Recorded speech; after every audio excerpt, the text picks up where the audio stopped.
Chapter 141. A little while ago, right after the regular vampires had jumped into the castle walls, someone blocked the way of Alpha and Beta, who were slowly following them. Click. Scanning the one blocking their path, Alpha smirked. No matter what, this is a bit much. Do you suggest that a mere night can stop me, Alpha, the first vassal of the great no-life king? The one standing in front of Alpha was Evangeline. Clang.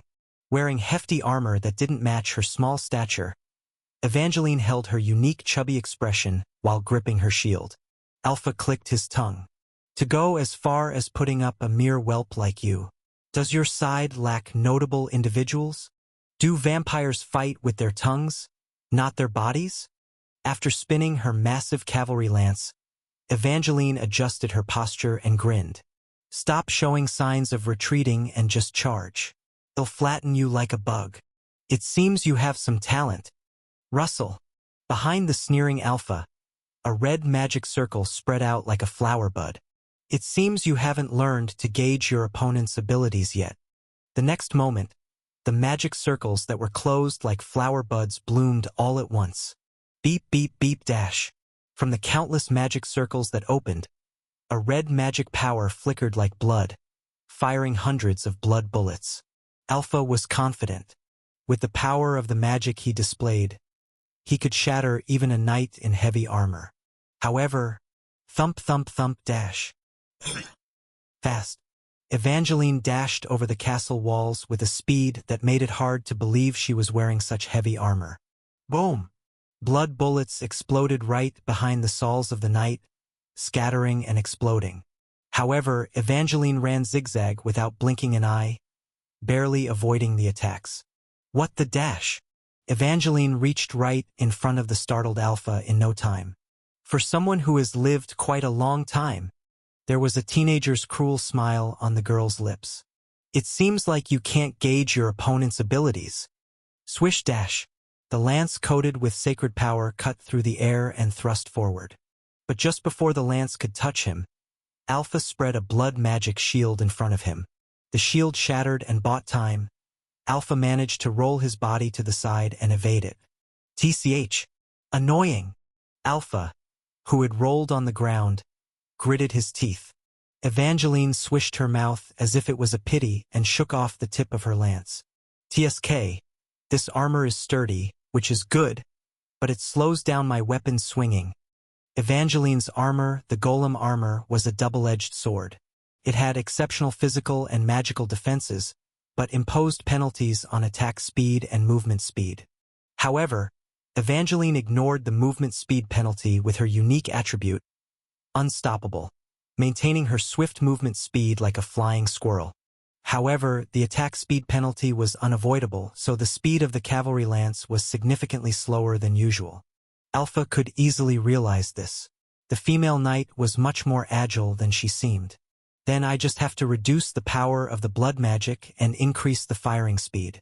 Again, blood magic circles spread out behind Alpha. Beep, beep, beep, dash. Again, hundreds of blood bullets were fired. This time, each bullet's power was reduced, but their speed was significantly increased. However, whoosh dash. This time, Evangeline raised her shield and bravely charged straight forward. What?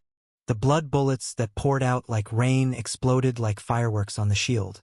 Through the dense blood mist created by the exploding blood bullets, Evangeline advanced like a tank. From behind the shield, Evangeline showed a grin. If you reduce the power, I can simply block it. Damage reduction through the shield for the first time, offsetting secondary damage with the high magic defense of the golem armor, and absorbing the incoming damage with her first skill, damage save. Because Alpha had lowered the individual damage of the blood bullets, she was able to receive hundreds of shots comfortably due to the damage reduction and offsetting by the shield and armor.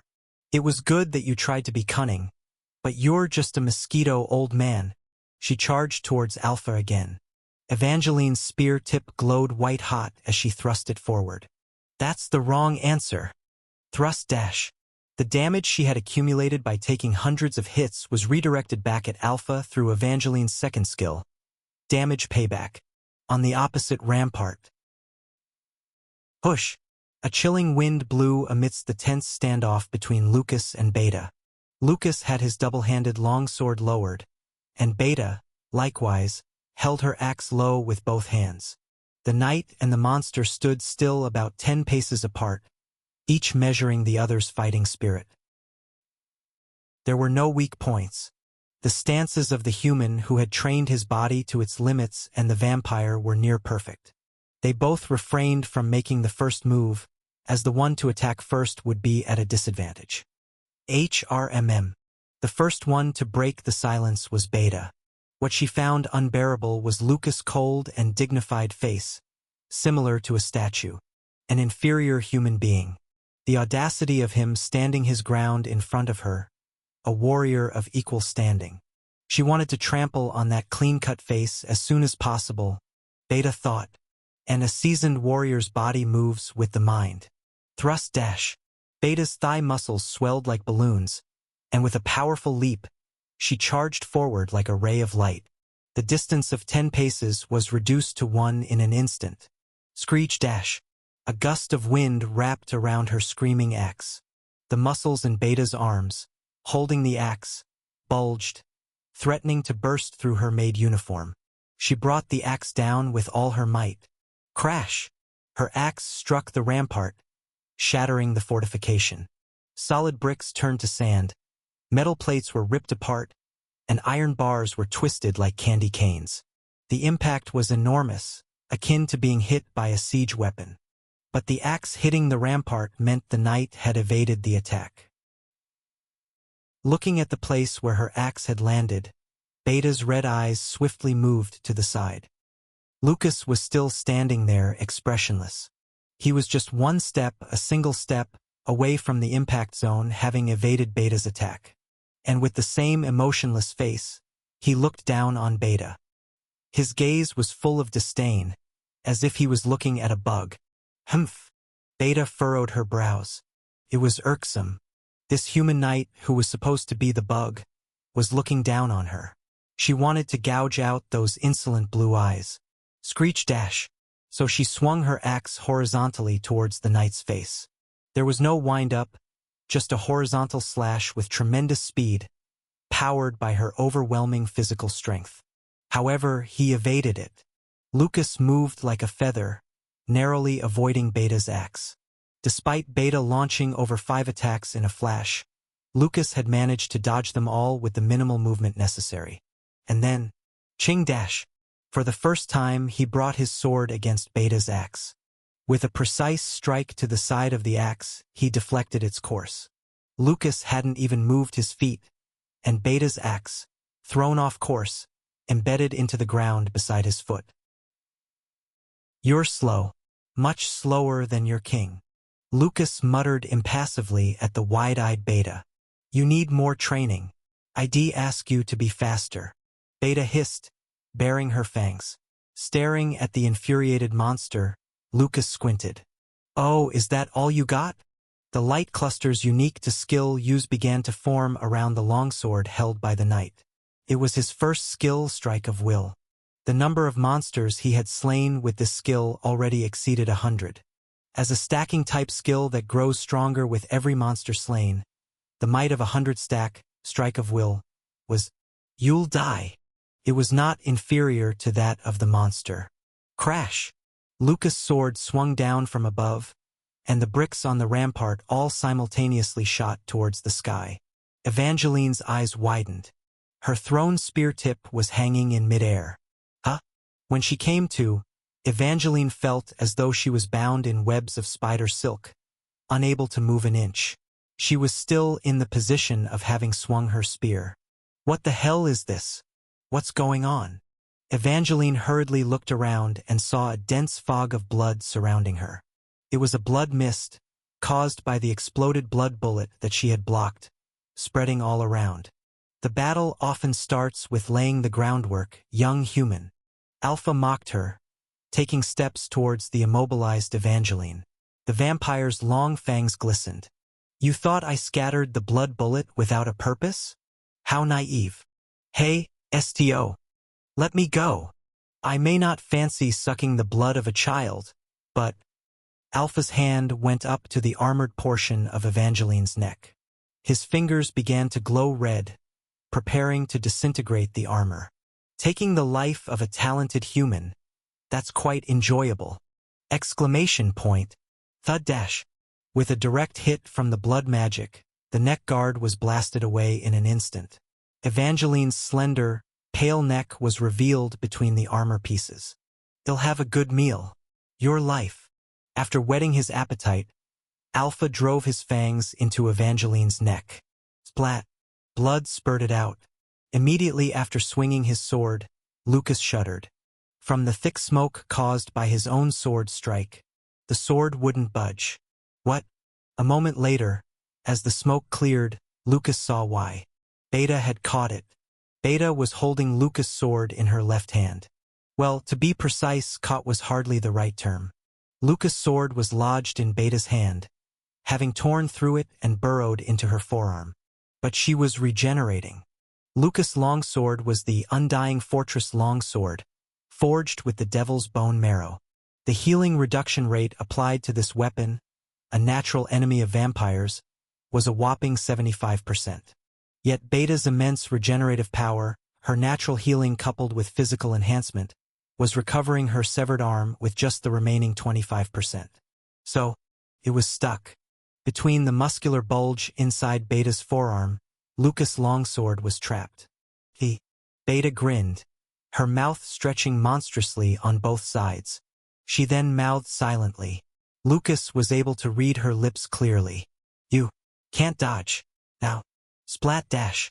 The axe in Beta's right hand cleaved Lucas' chest. Chapter 142.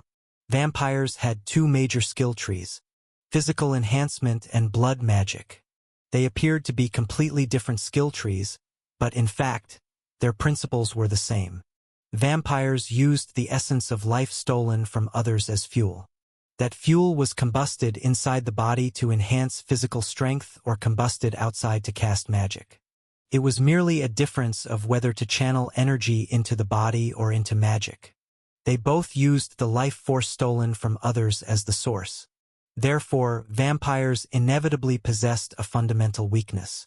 If they couldn't replenish their blood by killing enemies on the battlefield, their power, which was highly consumptive, would eventually run out sooner or later. That's why vampires always tried to suck the blood of their opponents whenever possible. The pattern to be targeted was exactly this. Push dash. Blood splattered.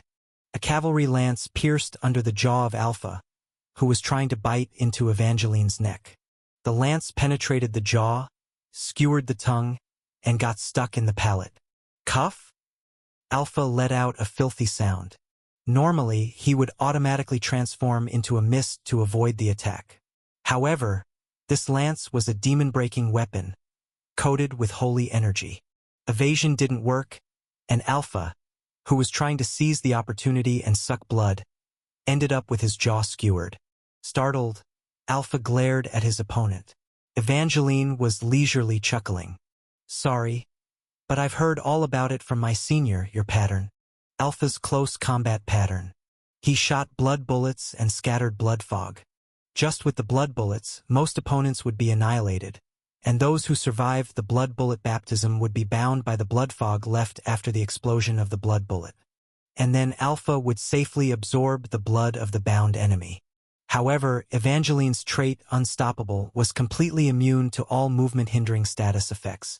The binding by blood fog didn't work in the first place. She had just pretended to be hit. Who are you to touch the neck of a blossoming 16-year-old? I'll only let my loved one touch it. Evangeline caressed her pale neck with her gauntlet-covered hand and smirked mischievously. Alpha growled strenuously with his jaw still skewered. How did you know? My battle style? Huh. Our Legion's invasion of the human race hasn't happened in hundreds of years. Blood bullet rain, blood fog deployment, and blood-sucking.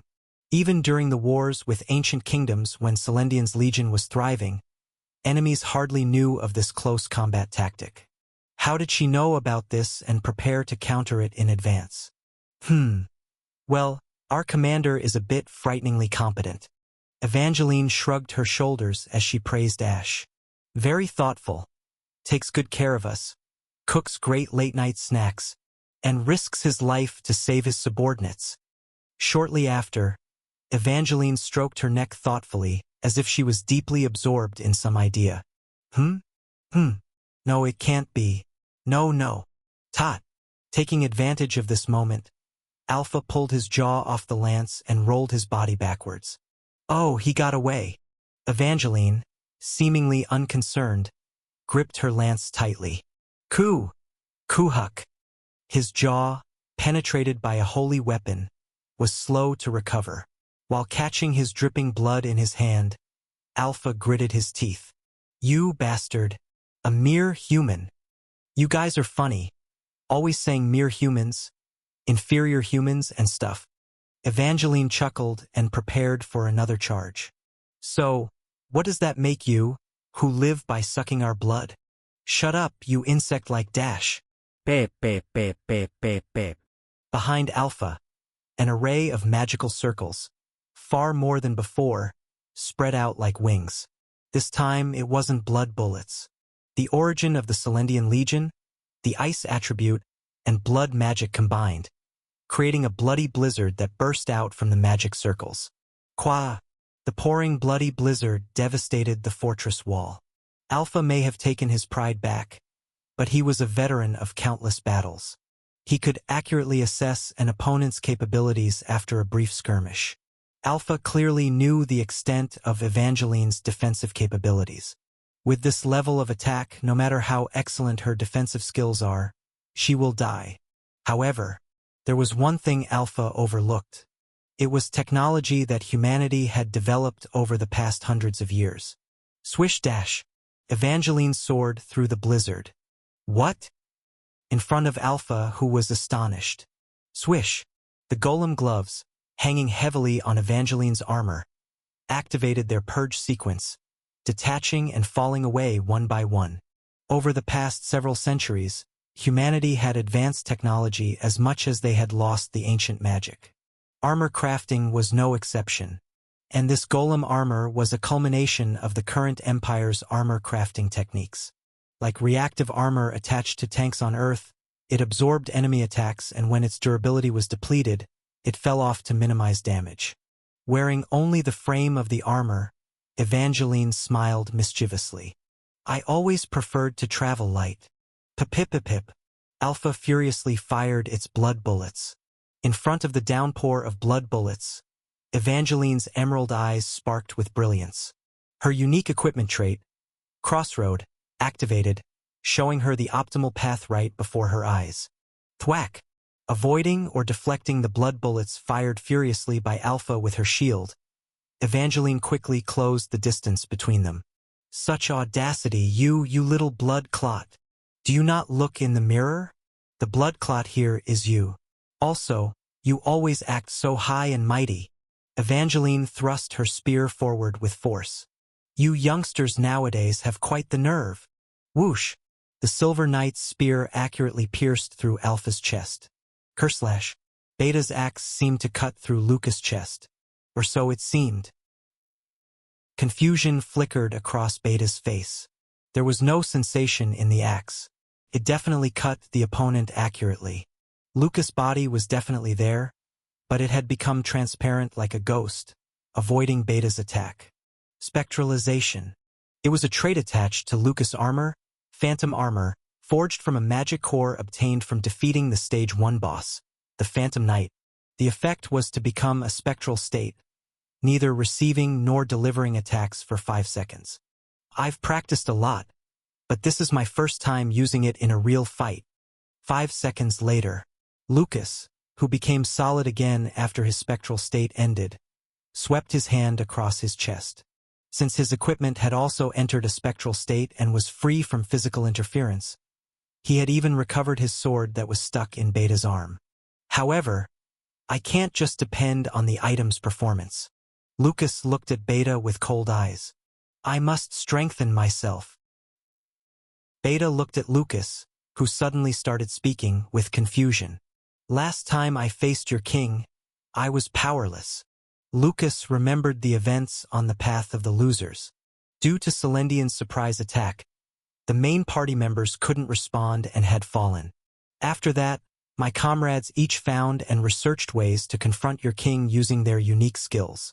But I didn't have such a thing. Clasp. Lucas' hand holding the sword tightened.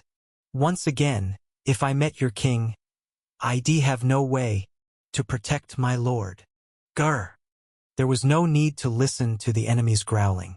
Beta no longer listened and charged forward with his axe. I worried and worried. What can I do? What should I change in order to protect my lord? I stayed up all night training and thinking. Without paying any attention to Beta, Lucas closed his eyes and talked to himself. I found one, after focusing without considering the means and the method. The next moment, Lucas opened his eyes wide. His clear blue eyes were burning like a beast's. Give up being human. I can do it. Clang. Beta's bulging eyes widened even further. Beta's axe and Lucas' longsword were interlocked in midair. Until now, Lucas had only deflected or sidetracked Beta's axe. He was always pushed back when he confronted force with force. However, this time he received it head-on. The power of Lucas' sword. It implied it matched Beta's axe in strength. A mere human? How can he have the same strength as me? In front of the shocked Beta, Lucas was no longer the same as before. The whirlwind caused by the clash of the sword and the axe messed up his always neatly arranged blonde hair. The robust body, which was always standing straight maintaining the correct posture, was now crouching on all fours, blowing out hot breath in a wolf-like posture. Long strands of golden hair shrouded Lucas' azure eyes, which glinted dangerously, animal-like. The hidden attribute forbidden to all players in the growth tree of the SSR grade protagonist character, Lucas McGregor. Beast transformation. Lucas was the only one who had discovered and accepted this. Zing, zing. In front of the unidentifiable aggression radiating from the young human, Beta, feeling overwhelmed for some reason, took a step back unknowingly. Something was wrong. This night something had gone awry. In order to protect what was precious, he had abandoned something more precious. Come at me with all your might, vampire. The ordinarily docile young man, akin to a golden retriever, was nowhere to be seen. I need to see if I can hold up against your king. You'll have to be the one I use to test myself. In his place stood a wolf, armed with a bloodlust ready to tear anything to shreds. Alpha and Beta had fallen, pierced through the heart by Evangeline's lance, ripped apart by Lucas' longsword. Phew! Having confirmed Alpha's fall, Evangeline wiped the sweat from her forehead and looked towards Lucas. We're done over here. How are you holding up, Lucas? Lucas, are you okay? From the distance, Lucas' condition was not clearly visible. Evangeline narrowed her eyes. Had he been injured? Lucas stood still in front of the dismembered corpse of Beta. The heat bursting from his back distorted the surroundings like a heat mirage. Evangeline intuitively realized that Lucas had entered that state from their last final battle. That looks a bit dangerous, but right now the enemy was too strong. If a little danger could bring down the enemy, wouldn't that be okay? Evangeline thought. God hand. Body bag. With Lucas falling silent when he should have been issuing commands, Evangeline took the initiative to call the party members. Your turn. Get ready. Godhand and Bodybag, who had been waiting at the rear, immediately dashed forward. In front of Godhand was the silver chest he had received before. Clunk.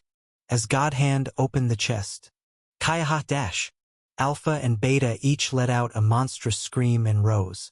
The punctured holes in their chests filled in, and their torn bodies stuck back together. Second phase. The vampire general entities could revive through full blood even after their spirit cores were destroyed. Although they lost their minds, their physical specs actually increase. I don't know why even non-boss monsters have a second phase. Evangeline looked towards Godhand and Bodybag. Godhand nodded, and Bodybag gave a thumbs up. When she turned around, Damien and Junior were standing there, preparing their sniping and magic respectively. Evangeline grinned broadly. Well, if we've made it this far, we've pretty much got this in the bag. Chapter 144. 12 hours ago. The night before Stage 5 began. Junior came to me, saying she had a lot to discuss, as I contemplated strategies till the very end.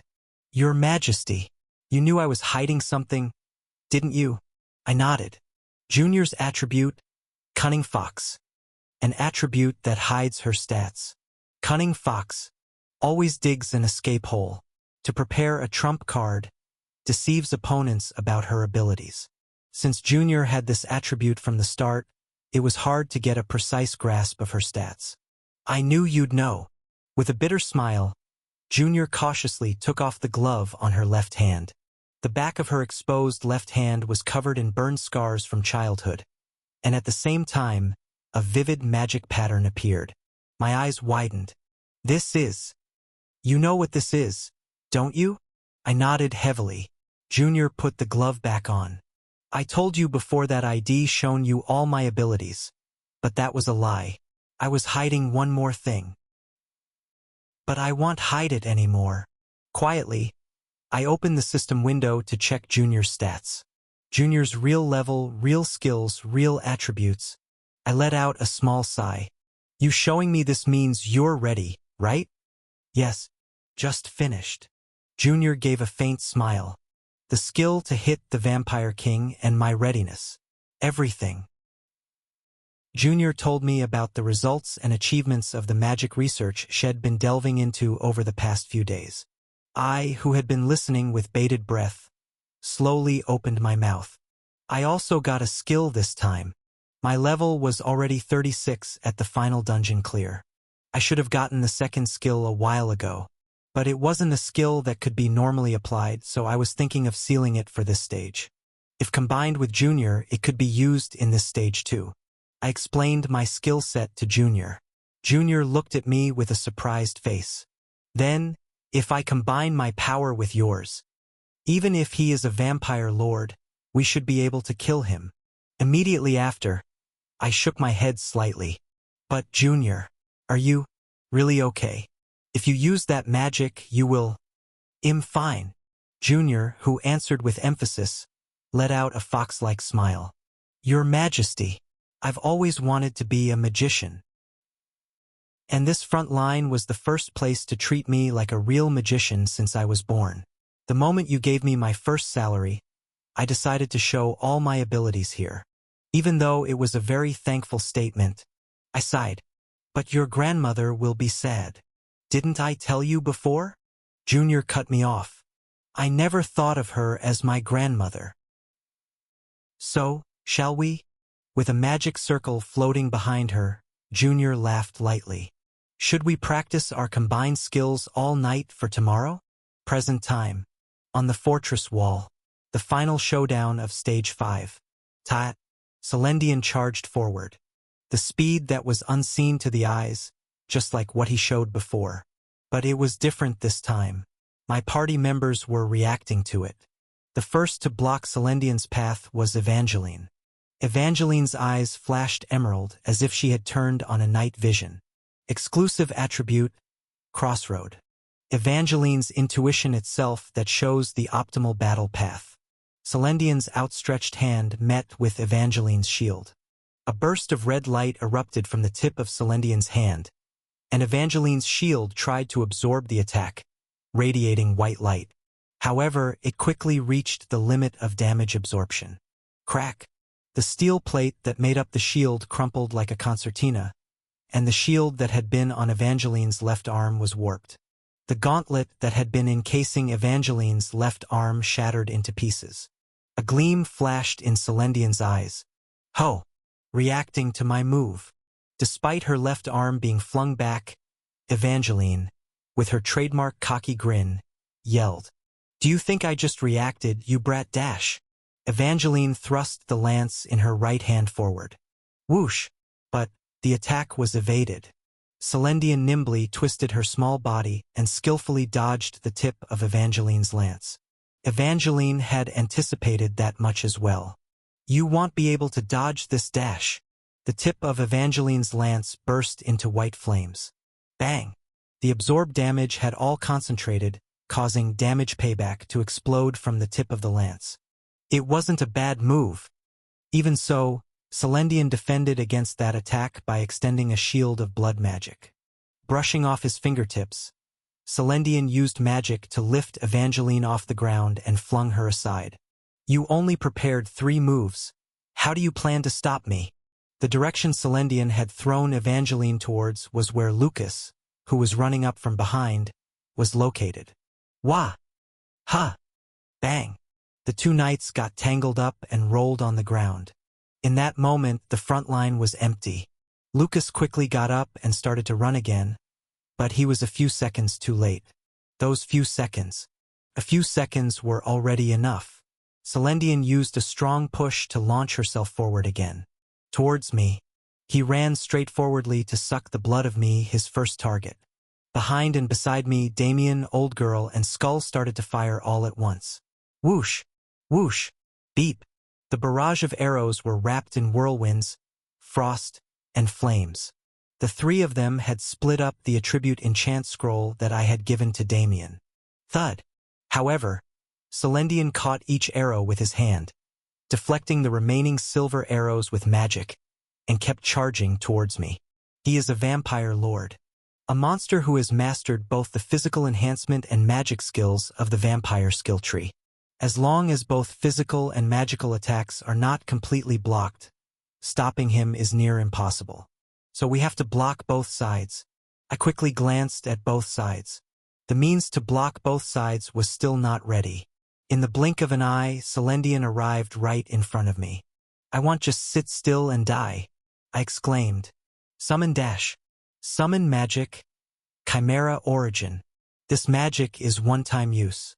The skill will disappear from the list upon use. The summon creature's level is the same as the summoner's. Only 1 summon can be maintained at a time. Please specify the summoning location.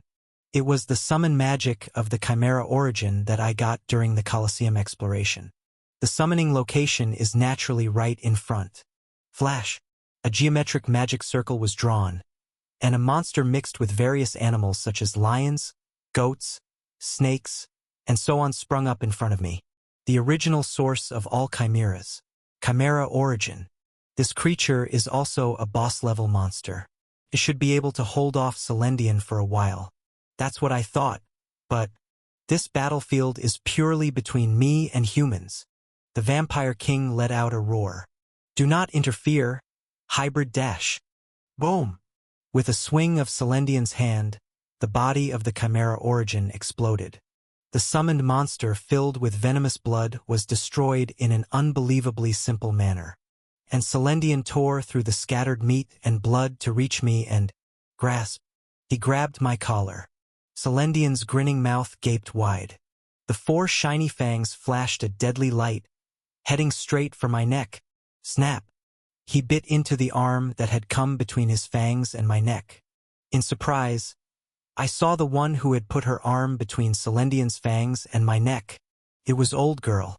Even as her arm was being bitten by the vampire and her blood was being drained in an instant, Old Girl, with a calm face, turned to me, raised her hand slightly, and waved. She smiled as usual. In the next moment, Old Girl, who had been drained of vitality, groaned and kneeled on the ground. She had been completely drained by the Vampire King. There was no chance of survival. Old Girl shriveled up and twisted like an old tree, dead. While I watched this scene in shock, Prince, Thump, Damien, who had been standing behind me, grabbed my shoulders and jerked me back. At the same time, Skull, who had been standing to my right, drew a silver dagger from her waist and charged forward. Your opponent is me, Vampire Dash, an archer going for melee. What are you doing, Skull? Besides, you specialize in long-range sniping. She wanted to resist, but there wasn't even a chance. Skull swung her dagger, aiming for the enemy's head, just like her codename and specialty suggested. Per-boom. She was battered by a blood spell that Celendian swung in annoyance. Her body shattered to pieces. The droplets of Skull's blood, dispersed in mid-air, didn't fall to the ground. Instead, They stopped abruptly, then were all sucked into Celendian's mouth. Celendian, who had killed Old Girl and Skull in a matter of seconds, savored the taste of the blood in his mouth and lightly licked his lips. An elf? Huh? Not bad for a first meal. The monster with a boy's face curled his lips into a grin towards me. I guess he'll have to eat you, Ash, to satisfy this hunger. Damien desperately tried to pull me back, but Celendian was approaching much faster. Celendian took a step toward me, grinning as if he was joking, his mouth wide open. Pum! The next moment, Lucas' long sword fell down, flashing from behind Celendian. Ha! Celendian let out a surprised moan from his mouth just as thunk, thud, whoosh, whoosh. Lucas' long sword mercilessly cut through Celendian's back and nape. The sky-silver long sword had torn apart Celendian's core, and unable to endure it, Celendian dropped onto his knees. Thunk dash. Finally, Lucas' long sword pierced through Celendian's chest and surged forward, precisely penetrating his core. He had managed to expose and destroy the vampire's core with his sword, just by activating his skill, Soul Strike. What is that state of yours, knight? Celendian slowly turned around, coughing up blood. It's as if you are not human, as if you've entered the same realm as us. I even feel a sense of similarity. Lucas was a bit different from usual. His lowered stance was like that of a wolf standing on all fours, and his blue eyes, seen through his disheveled golden hair, were emitting a dangerous light like a beast. The heat blowing out from his back was rippling like a heat haze. I swallowed my dry saliva. Don't tell me, this guy Lucas, did he use beast transformation? I have to stop that. If he uses that trait. Thanks to you, I couldn't sense it. This is... Celendian's body slid down to the ground, making me use one of my lives. Impressive. And then, as if nothing had happened, he rose again. Chapter 145. Celendian had exhausted all the lifestocks he initially brought in, depleted as his subordinates fell.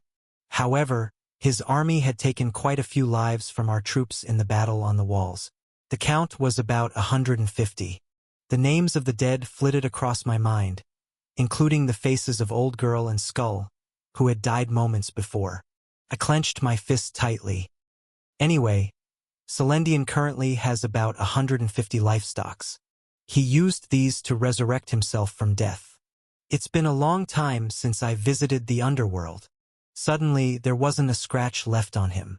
Celendian eased his body with a series of stretches. I always want to return to the place I miss, but as you can see, I can't easily fall due to this body. Stop spoiling the afterlife for now. While he casually resurrected and recomposed himself. We also finished our reorganization. Lucas and Evangeline stood firm in front of me again, and Damien had finished preparing for the shot, laying crossbows and magic guns on the ground. The bodies of our fallen comrades came into view on both sides. I gritted my teeth. For those who died for me, I cannot lose. I have a question, Vampire King. Don't you want to resurrect your subordinates? I asked Celendian, who stood alone. If you look at the number of lives you currently have, it should be possible to resurrect your subordinates. The current number of lives remaining for me is 153. As if checking how much stock is left in the warehouse. As if writing an income and expenditure report on an Excel sheet. He was indifferent while discussing the lives of the people he had taken. I could resurrect them, but the cost-benefit analysis doesn't seem right. Above all, they were too weak. Using all the lives I now have as my combat resources would make me stronger. Indeed, you're so strong you could fight alone, without your subordinates from the beginning. I love my army, sincerely, but love and efficiency are separate issues. The weight of my 153 subordinates and my 153 lives. Isn't it different? Step by step. With a fully recovered body, he began to approach again, babbling on. So I will fight alone, survive alone, destroy the world alone. It is enough to resurrect my subordinates after that. I drew out my wand. 3 blades of magic power whirled and sprang up behind my back. That judgment will be your downfall, Vampire King. Ho! You're saying you're confident enough to kill me 153 times, human? Smirk. I diverted the conversation with a scoff. Before we fight again, let me tell you something, Celendian. You're a liar. HM? Me? You've said many times that you want to kill yourself, but that's a bald-faced lie, isn't it? I harshly rebuked him. You're just a coward who wants to enjoy the thrill of being close to death in a safe place. In fact, you're more afraid of death than anyone else, aren't you? If you leap from a high place but you have a safety rope attached to your leg, it's not suicide but bungee jumping. This bastard is the same. He just enjoys the thrill next to death. But in reality, he clings to life more than anyone else. You stockpile hundreds of lives and play the game without fear of death using cheats. Saying I want to quit the game because it's not fun. This kind of bullshit is annoying. Someone who steals the blood of others for his own life extension can't really want to die. The species known as vampires is the embodiment of self-love in essence. You cling to life more than anyone else. That's you guys, vampires, isn't it? Even if he didn't fully understand my words, he seemed to grasp the general nuance. For the first time, a look of discomfort flitted across Celendian's face. Babble all you want, human. How can a mortal who can't even comprehend the pain of immortality understand anything? Of course, I don't know about that. I don't care either. But there's one thing I do know. I swiftly swung the wand in my hand and hit the shoulders of Lucas, Evangeline, and Damien. Superior buff applied. Reduce all damage by 25% for 3 minutes buff is applied to Lucas, SSR. Top-notch buff applied. Health recovery 3% per second for 3 minutes buff is applied to Evangeline, SSR. Lowest buff applied. Damien, N, is buffed with physical penetration rate increase by 10% for 3 minutes. You son of a bitch, whether it's 150 or 1,500 times today, you're going to die here, only to hit that dead end called your dream. Glancing over the list of random buffs that popped up, I grinned. Feel free to say your thanks in advance, Celendian. I thrust my staff forward. I don't know when your birthday is, but I'll make sure to give you a sturdy gift today. The blade of my magic power shot forward, and once again my party members clashed with Celendian. My main party was undeniably the strongest among the hero characters I possessed. They were already strong, but they'd grown even stronger after weeks of training. Strong enough to face Celendian as a single party. But the limits were clear. No matter how much we leveled up, killing a monster-level boss 150 times was simply impossible. In the end, our tactic was focused on stalling time, and even that hit its limit when the buff turned off after 3 minutes. Moreover, Celendian was persistently targeting me. My party members had to fight defensively, and such a strategy inevitably reveals weaknesses. Flash dash. Celendian blasted blood magic towards me. Damn! Exhausted, I couldn't dodge in time, and Evangeline stood in front of me, shielding me with her shield. Crash! Ah! Evangeline screamed in pain as she was hit by the blood magic and rolled on the floor. With my defenses down, Celendian sprang up towards me. Whoosh! Whoosh! Arrows flew in at the right moment. Thump! Celendian, spinning in the air, caught the 2 arrows with one hand and extended the other hand to the side. Damn you, sniper! Blood magic shot from his fingertips. Damien, exhausted from consecutive sniping, was unable to dodge. Save! Evangeline, who had fallen earlier, leapt up again and intercepted the blood magic with her shield. It was like a libero saving the ball in a volleyball game. Crash! With a burst of blood mist, Evangeline was flung away like a balloon with its string cut. Damien, caught in the explosion, screamed and fell. Rhea dash! That's when Lucas charged at Celendian like a beast. His long sword swung fiercely. Barely, with great effort, Celendian managed to dodge all the sword strikes. Then, with an annoyed look on his face, poof! He took the sword with his body. Blood poured out like water from his chest where the longsword was stuck. Lucas' sword strike had once again torn open his heart core. But undeterred, Celendian reached out and placed his hand on Lucas' chest. During the fight with Beta, Lucas' chestplate had been destroyed and was now in tatters. When Celendian's hand touched his chest, a shadow crossed Lucas' face. Damn dash. Boom! A terrible explosion occurred. It was a close-range blood magic bombing. Lucas was blown away, vomiting blood. They put up a good fight. Celendian's arm was completely shattered from executing the close-range bombing. He had also just been hit by the holy longsword in his heart core. But that was it. Head recover by sacrificing another life. With all wounds healed in no time, Celendian tilted his head and approached me. Is that all you've got? Maybe you should show me if you have more up your sleeve? You don't have any comrades left to protect you now. Celendian bared his fangs and squatted right in front of me. He seemed quite eager to drink my blood. His voice was even drenched with drool. My secret weapon? I smirked. Just wait for 3 seconds. It's falling from the sky right now. I'm growing tired of your bravado, Ash. Celendian, no longer interested, lunged for my throat. I'm going to enjoy eating you. I'll absorb your life force and make you part of my kin. Vampires use the essence of life they drain from others as fuel. If they can't replenish their blood on the battlefield by killing enemies, the strength of the vampire, which is high-consuming, eventually runs out. So, vampires always try to suck blood from their opponents if possible. The pattern to watch out for was exactly this. Boom! With a dull thud, Celendian stared down at his chest in puzzlement. A silver pillar was piercing through it. Ha! Celendian slowly turned around. It was a massive silver stake. Literally, the silver stake that had fallen from the sky had pierced through his neck, penetrated his back, and pinned him to the ground. Sorry for... Huff! The delay, your highness. Huff.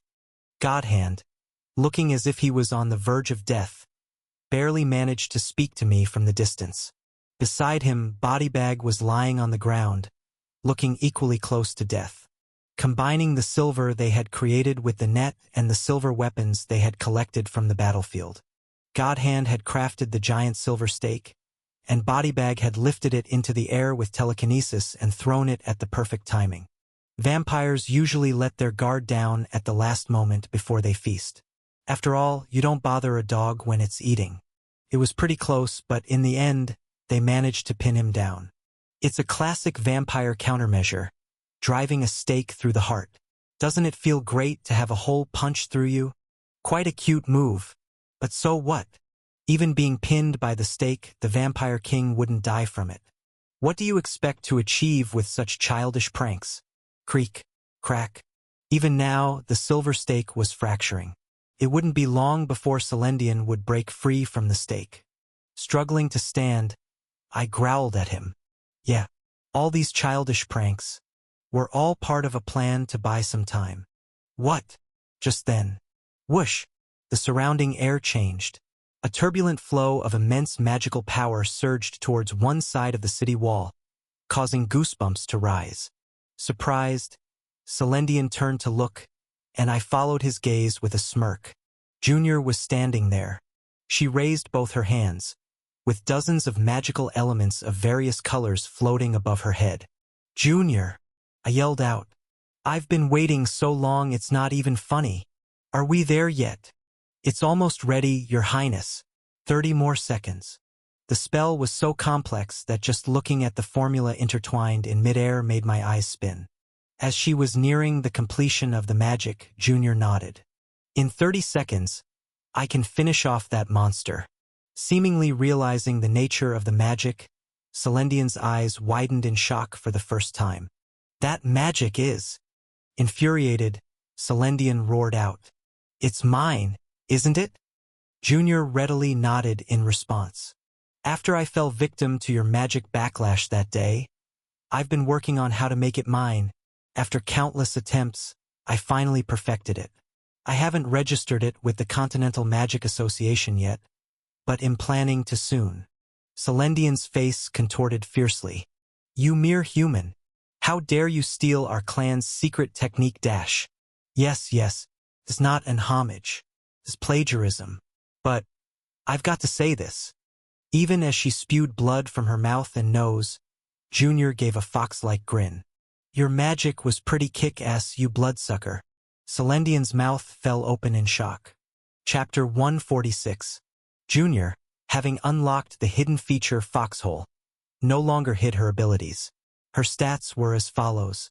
Jupiter Jr., SSR. Level 50. Title, None. Profession, Elemental Disassembler.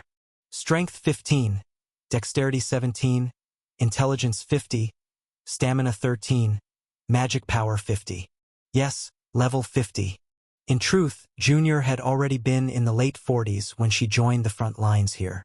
Her achievements were considerable given that she studied magic on her own. Her talent was much greater than I had thought, and she reached level 50 during the final dungeon clear. Through her ultimate third advancement, she obtained her unique profession, Elemental Disassembler, and at the same time, she awakened her ultimate skill. Own skills. Passive Elemental Conductor. Skill 1, Elemental Eruption. Skill 2, Elemental Fusion. Ultimate, Elemental Disassembly. The ultimate skill that Junior awakened is Elemental Disassembly, after being harshly taken down by Celendian's magic formula. Inspired by it, Junior shifted her focus from adding to her magic to subtracting from it. She disassembled the formula, taking out its components, reversing the casting order of the magic. Having subtracted and subtracted until she reached yin from yang, beyond emptiness to the void, or so they say. I don't really know what that means, but anyway, the effect of the ultimate skill is as follows. Elemental Disassembly. Jupiter Jr.'s exclusive ultimate skill interferes with all magical elements around the target and forcibly disassembles their bonds. The target loses control of magical elements. The magic power stat of one target drops to 0 or below, up to -99. It's a crazy debuff magic that reduces the target's magic power stat to negative. The magic power stat determines the maximum MP and magical defense. So if Junior's ultimate skill hits, it not only drains the enemy's MP bar to the bottom but can also reduce their magical defense to negative. When the MP bar is empty, it automatically falls into a silent state. Of course, what skills can you use without MP? Magic and skills are all sealed. If the magic defense drops to 0 or below, we inflict true damage plus additional damage on all our magical attacks. It's a debuff skill designed specifically for boss fights. I had originally planned the Celendian raid in a much more complicated and cumbersome way. But the story became much simpler when Junior brought this skill. All we have to do is buy time until Junior uses this skill. But that time was hanging by a thread. And the last thing Junior was hiding was equipped traits, 3/3, Cunning Fox, Gold Fever, cannot be removed.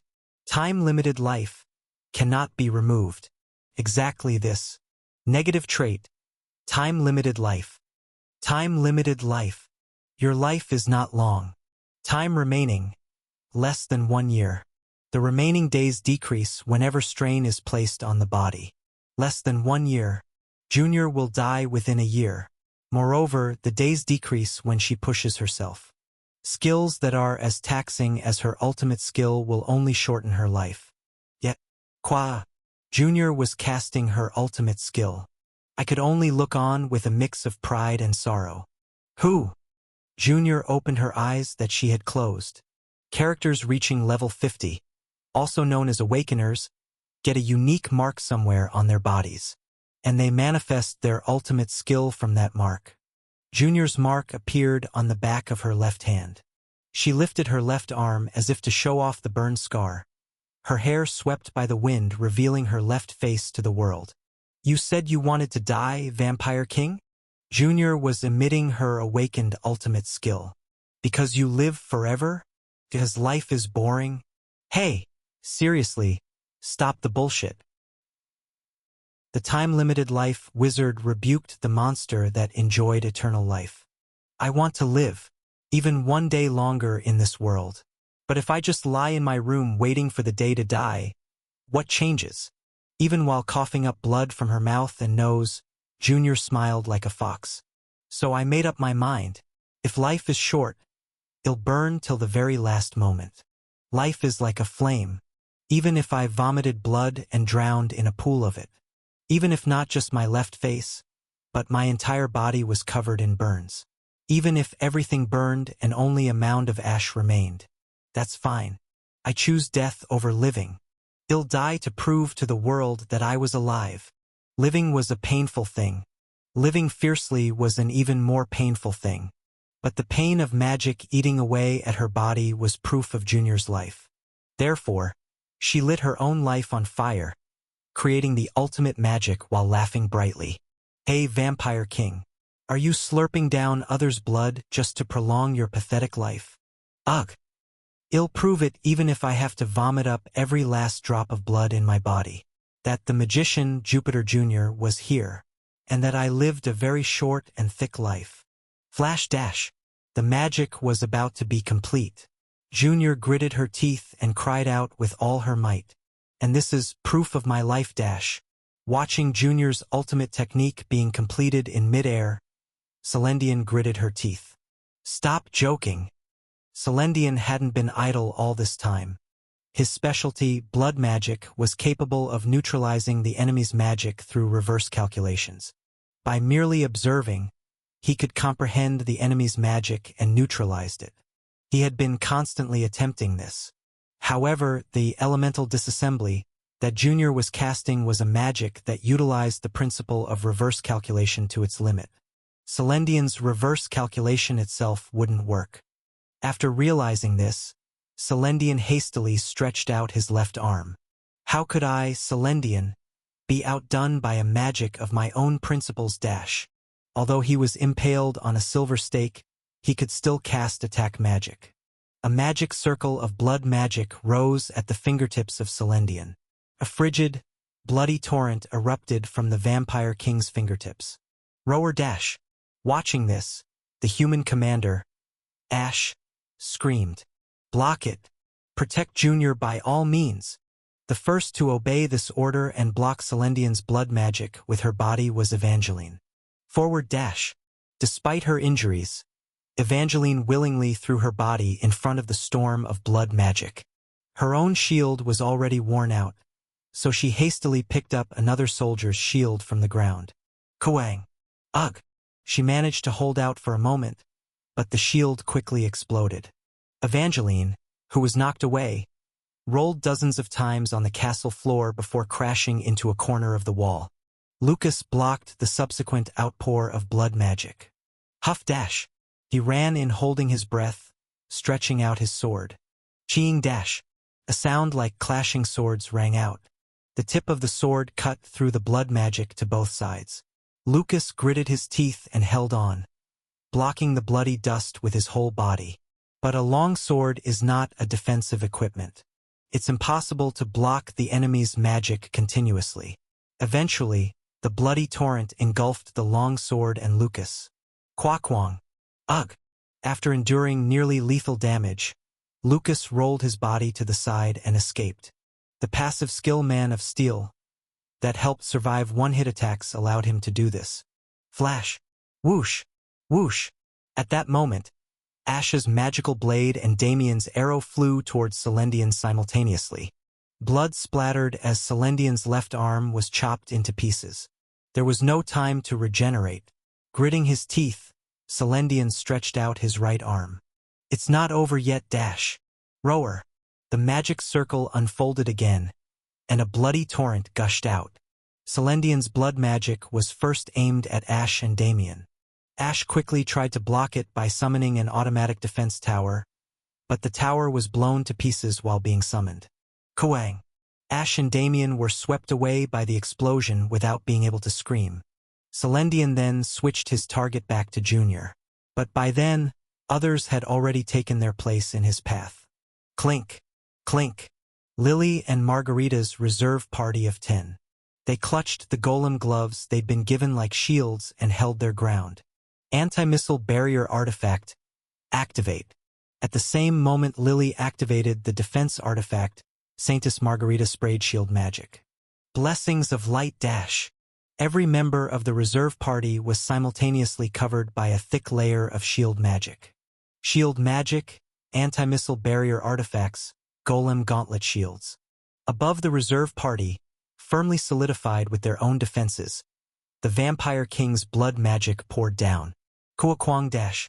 Cough. Quow. Members of the reserve party were thrown out like bowling pins, vomiting blood. After the dense blood mist cleared, all remaining personnel lay fallen, with only Lily standing, her arms stretched out in front of her. In front of Lily was a flame shield, faintly flickering, barely holding on. Only once. Thud. But soon after, Lily too lost consciousness and collapsed forward. Junior's magic was now less than 10 seconds from completion. Creak, creak, Celendian, half breaking the silver stake, stood up again and prepared to fire magic with his right arm. At that moment, "We've been waiting for this moment, Vampire Dash." 3 tanks from old hunters who had been waiting for an opportunity rushed in, throwing themselves at Celendian. These were veterans injured in previous battles. Celendian attempted to ignore them. However, upon seeing the equipment in the 3's hands, he had to block them. In the hands of the 3 tanks from old hunters were a turquoise silver dagger, turquoise flames, and an ancient stone tablet inscribed with ancient language. Recognize this monster? It's moon silver, flames that purify corruption, and ancient magic glyphs. We came prepared to kill you dash. These were weapons used by ancient humans against vampires. The very weapons Celendian had been wary of when he first saw the walls of Crossroad. Old hunters were mercenaries, each having a grudge against vampires. They came prepared with these weapons from the start. CK dash. With no other option, Celendian had to swing the magic concentrated in his right hand towards them. Pervberbong. With a terrible explosion, the 3 tanks from old hunters were ripped apart. Celendian spun his eyes. Junior's magic was now just a few seconds from completion. I can stop it. He couldn't waste a second. Celendian bulged his eyes and cast a magic circle in front of him. Churleric dash. In less than a second, dozens of blood magic circles appeared in front of Celendian, and immediately, hundreds of blood bullets were fired forward. There was no one left to defend Junior. No defenders left to shield Junior. Believing he had seized the opportunity, Celendian laughed. Gold fever chases shiny things, and so Jupiter charged forward. Because the most radiant thing in the world was there. My gold! Chuck dash. Jupiter, blocking in front of Junior, unleashed a thunderbolt with a shout. Do not touch with your filthy hands dash. Kuakwang. Hundreds of blood bullets collided with the thunderbolt, causing a massive explosion. Chapter 147. 15 years ago. You forgot your name? Jupiter gazed down at the girl before her with desolate eyes. She was in the middle of learning about the orphan's shed taken in. A girl who had burns on the left side of her body couldn't remember her own name. Had the shock of that day been too much? She couldn't recall her past, let alone her name. Jupiter was worried that the girl might have amnesia due to what she had experienced that day. You need a name, so I can call you. Jupiter tried to smile and crouched down in front of the girl. Meeting her eyes, the girl quietly looked back at Jupiter. What should I call you? The girl hesitated for a moment, then lifted her small finger and pointed at Jupiter. Jupiter blinked her only eye and pointed at herself. Me? No, my name. The girl nodded. My name is Jupiter. Do you want to have this name, too? Nod. Nod.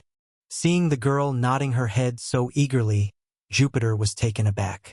Great, wonderful. My name being passed down, what could be better than that? Jupiter gently tousled the girl's hair. From today on, you are Jupiter Jr. From now on, I'll call you Junior. Nod. Nod. Before the girl who seemed to agree, nodding her head, Jupiter suddenly felt puzzled. But, Why do you want my name? Without answering, the girl smiled bashfully. She didn't say it was because she wanted to be like Jupiter. She wanted to become a great magician like her. And above all, she wanted to become a responsible adult like her. Someone who doesn't run away when they make a mistake, doesn't regret carrying sins, and lives resiliently. She wanted to resemble that image. The girl didn't say anything. She just inherited that person's name and quietly followed her. The present. Quach. Hundreds of blood bullets and lightning collided, causing a thick explosion. Jupiter's full-power lightning evaporated most of the hundreds of blood bullets. But she couldn't stop the last few, and they flew straight at her. Jupiter did not dodge, because right behind her was the child who had inherited her name. Puek. Puek. The blood bullets buried themselves into Jupiter's body with a dull sound. Even as she fell, hit and wounded, Jupiter smiled. To Junior, who looked at her with surprised eyes, Jupiter cried out heartily. Blast it away, Junior dash. Junior's left hand glowed white as she clenched her teeth. Then the magic was completed. Flash. Jupiter Junior's ultimate move, elemental disassembly, was activated. Above Celendian's head, a halo-like circle that resembled an angel's ring rose, shone white, and a bright cluster of light shone all around. Jing dash. The next moment, a crack appeared in the air as if a mirror had cracked. Chongrang dash. And it shattered into pieces. At the same time, all the magic elements around Celendian's body were disassembled all at once. Such a thing. Feeling his own magic being completely extinguished, Celendian spat out in a hollow voice.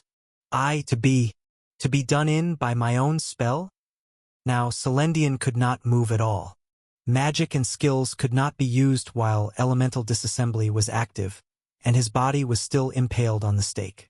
A vampire who had both blood magic and physical enhancement sealed could only be repelled by humans. Juk.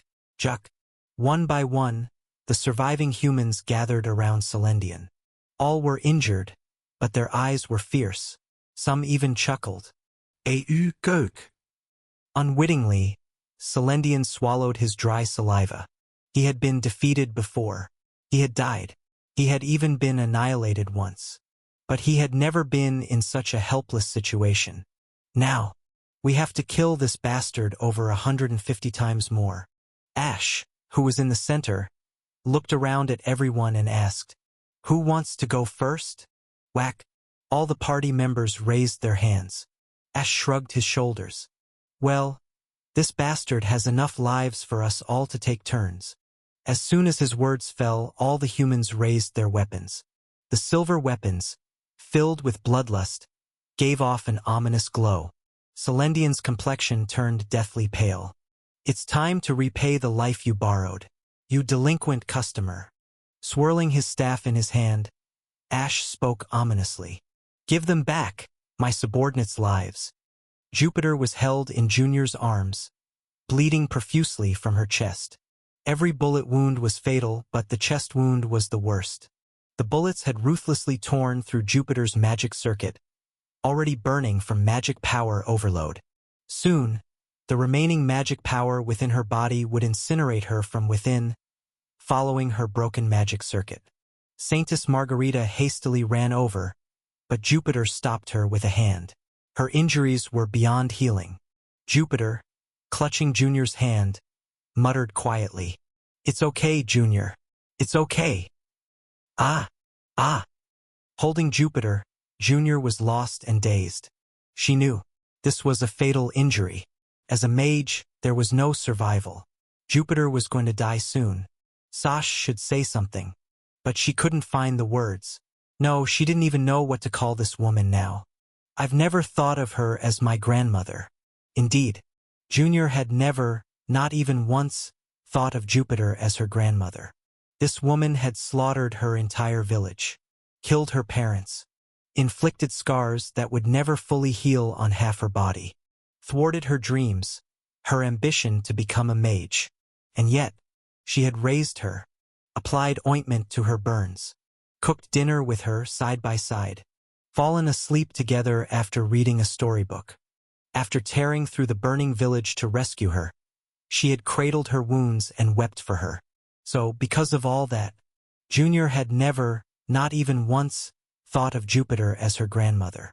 The woman she hated and despised, yet loved and wanted to emulate. Junior finally gathered the courage and called out, "Mom!" Jupiter looked up at the teary-eyed Junior, her eyes wide with shock. "What did you say? What's so hard about it? You're my mom." Junior, wiping away her tears, cautiously asked, "Is it not okay to call you Mom?" "All this time, I've wanted to call you Mom." Despite the dire situation, unable to contain her joy, Jupiter smiled brightly. "Can I really be your mom? I haven't done anything for you. I've only taken from you." "Do you know that's what I was going to say?" Wiping her tear-streaked face with the back of her hand, Junior also smiled as if it were ridiculous. "Can I really be your daughter? I haven't done anything for you, Mom. I've only taken from you." "No, Junior." Jupiter extended a trembling hand and tightly gripped Junior's. "Even if you combine all the happiness of my lifetime, it's less than the joy I've had after meeting you and the others. You're absurd. After all we've been through." For a while, the two just stared at each other. There are moments when words are unnecessary, and a look is enough. It was one of those moments for the two. Mother and daughter gazed at each other, laughing and crying. "Can you help me stand?" Jupiter murmured in a fading voice. "I'd like to meet my end befitting a mage." "Yes, Mom." Gently, Junior lifted Jupiter into her arms. "Do whatever you want." "Thank you, my dear." Standing upright, blood streamed from her chest. Despite several bouts of coughing up blood, Jupiter defiantly held herself up. She then shouted towards the party surrounding Celendian. "Your Majesty!" Turning around, Ash met Jupiter's faint smile. "May I take the first shot?" Ash nodded heartily. "Of course, Dame Jupiter." The party members stepped back from Celendian. Jupiter slowly raised her right hand. Rumble! Rumble! A faint sound of thunder echoed from the sky. With the last of her magic power gathered, Jupiter winked at Junior. "Daughter, could you light me a cigarette? Even at the very end." "You're incorrigible, Mom." Junior grumbled, but she found a cigarette in Jupiter's pocket, placed it in her mouth, and lit it. Then Junior placed a hand on Jupiter's shoulder, aiding in the casting of Jupiter's final spell. "Who?" Taking a long drag, Jupiter savored the last puff of her life. Immediately afterward, she opened her only eye wide. The veteran's grim eyes shone brightly, unbelievably radiant for someone on the brink of death. "Hey, Vampire King! Recognize the glory!" Jupiter, shouting with laughter, thrust her right fist forward forcefully. It's Jupiter's final lightning strike. Flash dash, crackling thunder. A small, sharp bolt of lightning struck down from the sky, landing squarely on Celendian's head. It wasn't her usual bright yellow or blue lightning. It was a pure, brilliant white. The output was just a tenth of its usual power, but Celendian was in a state where her magical defenses had been slashed down to the negatives. A wag. True damage with additional damage. A magic attack hitting in a situation where magic defense had been reduced to the negatives brought about enormous pain. A vile scream erupted from the mouth of the Vampire King. Clink dash. Celendian's life core shattered to pieces. Jupiter's lightning had undoubtedly killed Celendian once. Haha, that was refreshing. Jupiter, who had been laughing, suddenly collapsed. Junior quickly embraced the fallen Jupiter and gently laid her on the ground. Lying quietly, Jupiter looked up at Junior with her now fading eyes. "Live long and happy, Junior. My only wish is that." Junior tightly held Jupiter's hand. "I'll live like you, Mom. That's my dream." "Junior, don't live like me." A smile hung at the corner of Jupiter's lips. "Or maybe not. Having a wonderful daughter like you, life might have been pretty good after all." The sky was blue. just like the sea they had seen together that day. A wind blew from somewhere. It smelled faintly of the sea. Children's laughter could be heard. Jupiter slowly closed her eyes. A little sleepy. Sleep well, Mom. Junior, stroking her mom's hair, whispered into her ear. You won't have a nightmare today. You'll dream a good dream. Just as she said, Jupiter drew her last breath peacefully, as if falling asleep. 20 years as a soldier. 15 years as a mercenary. It was a peaceful end for the stormy life of the Lightning Mage. Chapter 148. During a dauntingly difficult battle. No matter what game you're in, what's the recommended strategy? Skip the pattern and go for a one-hit kill. Duh. Shut down the enemy's complicated pattern at its source and, in the exposed gap, pour in a massive amount of damage as quickly as possible to bring things to an end. This is a typical trick used broadly in everything from MMORPGs to action games. Junior's ultimate skill, Elemental Disassembly, made this possible. Ironically, the boss monster itself provided the idea for this ultimate skill. Anyway, thanks to that, Celendian was rendered completely incapable of using any magic or skills, and in addition, his magic defense dropped below 0, making him very vulnerable. Now it's time to beat the shit out of him. Blink. Boom! Jupiter, who launched that monumental first strike, fell back with a satisfied expression. I didn't look in that direction. I bit my lips hard, controlling my emotions. The war wasn't over yet. You've worked hard, my soldier. The only way I can repay your dedication is just one thing. To put an end to this vampire bastard forever. Guys, dash! I screamed at my party members surrounding Celendian with all my might. Beat him to death. Rower dash. As if they'd all been waiting for the signal, they gripped their weapons and rushed at Celendian. Celendian, with his magic stats in the negatives, quickly revealed his core even to a weak magical attack. The party members brought out his core by their respective means and shattered it into pieces. Kill him. If he doesn't die after being killed once, kill him twice. If he doesn't die after being killed twice, kill him 3 times. For times, 5 times, 6 times, 7 times, 8 times, 9 times. In an instant, Celendian's death count entered double digits. Kuhuk dash. Even as his body was disassembled and reassembled, Celendian was frantically moving his eyes. He seemed to be searching for a solution to turn the situation around. Stupid bastard. If from the beginning you hadn't monopolized all the lives and revived your fallen subordinates to fight with you, we might have lost. But Celendian chose to fight us alone, hoarding all the spare lives for himself. It was the same in the game. Once the last of Celendian's minions fell, he started using the remaining lives of the Legion for himself, unaware that this was the point where he got his own strategy turned against him.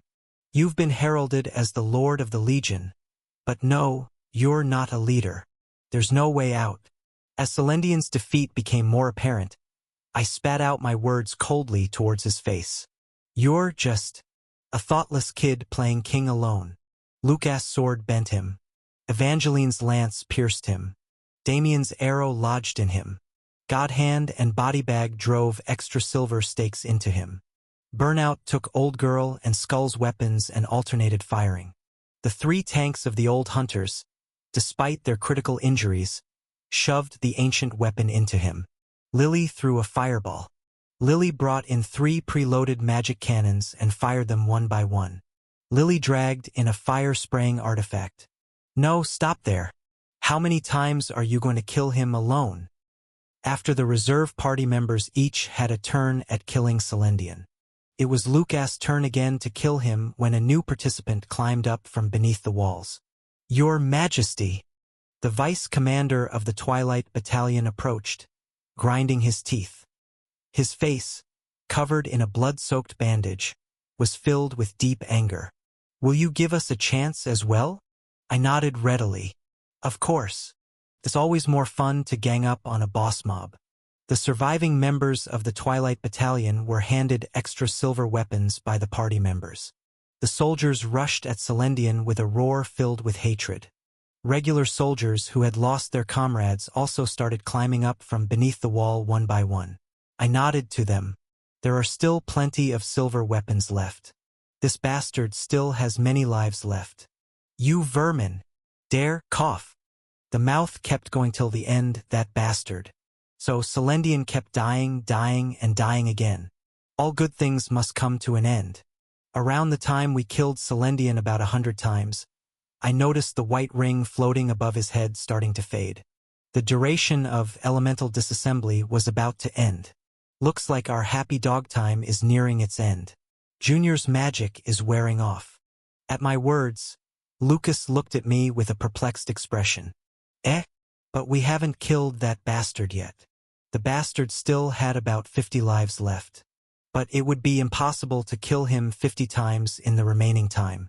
Physically, we just don't have enough time. Ha ha ha. Having noticed our predicament, Celendian let out a weary laugh. Seems like this is it, humans. But you really did well. There weren't many even in ancient times who have pushed me this far. What the hell are you blabbering about, you dumbass? I let out a snicker. Just because the magic is wearing off, did I say we ran out of ways to kill you? What? I crouched quietly in front of Celendian, meeting his gaze. Junior's elemental disassembly is a skill that can drop the target's magic power stat to 0 or below, up to -99. What does it mean for the magic power stat to be negative? It becomes the fodder for my first skill. Unyielding Commander. Unyielding Commander. You can control the consciousness of a target that makes eye contact, forcing them under your control. The lower the target's magic power stat, the higher the success rate of the skill, and the longer the duration. The effect does not apply to allies under the effect of the passive skill, Unyielding Commander. As it's clearly written here, the lower your magic power stat, the easier it is for my skill to work on you. I gave him a sly grin. Now that our fun time has ended, let's have even more fun. Shall we? Activating Unyielding Commander. Please make eye contact with your target. For a moment, the world slowed down. The uniquely blue interface of using a skill spread finally across the world. I stared directly into the Vampire King's red eyes. Target detected. 1. Please provide a command. Celendian. I reached out my index finger and whispered, kneel like a dog. Flash. All of my magic power drained from my body in an instant. My heart felt heavy. I adeptly wiped away the blood that burst from my nose. This sensation is now familiar. Command difficulty. Easy. Comparing the user's intelligence stat and the target's magic power stat. Determining the success rate. Starting the resistance roll. Ding. Before even a second passed since the resistance roll started, a bright blue spark appeared in front of me, along with the sound effect that signaled the completion of the evaluation. There was no need to check the result. Evaluation completed. Success 1. Executing the enforced command. There was no way I could fail. The command's difficulty was not a problem. It's because that bastard's magic power stat was abnormally low. As soon as my skill was activated, Celendian shook violently as if he had been struck by lightning. Well, he was actually struck by lightning earlier. Wah-tee.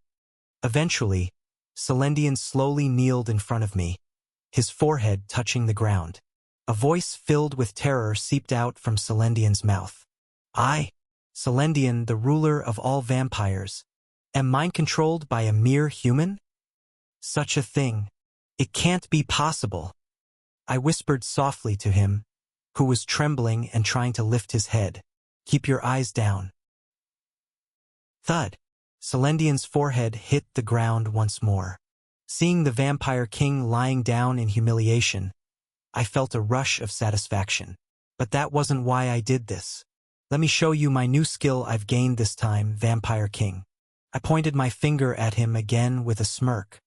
The second skill that I've acquired was none other than Become Mine. It permanently turns a monster, which is under the effect of Unyielding Commander, into an ally. The said monster will gain loyalty. If the loyalty is high, the monster will obey the player's commands better, but if it's low, it can break free from the player's control. You can use absolute command once on the said monster. This skill can only be used once per stage.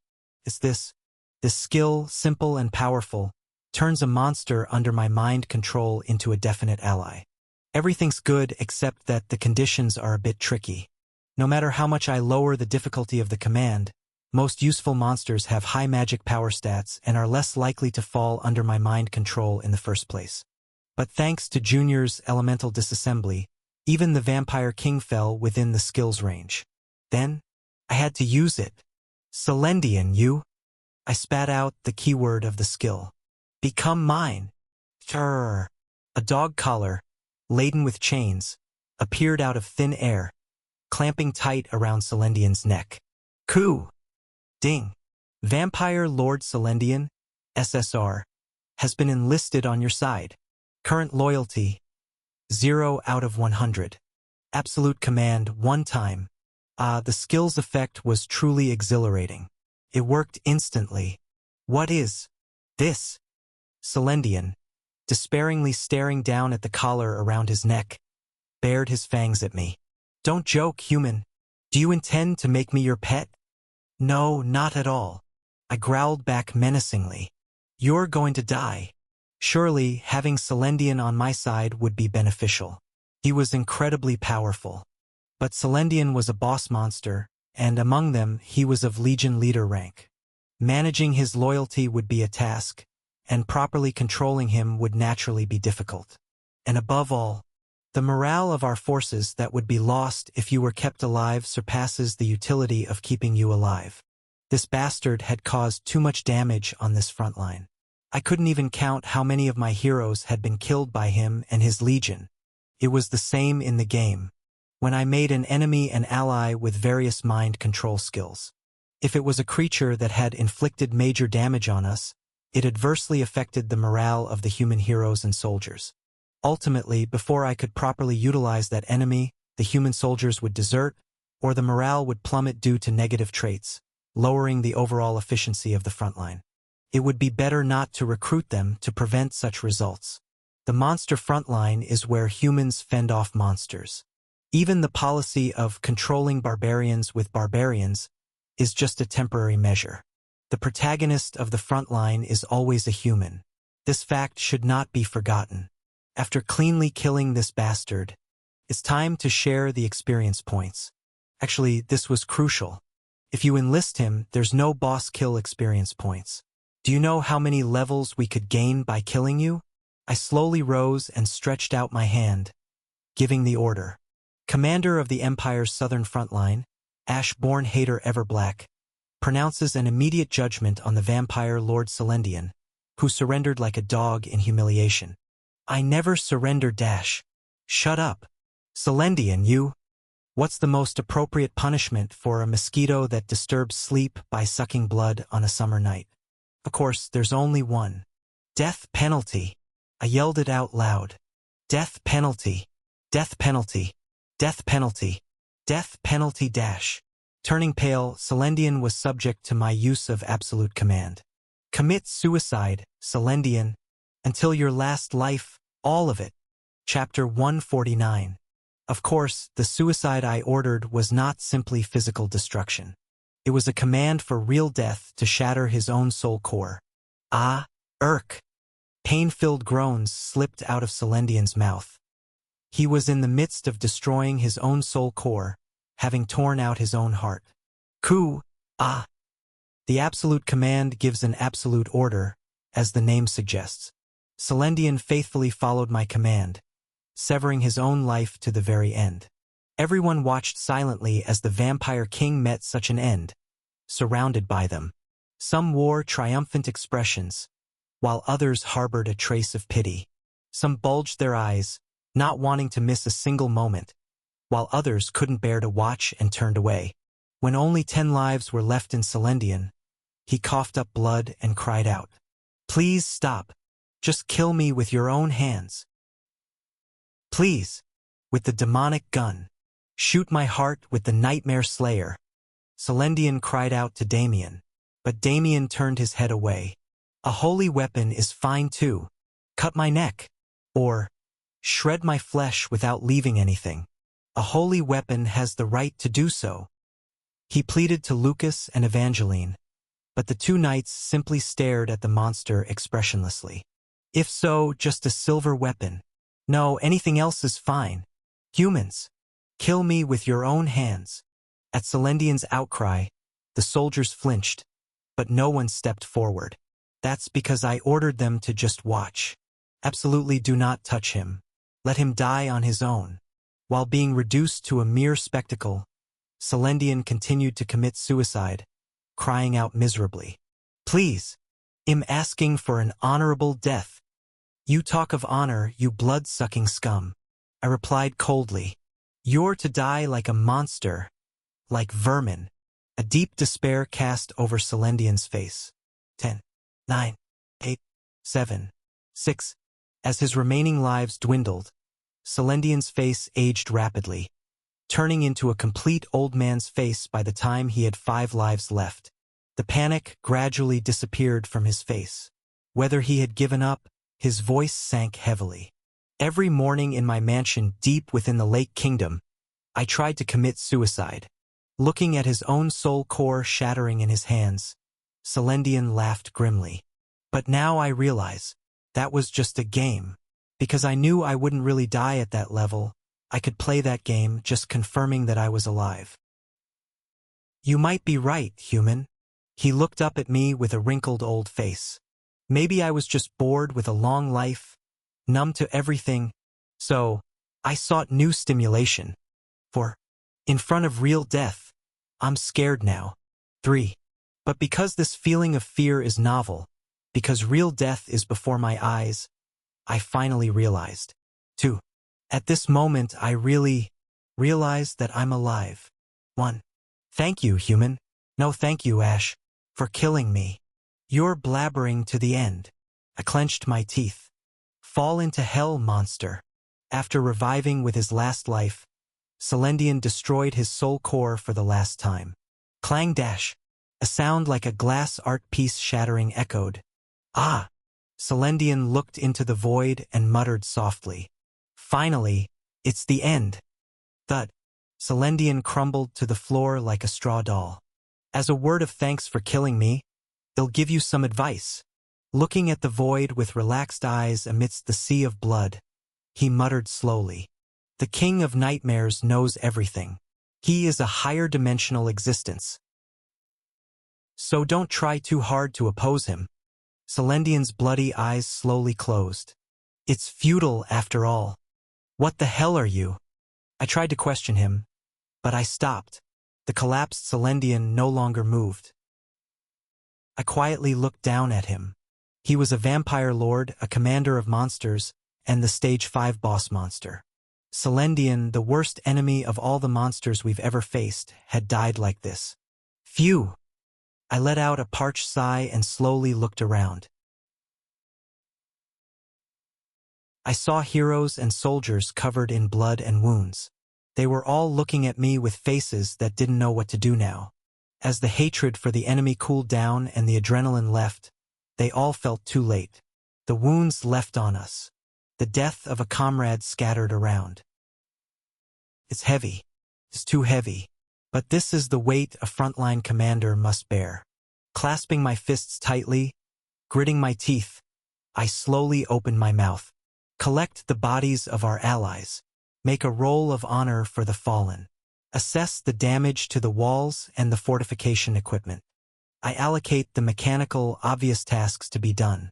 Retrieve the magic stones from the enemy's bodies and gather the spoils. When there are tasks at hand, people don't collapse. So I issued commands. Then, as I always did after every defensive battle, I tried to recite a hopeful speech. I stopped. Instead, I spat out shortly. The war is over. I didn't say we won. No, I couldn't. We lost too much. It was a victory, but it was a victory full of wounds. Looking at the walls smeared with blood and horribly destroyed, and the cruelly fallen bodies of our allies, I gritted my teeth and spat out once more. The war is over. The recovery of our allies' bodies began on the walls. I forced strength into my wobbly, energy-drained legs, and slowly walked on top of the walls. Junior was quietly weeping next to Jupiter's body. "Please come to the Crossroad branch of the Continental Mercenaries Guild, Your Highness." I passed by them. Bodybag and Burnout were wailing next to the bodies of Old Girl and Skull, and Godhand kept his head down with his mouth tightly shut. "Is the third prince a good person? Is he good? He seems like a good person. He saved us in the first place. Even if he has ulterior motives, we have to acknowledge that." I passed by them. The 3 tankers from the old hunters were helping with the recovery of our allies' bodies despite their severe injuries. Reluctant priests forcibly loaded them onto vehicles and escorted them to the temple. I stopped in front of the bodies they had recovered. Old Hunter's magician, Yenichi, and the bodies of the 5 Dion mercenaries. Dion's face, who looked like he died a peaceful death, unlike his cruel one, could be seen. "Send us to the front lines. We'll show you that we can do our bit." I passed by them. The vice-captain of the Twilight Brigade was sitting quietly beside the body of the captain, with his knees bent. The veteran soldier was blankly staring at the face of his comrade Head spent his life with. "There are no more monsters coming from the south, so there's no need to keep the firewall." I passed by them. The soldiers' bodies were neatly lined up. Those who were burnt, shattered into pieces, swept away by explosions, and couldn't even find a trace were also there. The soldiers wept as they recovered the bodies of their dead comrades. "The prince is here. Lord, Lord, Lord, the best commander in the south. A man born to kill monsters." I passed by them. "I want collapse. I can't collapse. Because I am the commander. Because it's natural for people to die on the front lines. Because we've lost before and will lose again. So, even if everyone else cries, I alone have to be firm." There was a temporary outpost in the watchtower at the corner of the wall. When I entered, Lucas, Evangeline, and Damien were waiting there. "The roll of honor has been completed, Your Highness." Lucas extended the documents he was holding. I took them without a word. "Is it because I'm tired? I can't read the letters." As I'm trying to focus and read the contents, Lucas cautiously called me. "Your Highness." It's just us here." Looking up, Lucas was giving me a faint smile with a pallid face. "You can be at ease." Evangeline and Damien also gave me a gentle smile. "Sure, Senior. It's just us. There's no need to hold back. We're in the same party, Prince." My legs gave out. My party members caught me as I swayed, about to collapse, and set me down in a chair. We could have saved more. I hid my face behind my trembling hands. If only I was more thorough, we could have avoided their deaths. "Master, if I had planned the free exploration route more rigorously, if I had farmed gear to the limit to equip them, if I found a way to bring reinforcements from the city, I knew. If I had retreated the regular troops earlier, if I had trained the Dion mercenaries more thoroughly, if I had been more alert when buying time from Celendian, if I had perfectly protected Junior so that Jupiter didn't have to step in. I knew, all right, there was no better way. There was no better strategy. There was nothing more foolish than mulling over what could have been done in the past. But someone had died. A comrade had died. Those who laughed, cried, and crossed the line of life and death with us had taken their last breath right before my eyes. They met death within arm's reach. Even if we had no choice during the Black Spider Legion, it wasn't the case this time. We could have changed things. We could have saved at least one more person. But I was lacking. Tears burned at the corners of my eyes. I squeezed them shut and gritted my teeth. If only I did a little better. "You did your best, Master."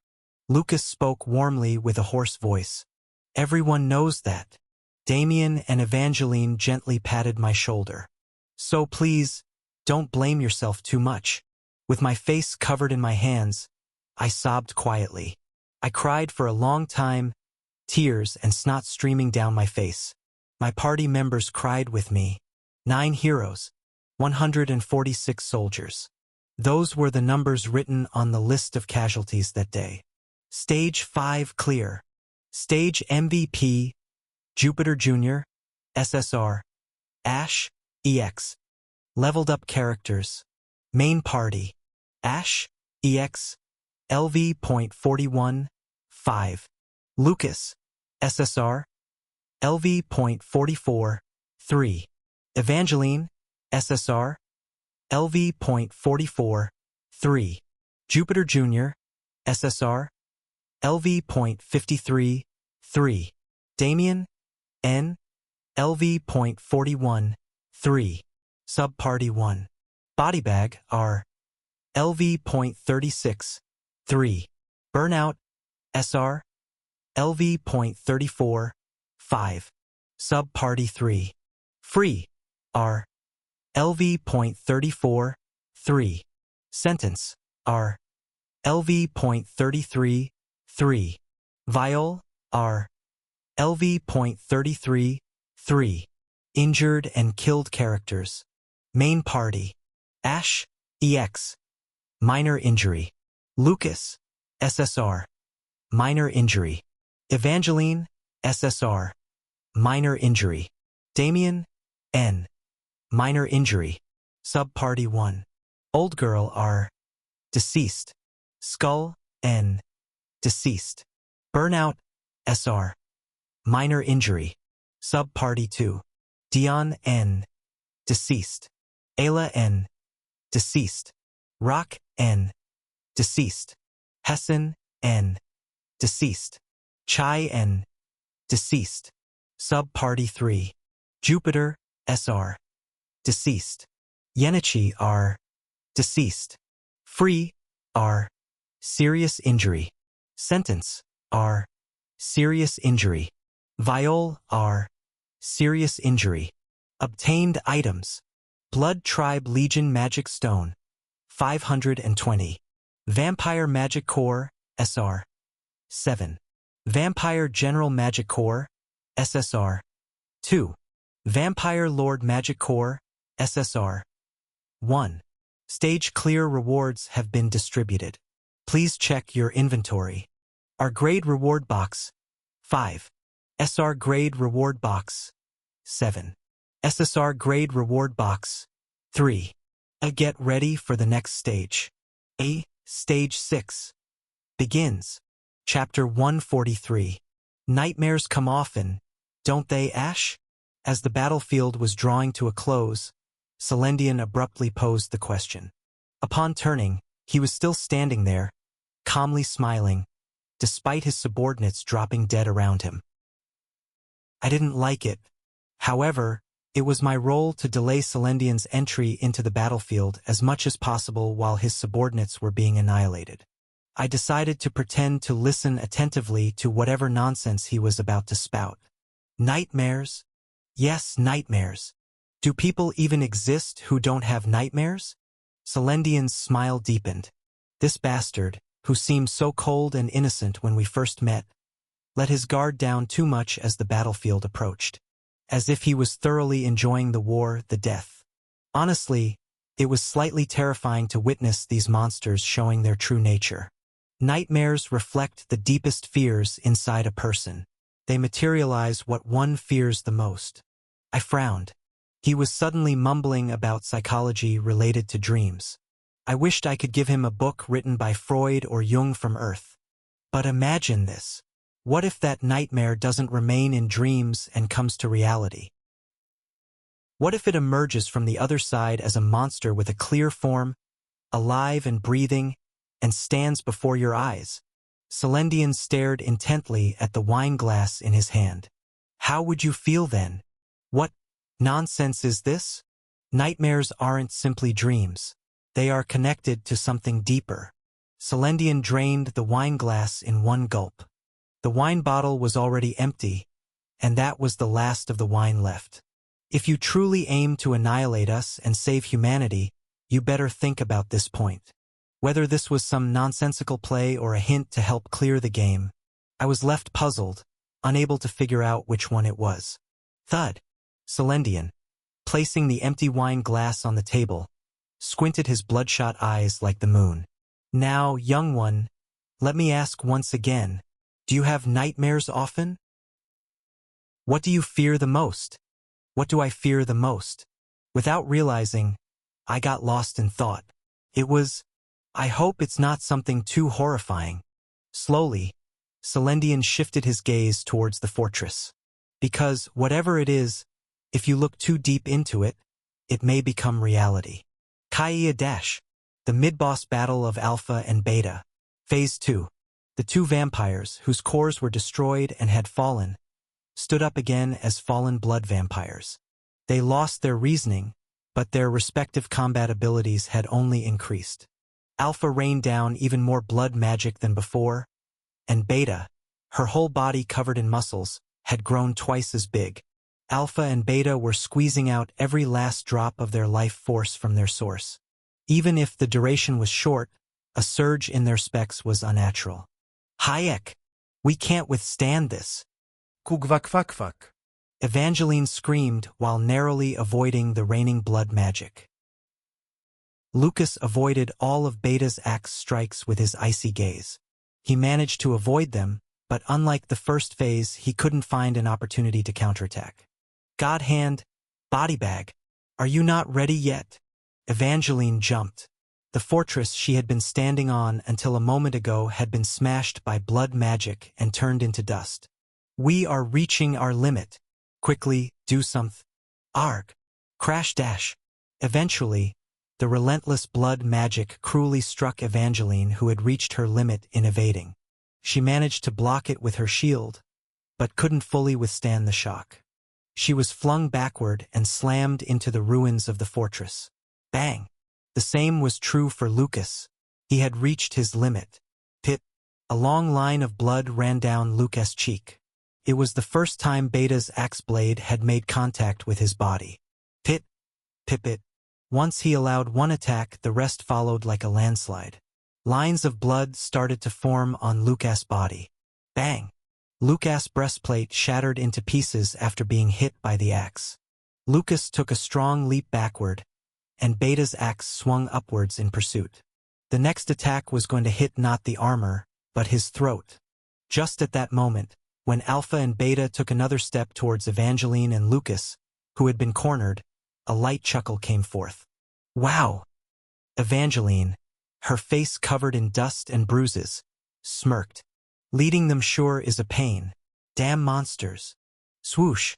A net made of silver sprang up from underneath Alpha and Beta's feet. It was conjured by Godhand using gathered silver nuggets. As a metalmancer capable of freely manipulating metal, fine craftsmanship wasn't his forte.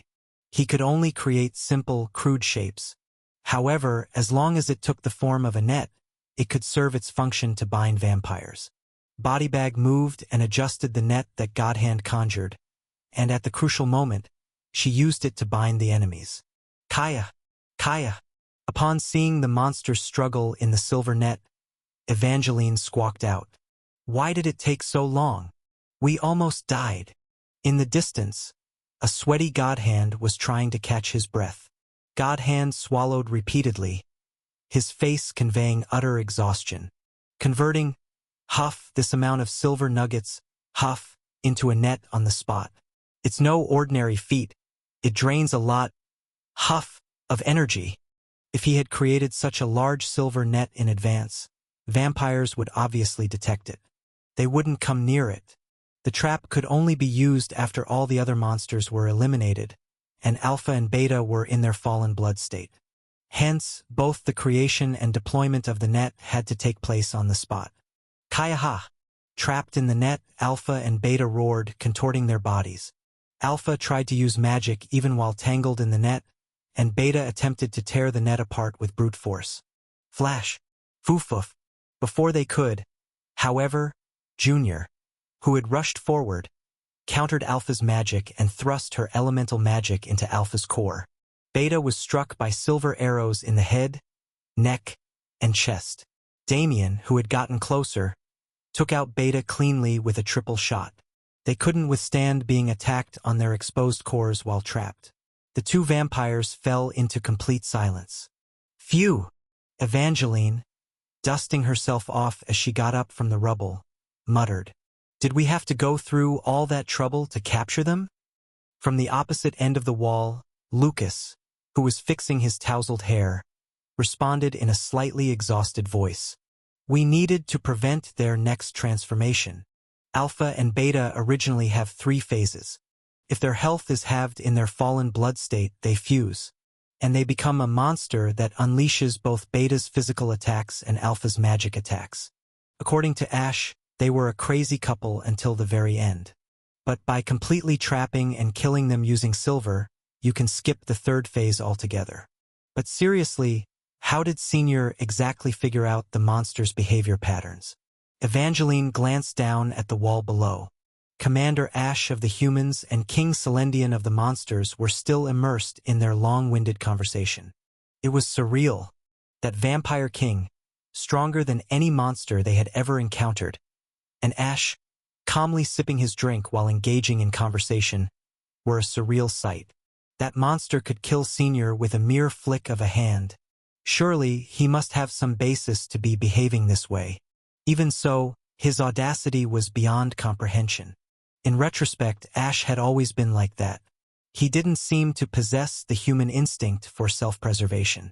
Was it because he was a cool-headed commander? Or was it, all right, everyone must be tired, but let's prepare for the final battle. Lucas' words snapped Evangeline back to reality. Lucas, having tidied his hair and armor, was back to his usual clean-cut self. With a slightly pale face, Lucas looked at the members of the party. This is the final showdown. The battle on the wall had come to a complete end. Alpha and Beta have fallen. Celendian, watching his 2 subordinates die a gruesome death tangled in the silver net, clapped in a manner reminiscent of a spectator. Clap, clap, clap. Well done, humans. I stared silently at the Vampire King. I did not like this. Despite losing all 999 of his minions, this monstrous brat didn't lose his cool. It was incredibly irritating. Well, that was a long preamble. Celendian turned to me with a cherubic smile and suddenly reached out. Shall we start the real battle now? Thunk. What? Let's join the fray. An invisible force gripped my throat. As my breath hitched, I was lifted into the air. May I escort you, lamb? With that, Celendian kicked off the ground and soared upwards. Swoosh dash. I felt as though the earth and sky had flipped. I let out a scream without even realizing. What kind of escort is this, you crazy son of a bitch? While Celendian climbed leisurely as though on a pleasant stroll on a path of ice and bodies, I was yanked into the air, my throat caught in his magic.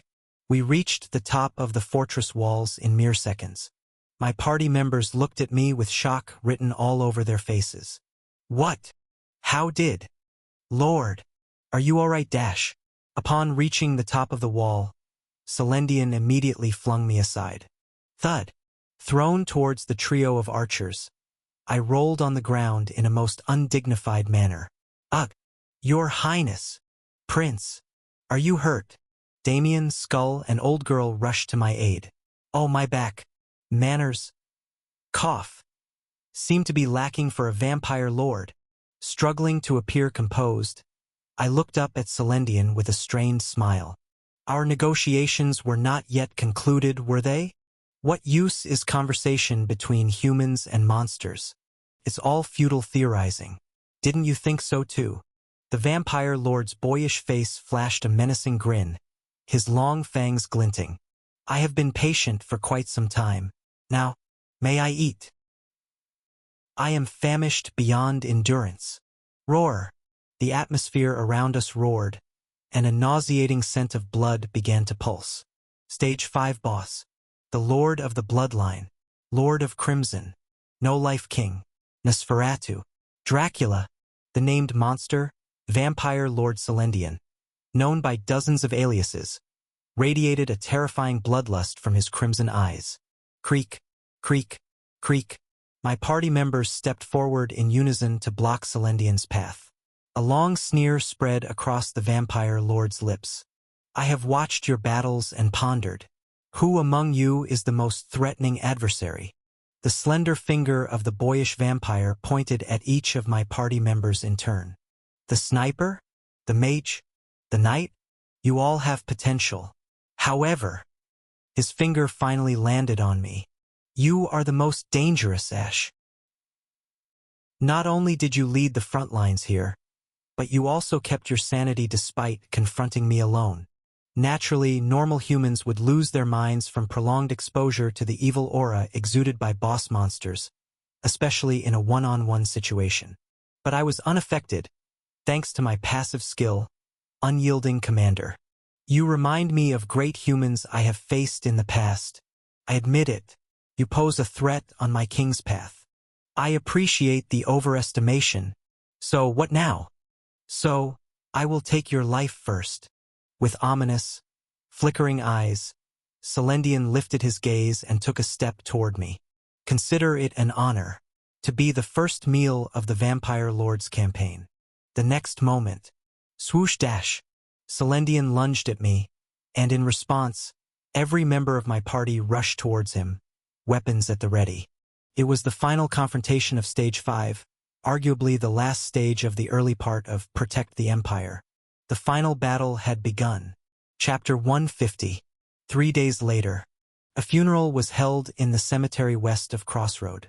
Since there had been no casualties in Stage 3 and Stage 4, it had been quite some time since the last funeral.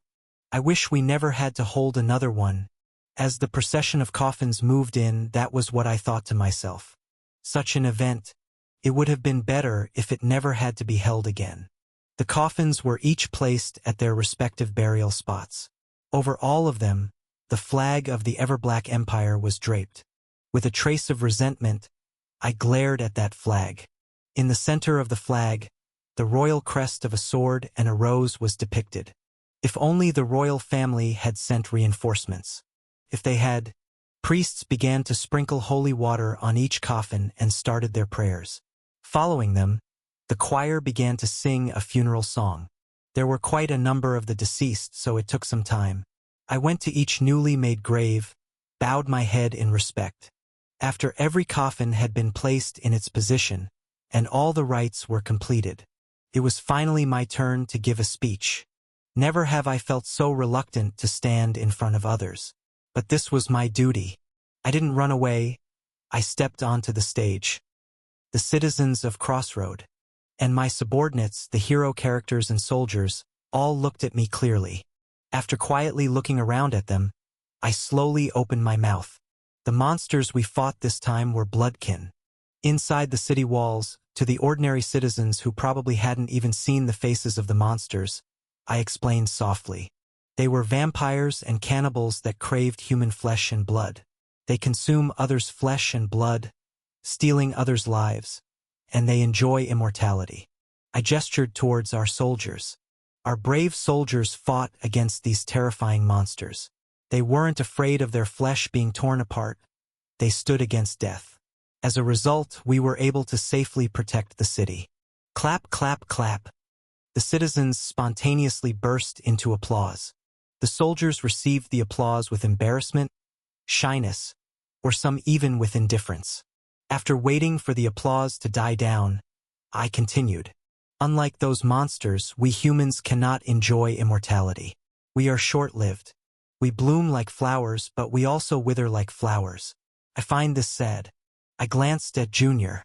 Junior, standing next to Jupiter's grave, was in a simple black dress, listening to my words. But as much as I find the shortness of life sad, I do not envy immortality. I raised my voice. Humans who struggle with life, shedding their own blood, are much more beautiful than monsters that swallow others' blood and run from death. I believe so. Truly, I believe so. Each of the warriors who died this time fought bravely. They didn't turn their eyes from their lives.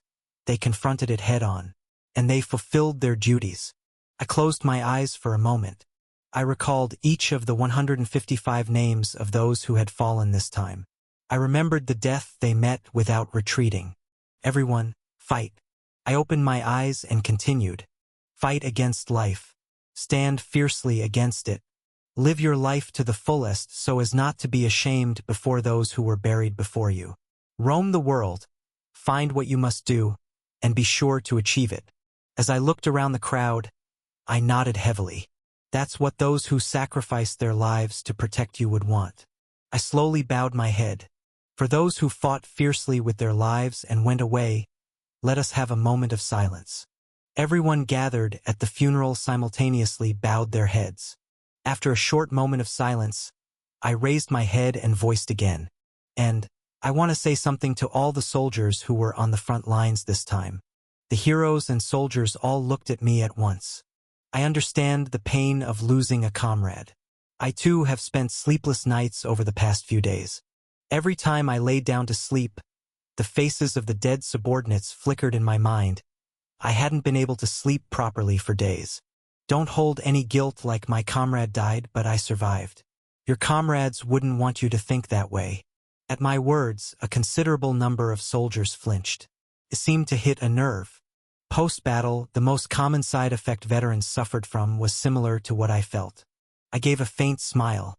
Let's find our purpose together, for we have survived. That was the extent of my prepared speech. It was a difficult battle, but thank you for surviving. As I fumbled for words, I chuckled awkwardly and finally spat out, "Thank you, everyone." I stepped down from the stage and Lucas signaled the artillery. Boom! Boom boom boom. A salvo rang out, honoring the dead. The funeral schedule had ended. The sharp salvo gradually faded, and the gathered citizens started to scatter one by one. I began to look for my party members at the cemetery. Godhand, Bodybag, Burnout were the first I saw. Shadow Squad members were standing in front of Old Girl and Skull's tombs. "Ah, Your Majesty! Your Majesty is here." As I approached, the three quickly bowed. I waved my hand to signal them to rest. The passing of Old Girl and Skull. It's unfortunate. I looked at the gravestones. Instead of their real names, their code names were inscribed on their tombstones. It was sad, yet very much like the Shadow Squad. Originally, members of Aegis Special Forces are not allowed to be buried. Upon death, their bodies are disposed of in some way, leaving no trace in the world. Godhand spoke with a bitter expression. But thanks to Your Majesty's consideration, we were able to bury them in such decent graves. A blessing, indeed. Even at their colleague's funeral, the three Shadow Squad members maintained completely expressionless faces, as if they had shaken off all sorrow over the past 3 days. It's okay to grieve more. It felt regretful that they seemed to have forcibly cut off their sorrow. While sharing stories about Old Girl and Skull, I told them the reason I had come. Come to my mansion this evening. We have a meeting about the defense strategy. All three Shadow Squad members bowed simultaneously. We understand, Your Majesty. We'll see you this evening. All right, see you later. After paying my respects to the tombstones of Old Girl and Skull one last time, I left the scene. Looking back, I saw the figures of Shadow Squad members standing in front of the two graves. The sight of them, 2 out of the 5 party members who had moved as one gone, was lonely, very much so. Lucas, Evangeline, and Lily were in front of the Dion mercenary group's grave. The faces of Lucas and Lily were sad, but especially Evangeline's face was no joke. She was soaked in tears and snot. Wah! She was even making strange crying noises. Wah-ah-ah! You seem to be very upset, Evangeline. At my murmur, Lucas responded. Evangeline spent time with the Dion mercenary group in the dungeon. She must have grown quite fond of them. That's right. I had sent the Dion party on an independent exploration with Evangeline as a guide. At first, she didn't like the Dion party because they got ringed out during the duel, but she must have grown quite attached to them over time. While Evangeline was crying hysterically, Lily comforted her from the side. Watching them from behind, Lucas asked me, "By the way, Your Majesty, what brings you here? Shall we resume the escort duty?" Lucas had temporarily suspended my escort duty. He was greatly exhausted from the last battle, and I had spent a few days lying alone in my room, so I suggested we rest. So we had been doing our own thing until today.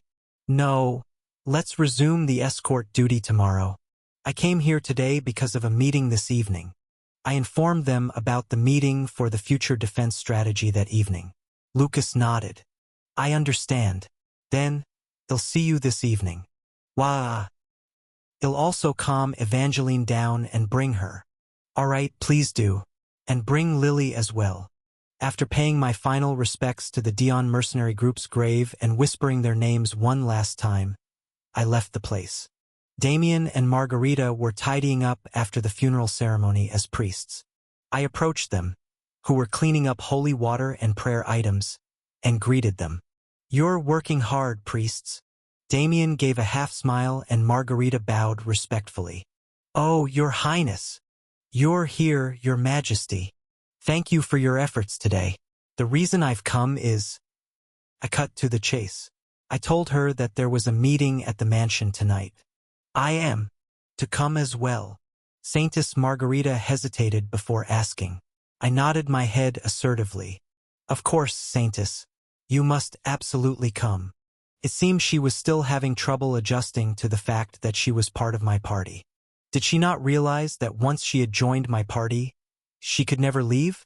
Prince, should I invite these three as well? Damien pointed to the side. There, 3 tankers from the old hunters who were in wheelchairs were visible.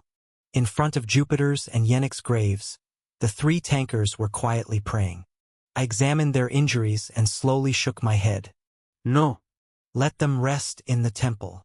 The 3 tankers had survived with their strong vitality, but their bodies were no longer capable of battle.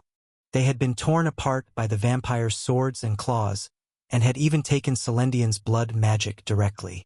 They were sturdy people who had held on until the end of the battle, but permanent injuries were left on their bodies. Essentially, they were confirmed to be retired. I would guarantee their post-retirement life even if I had to drain my savings, but they couldn't participate in defense battles anymore.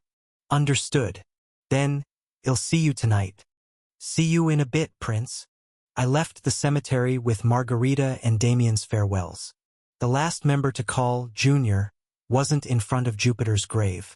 I turned my gaze outside the cemetery. I have an idea where she might be. Downtown Crossroad. Mercenary Guild. Junior was in the room Jupiter used to use. She was there to sort out the deceased's belongings. Junior sighed as she cleaned the empty room. There's not much to clean or sort out after all. Jupiter's possessions were minimal. 3 old imperial uniforms. 1 coat. 2 pairs of boots. 2 pairs of gloves. 4 bottles of liquor. 5 packs of cigarettes. That's it. Even though she was a wandering mercenary, how could she travel so lightly? Humming a strange tune, Junior put away Jupiter's belongings. Then she stopped. Ha!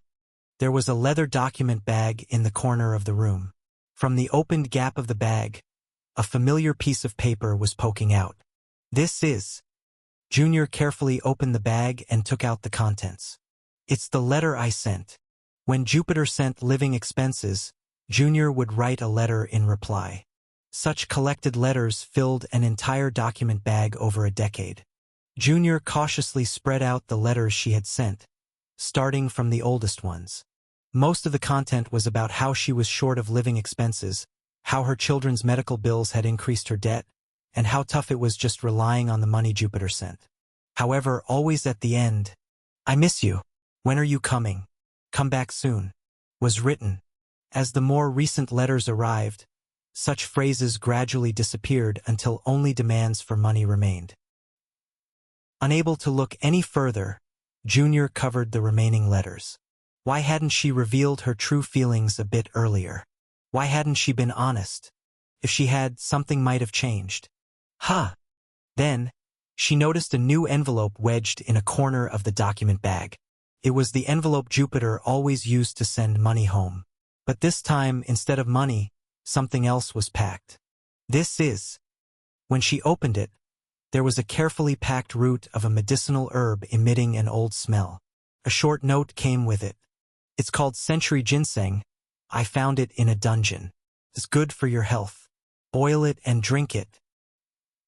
It was the century ginseng that Jupiter bought from Nameless, who appeared as a dungeon merchant during free exploration of Zone 2. She had bought it to give to her granddaughter, but ended up not being able to send it in a letter, nor deliver it in person. With the sender gone, only this unsent letter remained. This is the herb that old people use for strength and vitality. Holding the century ginseng, Junior muttered in disbelief. You packed this up to give it to me? Really? Something welled up within her. Junior bit her lower lip hard. Really? Like an old? As Junior was just barely holding back her tears, standing still. Knock, knock. The sound of a knock came from outside. Junior, who hastily wiped her eyes, turned around to see Ash standing frozen in the doorway. Sorry. Did I interrupt something? No, not at all. You came at just the right time. With her eyes still reddened, Junior laughed heartily. Mom wouldn't like it if I cried twice, he. Ash, who was on the verge of saying something, shook his head, cleared his throat, and spoke. I came to pass on a message. There's a meeting about the upcoming defense battle this evening. So come to the mansion. Understood. A meeting about the defense battle. Okay. Ash gave a small smile at Junior, who nodded her head. You can look forward to it. There's going to be something very interesting happening at today's meeting. Something so dynamic and fun that it will completely blow away the gloom that's been hanging over our party. Junior furrowed her brows and cautiously asked, a very dynamic and fun thing, you say? Chapter 151. I sent out a summons to my party members and headed back to the mansion, heading straight for Ader's room. Welcome, my lord. I spoke bluntly to Ader, who was trying to greet me with a smile.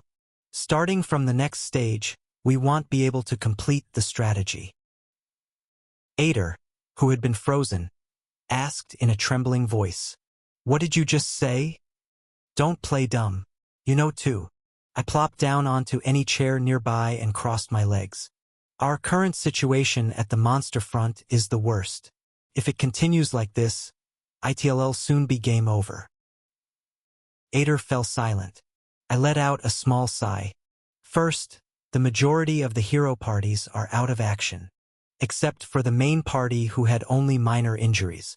The Shadow Squad, the first sub-party, and the Firepower team had lost 2 out of 3 archers. Burnout, the only archer left, was also injured. The Dion mercenary group, the second sub-party responsible for low-level work, had been wiped out. The loss was painful, as they were rookies who had been diligently fed experience points and geared up for future frontline operations. The Old Hunters, the third sub-party that was filled with AoE magic attackers, lost both mages. Although the 3 tanks survived, their injuries were severe. It was almost certain they'd retire. Out of the 20 hero characters, 9 are dead and 3 are retired. We've lost a staggering 60% of all hero characters.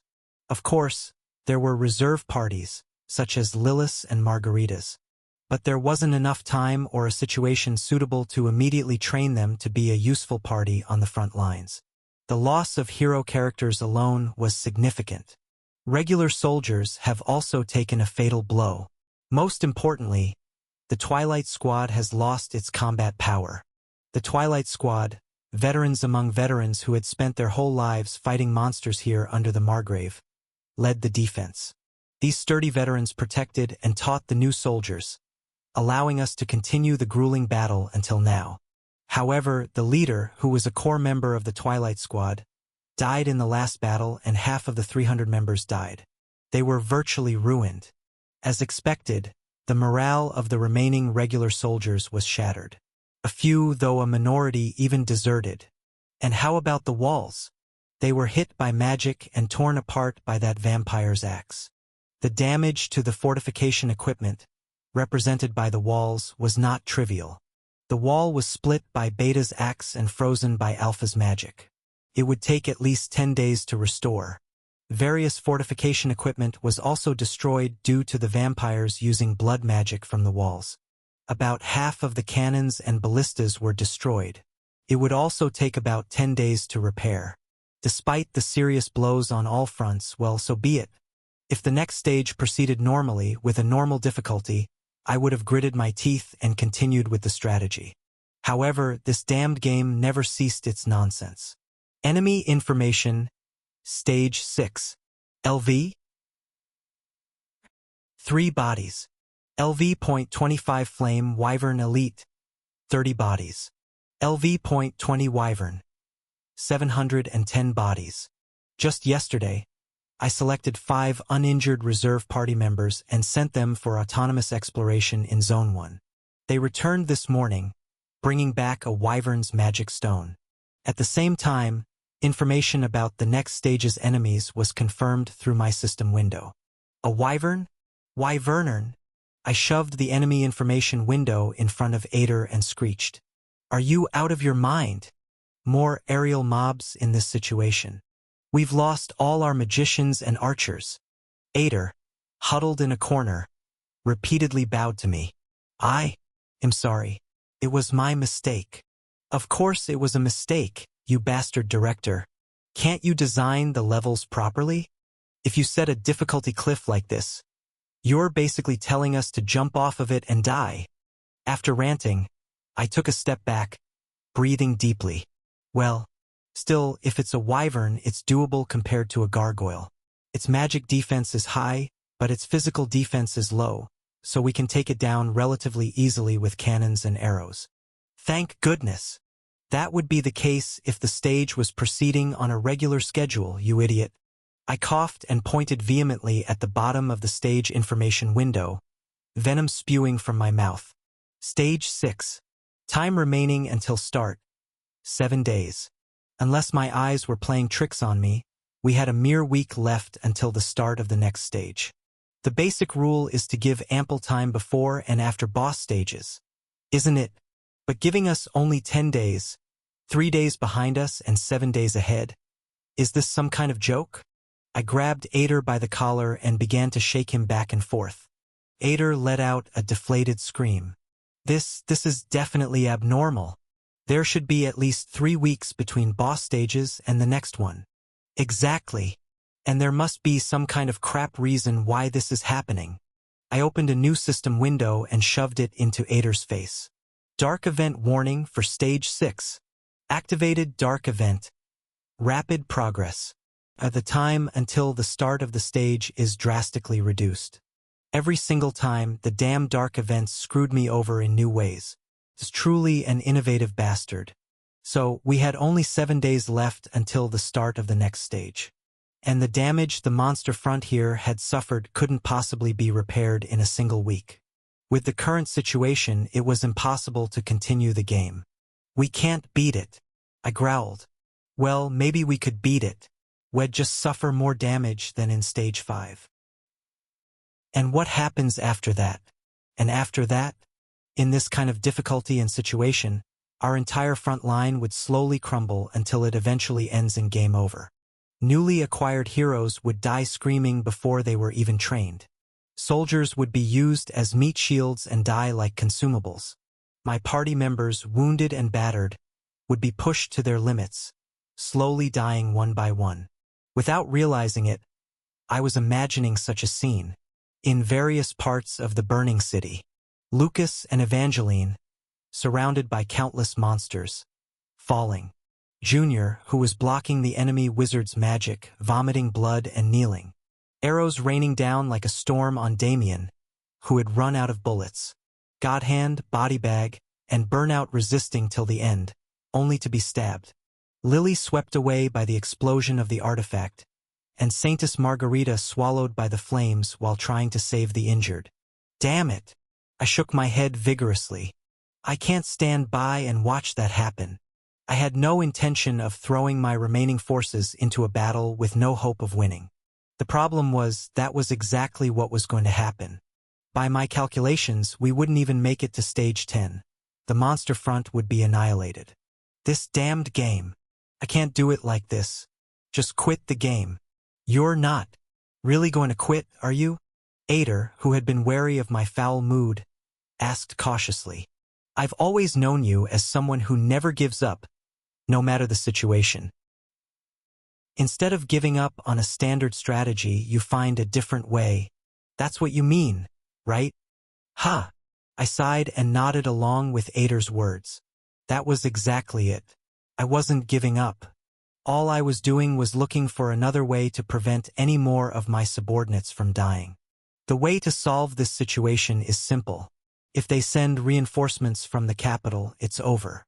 If they could send elite forces from the imperial capital, it would instantly bring relief. Because the Empire's standing army was powerful, even the ordinary soldiers, and the commanding officers, the knights, were top-tier hero characters. Even though they weren't permanently stationed on the monster front but lent out on a temporary basis. Nonetheless, if they were to come, we would be able to breathe easy. By conducting defensive operations using these forces, I could buy time to properly train my heroes and soldiers. But the royal court kept ignoring my requests for help. So we have no choice. We have to force them to send reinforcements. At my words, Ader tilted his head. How on earth are you going to force them to send reinforcements? Do you remember the content of the last letter I sent to the royal court asking for reinforcements? Ader, who had written the letter, nodded. Why yes, I remember clearly. You said, if they don't send reinforcements this time, next time, I will show them the greatest tantrum that the youngest prince can throw. Please convey this. You said that, right? I wrote the letter as it is. I gave a devilish grin. Let's show them the best mess. A spectacular disaster. So big that the imperial palace would be so overjoyed that they would immediately deploy their forces. The disaster, you say? Exactly. The third prince of the empire, Ash, was originally a crazy, reckless brat. Hadn't he been too sincere and good a commander all this while? It was time to return to his true, reckless self. Not just drinking a little, gambling, and wasting money. This would be on a different level. Let's show them what a real mess looks like. What kind of disaster would require sending elite forces to this remote place, even if something happens in the imperial palace? With a smirk plastered across my face, I replied in a hushed voice to Ader, that would be a rebellion. At my proclamation, everyone's movements froze. Evening. The Lord's mansion. Reception room. A gathering where all party members had assembled as I had summoned. In front of each sofa where they were sitting, beverages and snacks were laid out. The time for late-night snacks that the party members had requested during the last battle was combined with this gathering. Lightening the somber mood brought by a comrade's death and funeral, party members were having a lively conversation over snacks. In the midst of this softened atmosphere, I dropped a bombshell. Ha! Evangeline asked, her eyes wide open in surprise. The snack she had been holding was now rolling on the floor. Senior? What did you just say, Dash? I said it's a rebellion, Evangeline. Evangeline's mouth gaped open. The drink she had been sipping flowed back into her cup. The rest of the party members' reactions were no different. Either they started coughing in surprise, pinched their cheeks, or started cleaning their ears, as if they had heard something wrong. But I have a clear voice. They didn't hear wrong, my friends. I'll say it again. I plan to incite a rebellion. The word rebellion for the third time. Unable to deny the reality any longer, the party members looked at me, their eyes filled with horror. From today, the fortress city of Crossroad in the southern front of the Empire is leaving the Empire's jurisdiction. I declare the founding of an independent state, the Empire of Crossroad. I shrugged and pointed at myself. And of course, I will be the Emperor. Chapter 152. And of course, I'll become the Emperor. From a declaration of rebellion to declaring oneself Emperor. The audience hall was blanketed in silence. Half of my party members were shocked and stupefied at my mad proclamation, while the other half instantly rose to their feet, ready to say something. I won't be taking any questions, I yelled as I thrust my hand forward. The only thing you must decide now is one thing. Will you stand with me, or not? I gave a faint smile.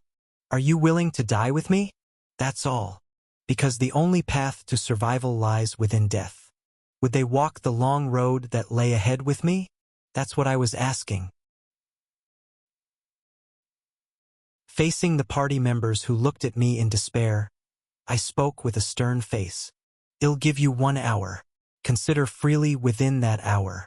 Will you stand with me, or will you leave?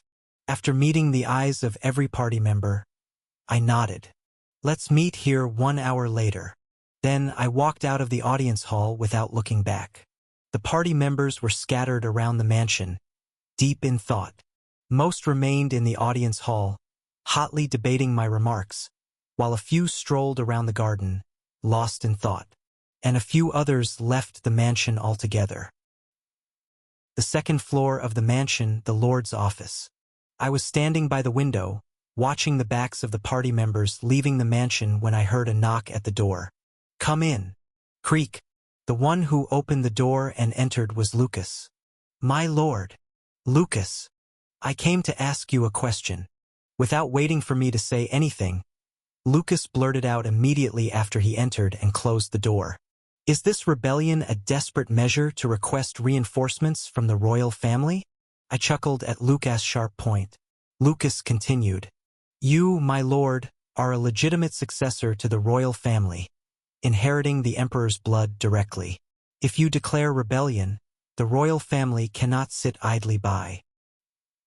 They will dispatch troops to suppress the rebellion. Isn't your plan to use those troops to exterminate the monsters? Well done, Lucas. Reading my thoughts so accurately. I nodded my head. You've guessed quite correctly. I haven't told the party members yet, but the next monster invasion is in a week. With the current situation here, there's no way we can fend them off. Hence, I decided to do this absurd show. Lucas, looking me in the eye, cautiously spoke up. I understand your intention, my lord, but there are 2 problems with your plan. 2 problems. First, the distance between the royal capital and this southern front. Even if the messenger changes horses and races, it will take a week. Lucas quietly pointed out the errors in my plan.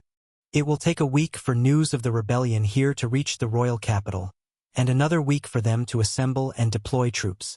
At the very least, it will take 2 weeks. In reality, it will probably take longer. You said the next defensive battle would be in a week.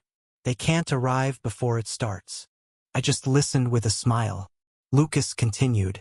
Second, there's no way to prove this rebellion was a hoax.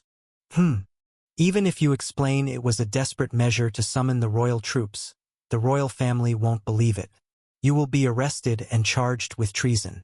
As a royal, you won't be executed on the spot, but you will be transported to the royal capital. That's certainly true. As I was about to nod and accept Lucas' point, bang! Lucas, you're absolutely right. The platinum-haired female knight burst into the office. It was Evangeline. My eyes widened in surprise. How much of our conversation did you hear? Obviously, from the beginning. But that's not important. I get the whole reinforcement thing. But rebellion? Really, senior? Almost crawling on the floor, Evangeline reached me and shouted out. Please think again. That should be the absolute last resort. No, not even then. It's a method that should never be used. The emperor shows no mercy to traitors. You should know better. Even if it's his own son, he'll definitely kill him. Evangeline was pale with fear. That's not all. If you're involved in the rebellion, he'll exterminate 3 generations. Everyone in this place, the entire crossroad, will be sentenced to execution. The reason Evangeline was so vehemently discouraging this was clearly because she was the successor to the Margrave's title. Crossroad was Evangeline's hometown, the land she would inherit and rule in the future. But to declare a rebellion here, you're going to turn your homeland, your domain, into a sea of fire. My decree was tantamount to that. Look at the war with the neighboring Bringer Kingdom, senior. Evangeline spat out in a trembling voice, as I remained silent. For the slightest discord, he's crushing a kingdom that has been loyal for hundreds of years. A small domain in such a remote place will undoubtedly be burned to the ground without a trace. Please, senior. There must be another way. Just not a rebellion. Without answering, I looked outside the open office door. You two there. Stop hiding and come in. Oh! Cough. Then, Damien and Junior, who were outside the door, awkwardly walked into the office. I gave them a slight smile. Shall we hear your opinions too? Damien and Junior glanced at each other. Damien nervously spoke first. Well, I am the prince's right-hand man. I have nowhere else to go anyway. I'll stand by the prince's side to the end. But rebellion, well, isn't it a bit dangerous? Damien, whose round eyes flickered at me, started trembling when he saw my quiet smile. Independent Illinois shoot at whoever if the prince commands it. Just leave it to me. Right. Thank you, Damien. After smiling at Damien once more, I turned my gaze to the wizard next to him. Your opinion, Junior? It's suicide. Junior cut in decisively with her clear voice.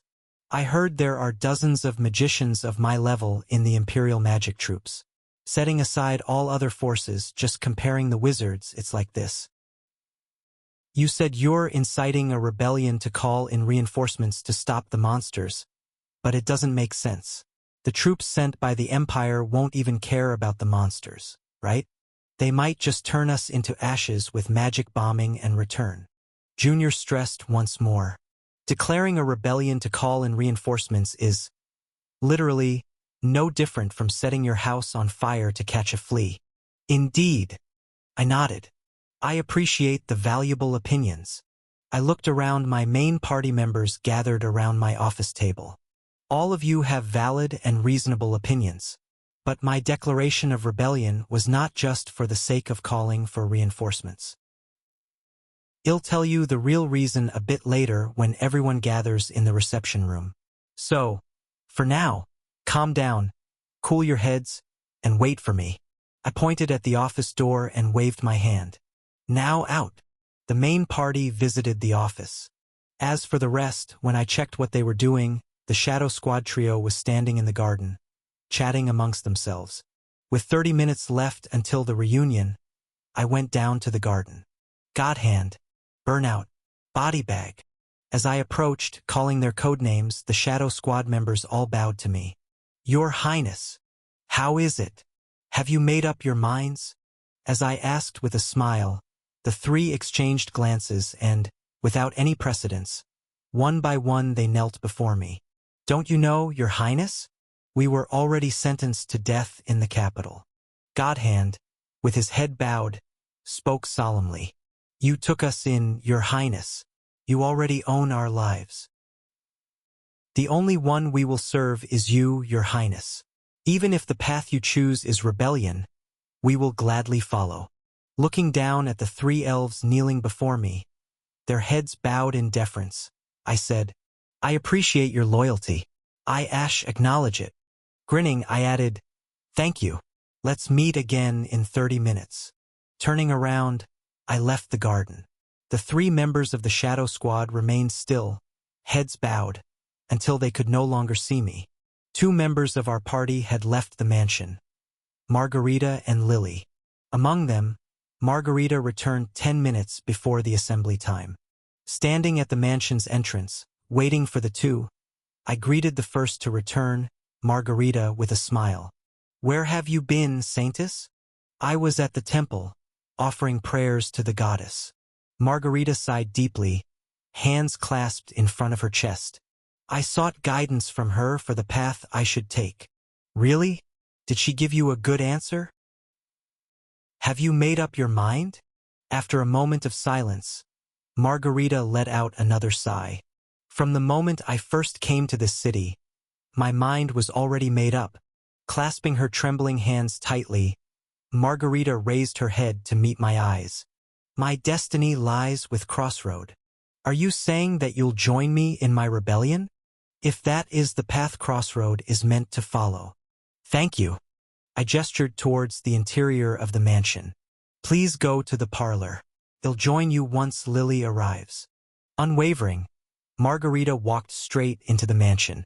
The last party member, Lily, only showed up 10 minutes after the scheduled assembly time. It seemed like she was coming from afar, dragging her wheelchair along with her, laden with various bags. A bag stuffed with clothes, another with various magical tools and alchemical potions. Lily? What's with all this stuff? On reaching the mansion's entrance, panting, Lily exclaimed, "Of course, it's the stuff I've gathered to leave this city. I may have lost the use of my legs serving this city, but I was okay with it. I faced death multiple times, but I could bear that too. But," Lily shook her head vehemently, "but I can't bear rebellion. This is really, really too much, Your Highness. I was once ready to lay my bones on the front lines here, but to be labeled a traitor is beyond what I can tolerate. I'm leaving." Glancing through the window at the other party members in the parlor, Lily seemed to soften a bit, her eyes trembling. But soon after, she slapped her cheek, regaining her composure, and waved at me. "I just came to bid you all a final farewell with a clear conscience. I'm gonna run away now. Goodbye. Good luck with the rebellion. And if it fails, don't mention my name." "Indeed." I nodded in agreement. "You're wise, Lily." "Huh. But running away like this won't do." I moved behind Lily, grabbed the handles of her wheelchair, and forcibly pulled her into the mansion. "Just hear me out one last time. After that, you can either run away or stay, as you please." "Wah! Let go, let go. You rebel. Treason is contagious. It's not my fault. I'm really innocent. It was a lie." Back at the meeting with all the party members, I blurted out to the tense faces looking at me, "The rebellion was a blatant lie. I had no intention of starting one." "What?" I leisurely smiled at the confused party members. "Of course, if a rebellion was instigated, we could forcibly bring in troops from the royal court. But as you all pointed out, while it may help hold off the monsters for a while, it would lead to everything burning in the aftermath. I would be arrested and executed. Crossroad would be burned to the ground. Staging a real rebellion was never a viable option. I never considered it. So, you must be wondering why I declared such a farcical rebellion to you." Ahem. Clearing my throat, I let it out. "There's a spy in this city, a dog of the royal court, reporting our every move to the emperor. It was a show to catch that spy, and that friend bit my bait as expected. And so it happened. The bait of rebellion had been thrown, a potent trick from the start, aimed at smoking out the spy." Party members began to buzz with whispers. Lucas asked anxiously, "Where is this spy?" "Here." I stretched out my hand, lightly sweeping over the assembled party members in the reception room. "In this room, among you, sitting with a calm face." The stunned party members looked at each other. Now, with a wide and kindly smile on my face, I asked quietly, "Do you know who it is?" Chapter 153. Before the start of Stage 4. Just after recruiting Aegis Special Forces Team 8 who were there for Godhand, I had given an order to Ader. "Be on the lookout just in case, and report if anything happens." "Me?" Ader had asked in surprise. "Of course, you are the only free resource we have. We who are constantly caught up in defense battles and explorations can't do it." The Aegis Special Forces Team 8 was composed entirely of elves. All of them were convicts sent from the capital. The measure was taken as a precaution, as the existing party members were hesitant and uncomfortable with them. However, they were loyal, fought valiantly, and won the trust of everyone. Eventually, they integrated fully into this front line against the monsters. They were no longer Aegis Special Forces Team 8, but my Shadow Squad. I had also come to completely trust the Shadow Squad. So much so that I had forgotten about assigning Ader to keep watch over them. But on the eve of Stage 5, Ader came to me with a trembling face. "Your Lordship, I think you need to look at this information." And what Ader showed me was a video shot like CCTV footage. "After you ordered surveillance that day, I've been using the remaining system resources to monitor the Shadow Squad. This is what I caught today." On the screen, there was the Lord's mansion where the Shadow Squad was staying. It was the archery training ground behind the mansion. Godhand was out there alone. "Coming to find me will cause trouble." With an awkward look around, Godhand spoke softly. If anyone sees us, they'll discover our connection. Everyone in the castle will be too busy preparing for tomorrow's defense. They won't even notice me. But what about this? What are you going to do about this? The one who had come to find Godhand and was saying these things was Saintess Margarita. My assignment from the capital was only to monitor the dynamics of this fortress city. But now I've been made to stand on the front line. Isn't the inner reconnaissance of the front line your Aegis Special Forces job? With these words, everything became clear. Godhand and Margarita. Both of them were spies for the royal family. As Margarita was hysterically screaming, Godhand looked around and asked, "Did Prince Ash also request your participation in the battle?" "Yes. He said he wanted me to participate as a reserve. Damn it. This is not the mission I was given. I came to treat the sick, not to fight monsters." "Calm down. Someone might hear." "Calm down? How can I? When I was first dispatched here from the capital, they said the monster invasion was dwindling and it would be safe. But not only is the invasion intensifying daily, now I'm being placed directly on the wall." After venting for a while, Margarita seemed to calm down a little and took a deep breath. Godhand, who had been listening quietly, nodded his head. "Don't worry. I will protect you." "Really?" "Yes. If that's something I can do." "No, that's not enough. I need to contact the capital directly." "No more dash." That's when it happened. Godhand. From the direction of the mansion, Bodybag approached, her voice tinged with suspicion.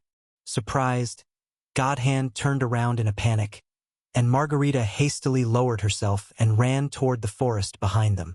"Bodybag? What are you doing here instead of resting in the mansion?" "I just thought I'd get some fresh air." "What about you, Godhand? Who were you talking to?" Margarita desperately fled into the forest behind the archery training ground, and Godhand blocked the path leading in that direction with his body and coughed. "Conversation? Ahem. I was alone. I was just talking to myself." Click. "That's all." Ader stopped the video and chuckled wryly. "Your lordship's insight in ordering the surveillance was accurate. I almost blindly trusted the Shadow Squad. They're such reliable fellows." "Forget about the Shadow Squad. What about Margarita?" "Huh. Did you stop surveilling Margarita after this?" Ader looked startled. "I shifted the target of the surveillance to Margarita after their conversation ended. But she's just been praying in the temple. She hasn't done anything else dash." "Show me." "Huh. That prayer. Show it to me." Ader turned the screen. In the central hall of the temple, Margarita knelt in prayer before the statue of the goddess. "I simply wish to be faithful to the task I've been given." Margarita gazed up at the statue of the goddess with a desperate look in her eyes. "What should I do now?" As if the statue of the goddess would actually respond. "Please, guide me." She crouched down and continued her prayers. Damien watched her from a distance, a puzzled look on his face captured on screen. At this point, Ader paused the video. From this point onwards, she just remains kneeling in front of the statue. I squinted my eyes, staring intensely at the screen. When she was talking with Godhand, Margarita clearly said, "Yes, I must make direct contact with the Central." Ah yes, she indeed said that. So that means Margarita has a way of communicating with the Central. But she's not contacting anyone, just offering up endless prayers? She hadn't sent a messenger. She hadn't written a letter. She was just praying before the statue of the goddess. I glared at the statue on the screen. Could it be? "Ader, can you continue to monitor Margarita? The system resources are limited, so I can only monitor one at a time. Then from now on only monitor Margarita. You can ignore the Shadow Squad." Thump, thump. I unclenched my fist and growled softly.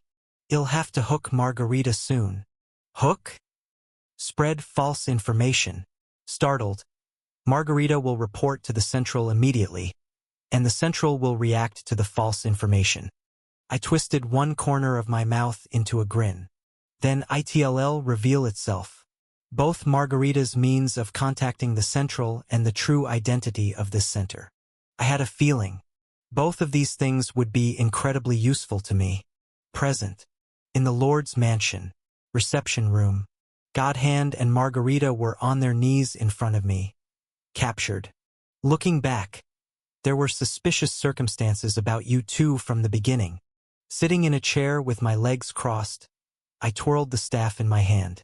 Godhand, when you lost both arms in the Gargoyle Legion's defensive battle, you underwent surgery by Margarita. But you didn't really cut off both arms then, did you? You lost them before you arrived on this front line. When you earned the name Godhand. That day, outside Godhand's operating room, Bodybag said this. Godhand lost both hands in an operation 2 years ago. Both lost hands were replaced with metallic prosthetics. As a metallurgist, he had no problem manipulating the prosthetics like real hands. After replacing both hands with prosthetics, he changed his code name to Godhand. That day, the arm you lost and the one you cut off, both were not real arms but metal prosthetics. Margarita acted like you made a great sacrifice to win our trust. Isn't that right?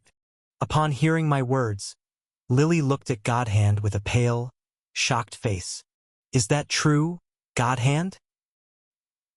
But that day, you lost your arm to save me. Godhand, who had been silent, slowly opened his mouth. It's true that I was injured by the gargoyle and had to amputate more of my arm that day. Strangely, he seemed to be speaking to Lily, not me. However, most of what you said is correct, Your Highness. I exaggerated a minor injury as if it was a significant one, to gain trust on this front. But Lily, everything I told you that night was true. Lily didn't wait to hear any more. She stormed out of the reception room. Godhand, who had been looking at the space where Lily had disappeared, silently shut his mouth and lowered his head.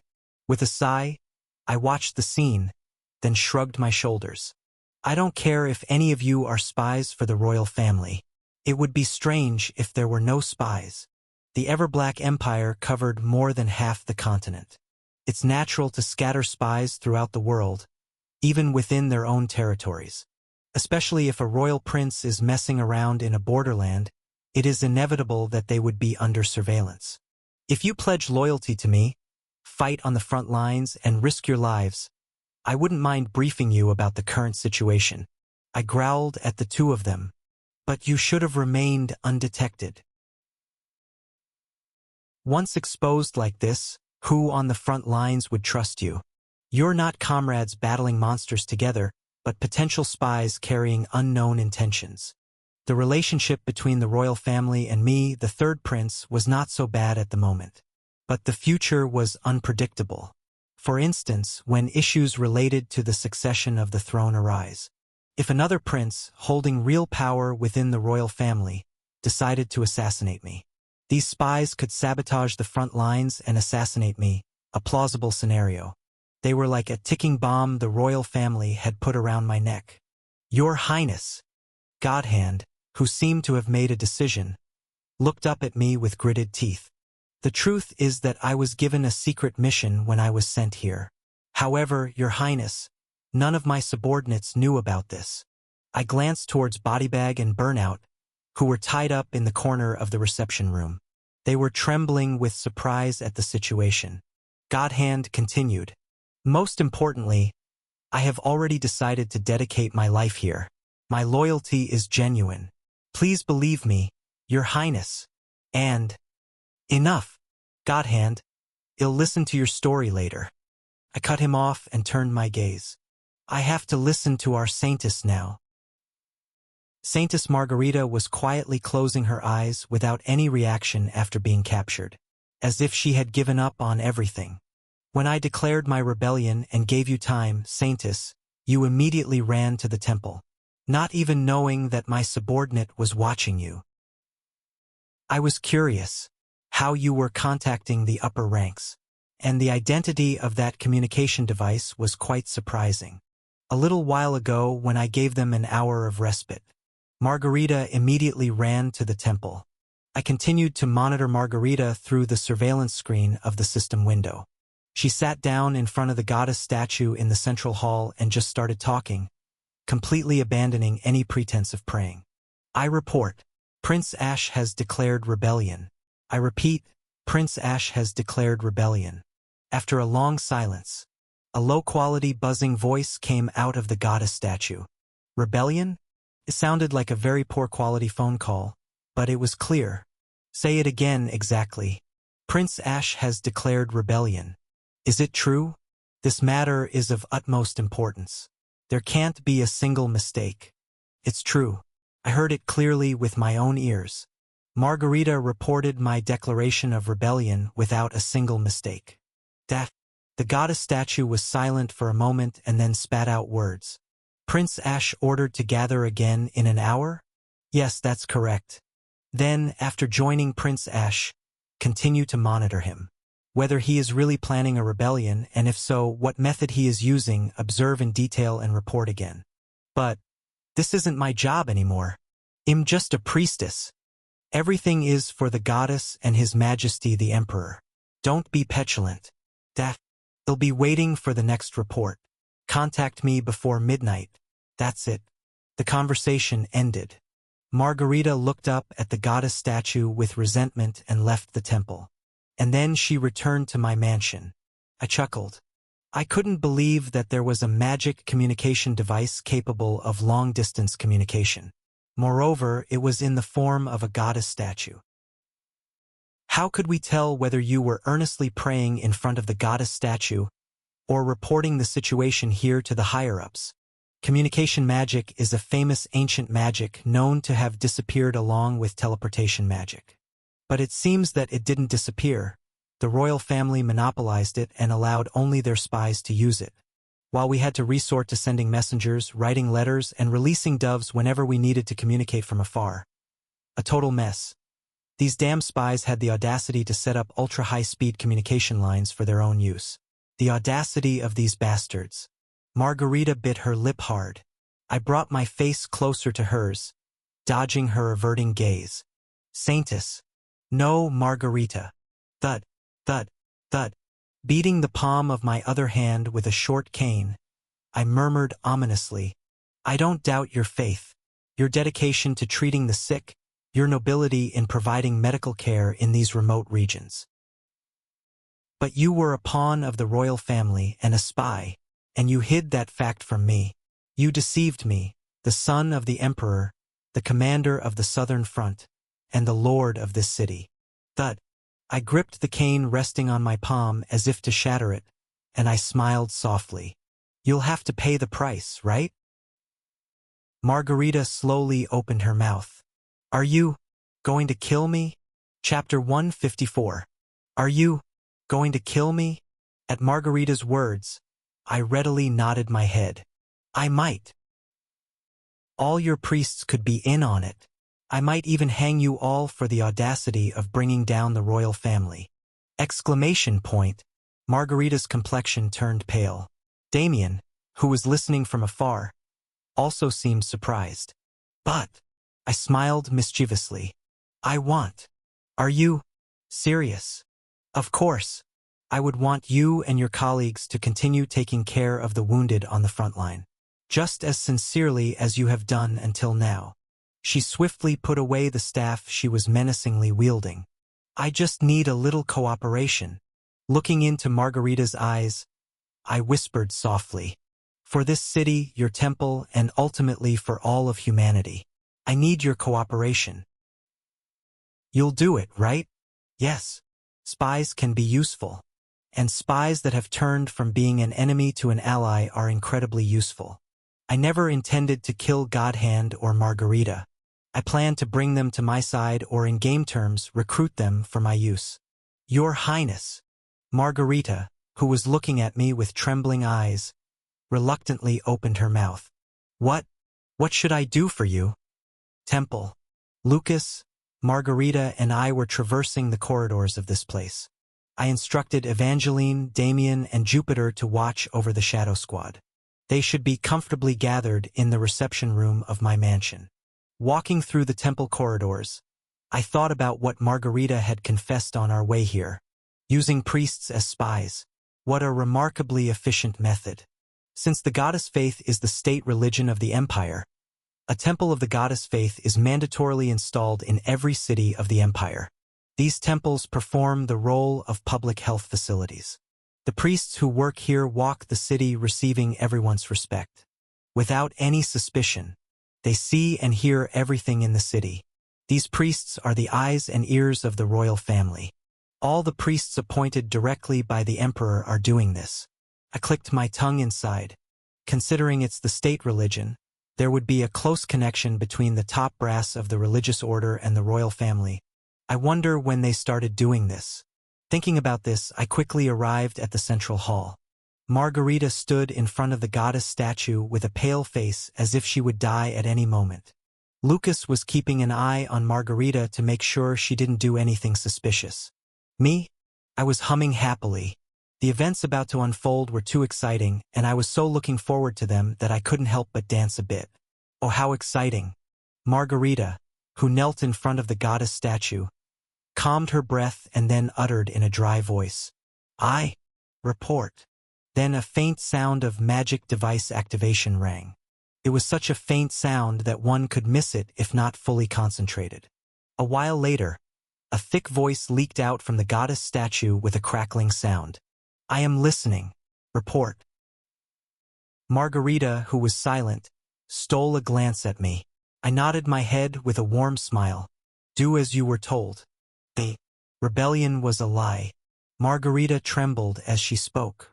It was a trap set by His Highness, Prince Ash, to weed out spies like me. What?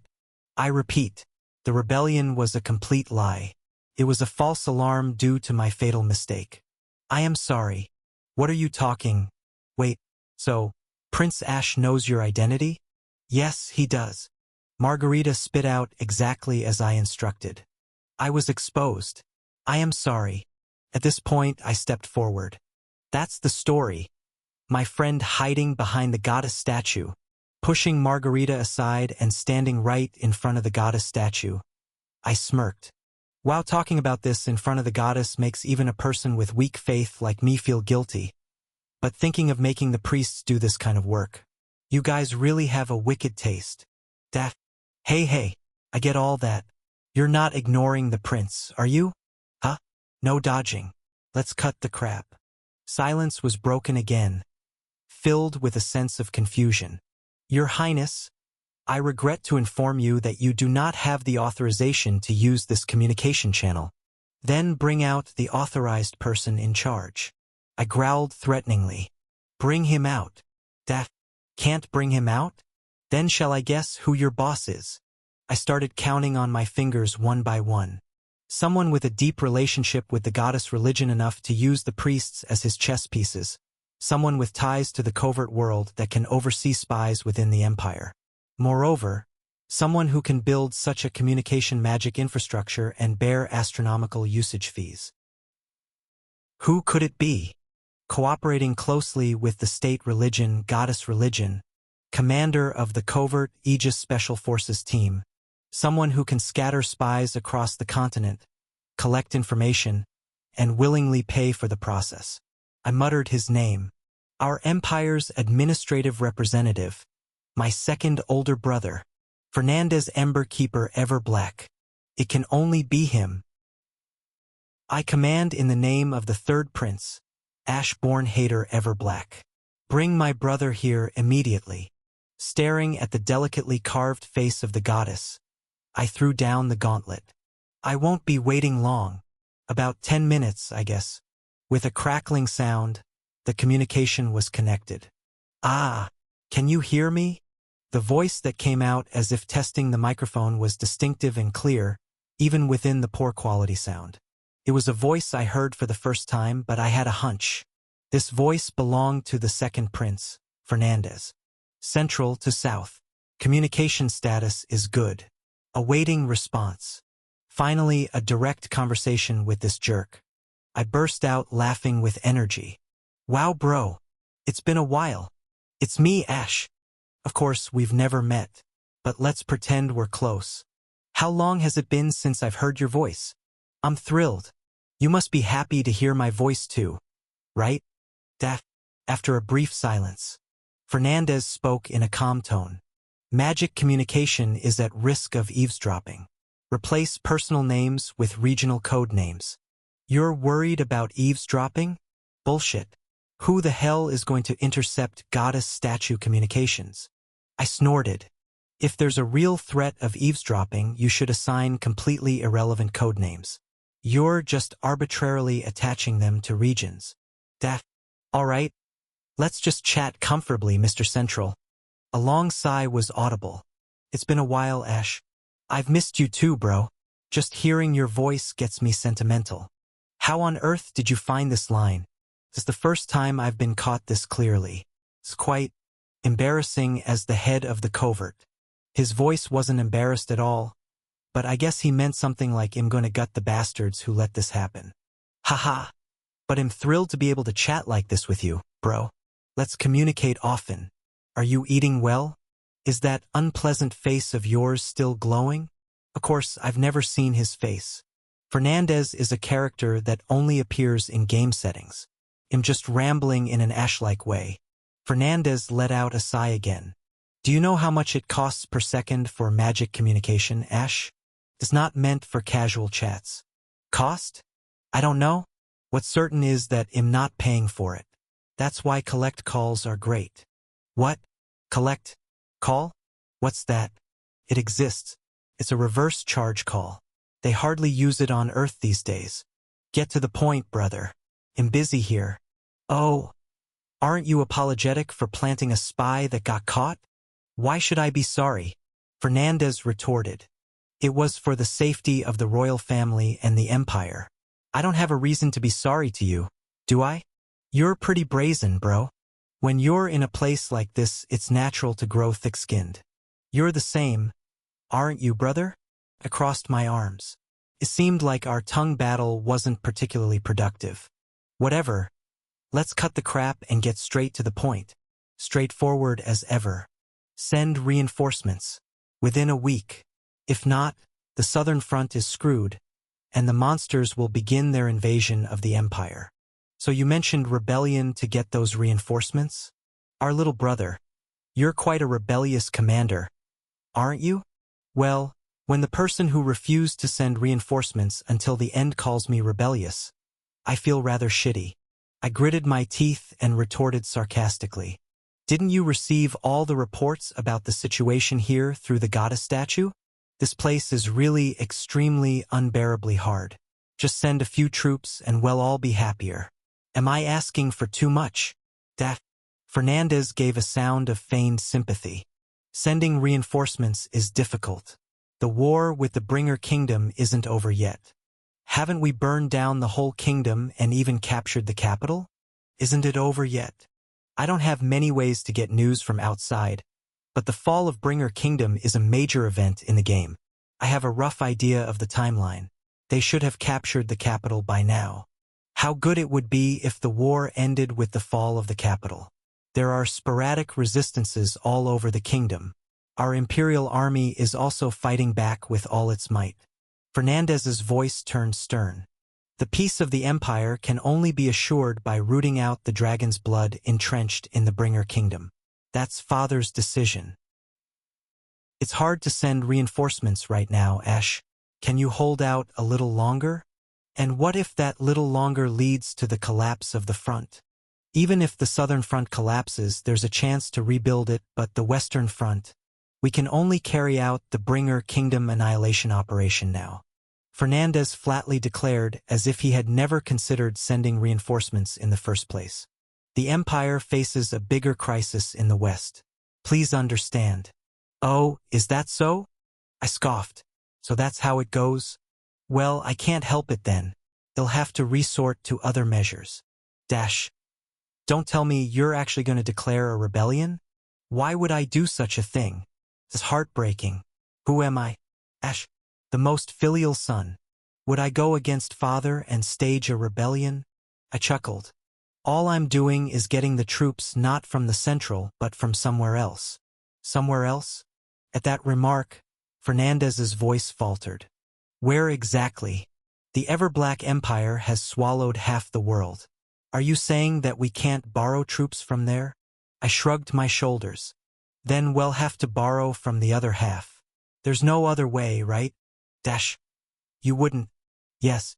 I'm going to gather the remnants from all the countries our empire has destroyed here on the southern front. Fernandez started to say something, but I didn't give him a chance and continued. And, oh my, what a surprise. The Bringer Kingdom is just a 3-day march from here. Right? Who knows if someone unknown might suddenly offer money, supplies, and a comfortable place to rest to those who have lost their capital and are fighting a difficult battle. I won't stage a rebellion. That's too risky. Instead, I'll tear down the tower that the royal family has carefully built over the years, the Bringer Kingdom Annihilation Operation. That was the chaos I had planned. I'm going to die anyway. It was an incredibly honest sentiment. Why can't I cause some trouble? Chapter 155. Bringer Duchy. TL note. Changed from Bringer Duchy to Bringer Duchy. As one might surmise from the name, it was the land governed by the ducal house of Bringer. Centuries ago, the last fire dragon on the continent, Duskbringer, and the reigning emperor were rumored to have a descendant. Nobody knew how a human and a dragon got married, but anyway, this half-human half-dragon offspring became the first Duke of Bringer.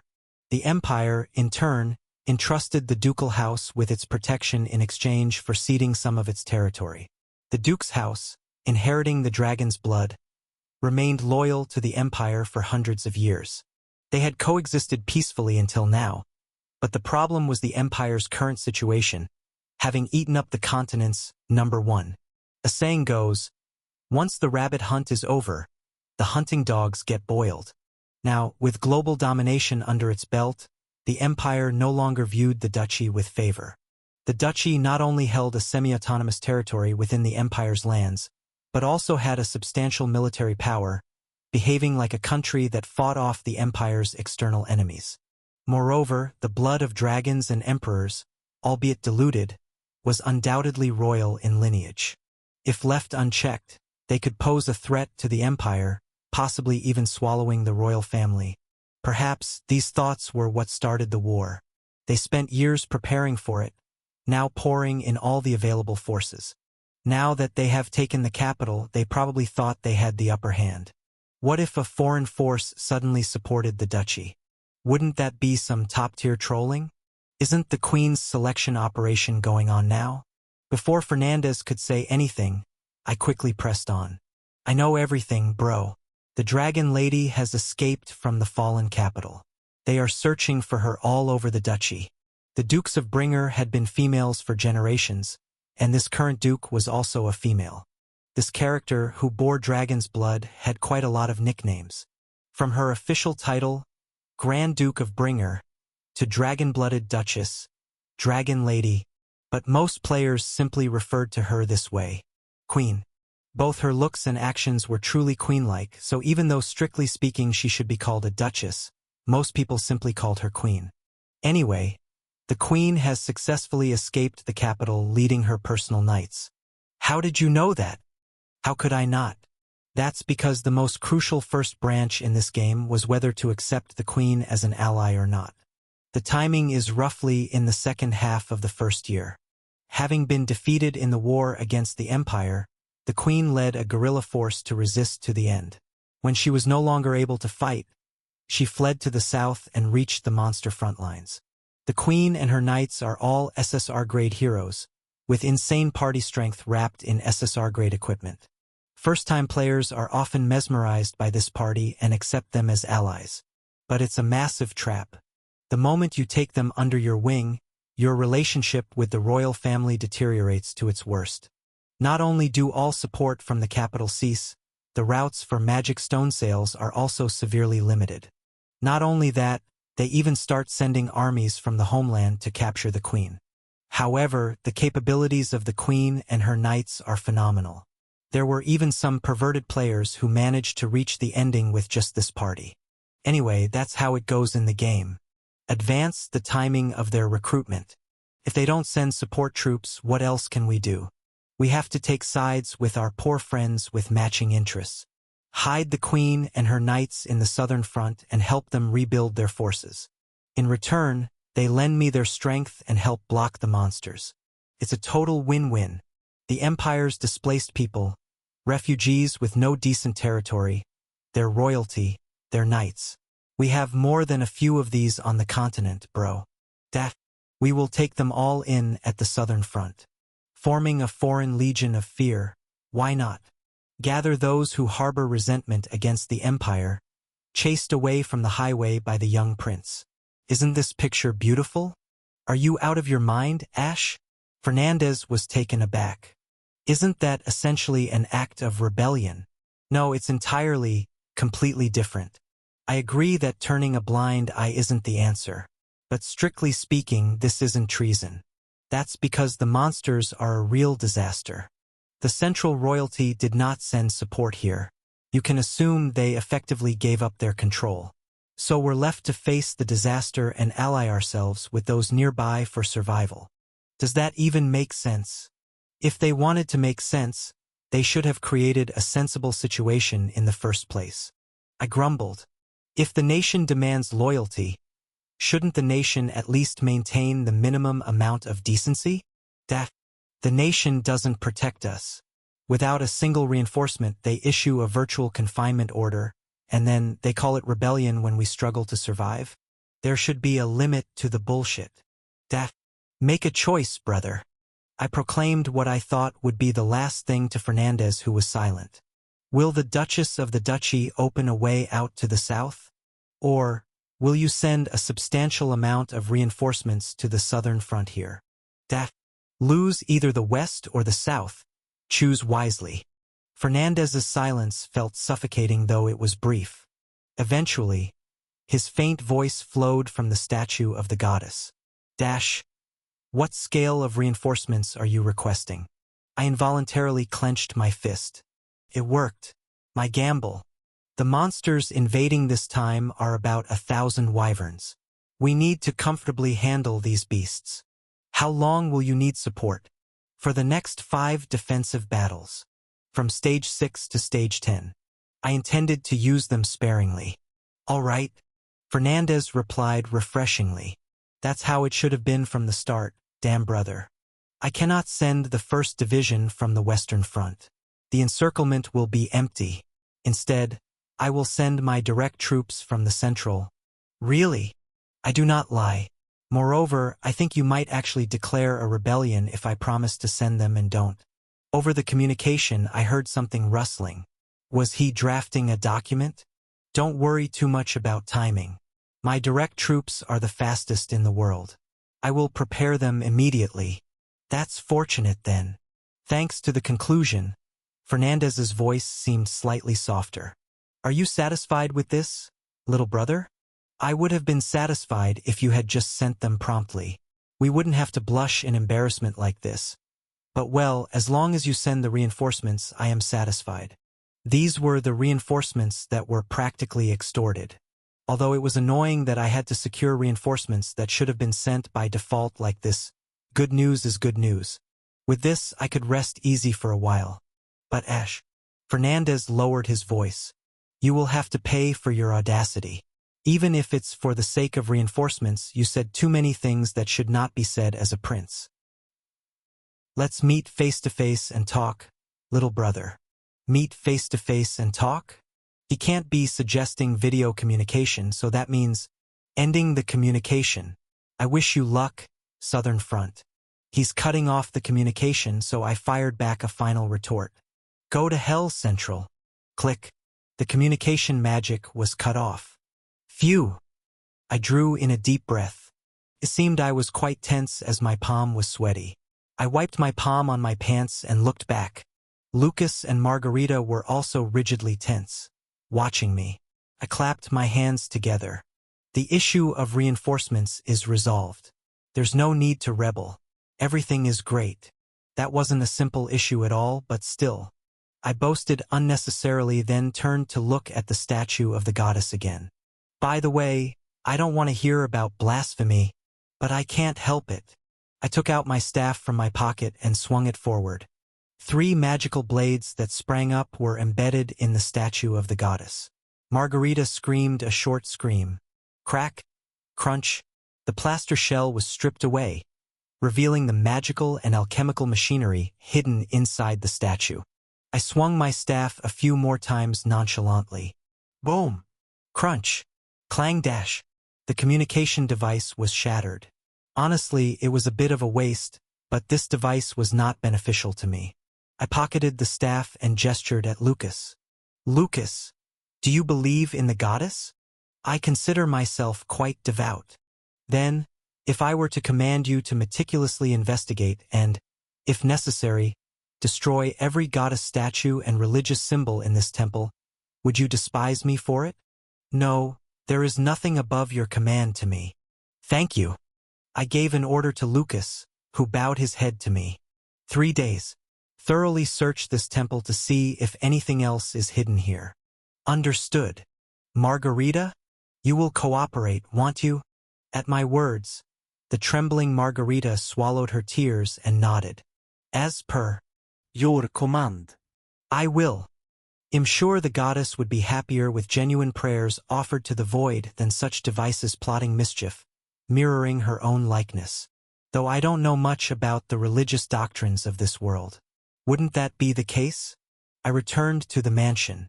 The Shadow Squad was still kneeling in the reception room, watched over by the rest of the main party. It was time to decide their fate. Evangeline, Damien, Jr. Step outside for a while. Lily is outside too. Gather together. But, Senior. Evangeline rolled her big eyes between me and Godhand. He was a spy, right? In case there's danger. Don't worry about that. All right. But you have to call us immediately if anything happens. Okay? The main party cautiously exited the reception room, and I pulled a chair in front of the Shadow Squad members and sat down. There's no need for a long discussion. I drew my staff from within my robes. 3 blades of magic power sprouted from behind me. Bodybag and Burnout swallowed their breath, and Godhand silently watched me. Without hesitation, I thrust my staff forward. The 3 blades of magic power flew at each of them, precisely cutting the ropes that bound them. I put my staff back in my robes. Now free, the 3 of them looked at me in shock. My judgment of you won't be based on your origin, nor the secrets you harbor. I said bluntly, it's based on your actions thus far. The Shadow Squad had followed my commands, risking their lives. In fact, Old Girl and Skull sacrificed their lives to protect me. I remember Old Girl's laugh as she bled for me, waving her hand. I remember Skull's bravery, standing against the Vampire King with her dagger drawn. There was no deceit in their actions. So, I've decided to trust you. I chose to trust them once again. Only by doing so would they become my people completely and to the very end. Your Majesty! With faces full of emotion, the 3 of them fell prostrate before me. But it's not yet the time to shed tears of emotion. Godhand, speak truthfully. I asked in a stern voice. What was the secret mission you were given from above? Chapter 156. What was the secret mission you received? Godhand had mentioned that he received a secret mission before being dispatched here. What was that secret mission and who gave it? I had to find out. Yes, Your Highness. I will tell you everything. Godhand shared the details of the secret mission he received from his superiors just before he was sent to the Southern Front from his incarceration as a convict. Indeed, it was nothing remarkable. Melt into the Southern Front lines. Observe the movements on the front and report anything unusual. Cooperate closely with the Pontiff and carry out espionage. And there was one last order. What was that? That? I didn't quite understand it myself. Godhand, watching my reaction, cautiously let the words out. To keep an eye on Ader, the aide-de-camp of the province lord. Suddenly, a most unexpected story had me frozen in place. Why Ader? Why? Not me? Could it be? Did they know that Ader is someone connected with the system of this world? I quickly asked more. Who gave this order? It was the second prince, His Highness Fernandez. Indeed, it was the accomplished one. I narrowed my eyes. As my brother had said, it seemed I would soon need to have a face-to-face chat. We both seemed to have quite a bit to discuss. I apologize for not telling you this earlier. I am truly sorry, Your Highness, Godhand murmured, his head almost touching the floor in apology. I clicked my tongue quietly. If you're sorry, stop banging your head and show it in your future actions. Of course, Your Highness. What should we do? How should we proceed? I simply answered Godhand, who was asking desperately, "Be my spy." To the startled Godhand, I gave a thin smile. You know what I mean, don't you? From now on, you'll have to be a double agent for me. Just a while ago, Margarita said this in communication with Central. I have been exposed. I am sorry. In other words, only she was caught. In other words, she subtly hinted that Godhand's intelligence line had not been exposed. Of course, this was at my instruction. Central will determine that Margarita has been exposed, but Godhand has not been discovered yet. And they would try to use Godhand, the only remaining intelligence line in the southern front, by any means possible. I plan to exploit this and make Godhand a double agent. Separate contact with Central through your communication network. Tell them that you have not yet been discovered by Prince Ash. From now on, report to me every task that Central orders you to do, and deceive Central as I command. Can you do that? Of course, Your Highness. Godhand did not hesitate. I will do it, upon the honor of our race. I smiled lightly at Godhand, who nodded heavily. Well, it won't be that easy. The opponent is the Imperial Secret Force, directly under the royal family. Moreover, it is an intelligence unit led by the Chief Administrative Officer. Now that Margarita has been exposed, it's natural to suspect the existence of Godhand's intelligence line. From now on, Godhand will be incessantly questioned whether he is a traitor or not, from the royal family and from this front line as well. I was even planning to transfer Ader's surveillance to Godhand immediately. And if there was any sign that he would betray me and harm the southern front, I planned to use the leash I received at first to eliminate them. Well, that's the fate of an undercover agent. Besides, I could also dig up a lot of information from Godhand, such as the intelligence system of the Aegis Special Forces and information about Central. Godhand, as if wanting to prove that he was completely on my side, revealed all the information he knew, not even sparing those I didn't ask for. After digging up all the information I could, I nodded at the 3 Shadow Squad members around me. Lastly, I have one more task for you. I murmured heavily to the 3 who were watching me with focused faces. It's something only the 3 of you can do, but it requires all 3 of you to risk your lives. About an hour later, I came out of the reception room. Senior. Outside the door, Evangeline, Damien Jr., and Lily were waiting. I nodded my head at each of them, making eye contact. I reckon everyone's mind must be a mess after all the sudden events of today. No one responded, but it seemed they felt exactly as I had said. Everyone looked downcast, their gazes lowered. Lila's face was especially pale. The fact that Godhand had deceived her seemed to have shocked her deeply. Let me start with the conclusion. I talked about the point where the Central Forces had decided to send reinforcements, and our decision to tolerate rather than oust Margarita and Godhand. The fact that they deceived us is true, but those guys, they were just following the orders of the royal family. Regardless, they had been loyal to the Empire. They just happened to side with the Central Forces in the feud between the Central and the Margrave. But this place was the Margraves, and the party members who were making eye contact with me now were also the Margraves people. Even if we were all ultimately moving for the sake of the Empire, there had to be differences in the way we viewed the Empire. I'm not saying you should trust them again right away. Everyone, keep your eyes wide open and watch them. Whether they can become our comrades again, they will have to prove themselves. The party members nodded their heads silently. To lighten the heavy atmosphere, I clapped my hands. Now, I understand everyone's down, but we still have work to do. The defense battle begins in a week. I didn't think Fernandez would ignore my threats and not send reinforcements, but you never know. We can't just rely on the reinforcements and do nothing. In case the reinforcements don't come or are late, we need to prepare our defenses. We should equip ourselves to be able to carry out the defense battle on our own, having as many defenses as possible. I assigned roles for the next defense battle to the party members and informed them of the preparations they needed to make. After a brief meeting was over, before dismissing everyone, I asked, "Also, tell me what kind of equipment you each want." Everyone looked at me with round eyes. I grinned. "I'll make them all for you." There was a lot to gain from Stage 5 despite the losses. It was time to open the reward boxes and ask the blacksmith to craft the equipment. Considering farming efficiency, it would be best to open the boxes first and then request equipment crafting from the blacksmith, but this time there was a reason to visit the blacksmith first. As the saying goes, strike while the iron is hot. I went to see the magic blacksmith that night. Lake Kingdom Dungeon.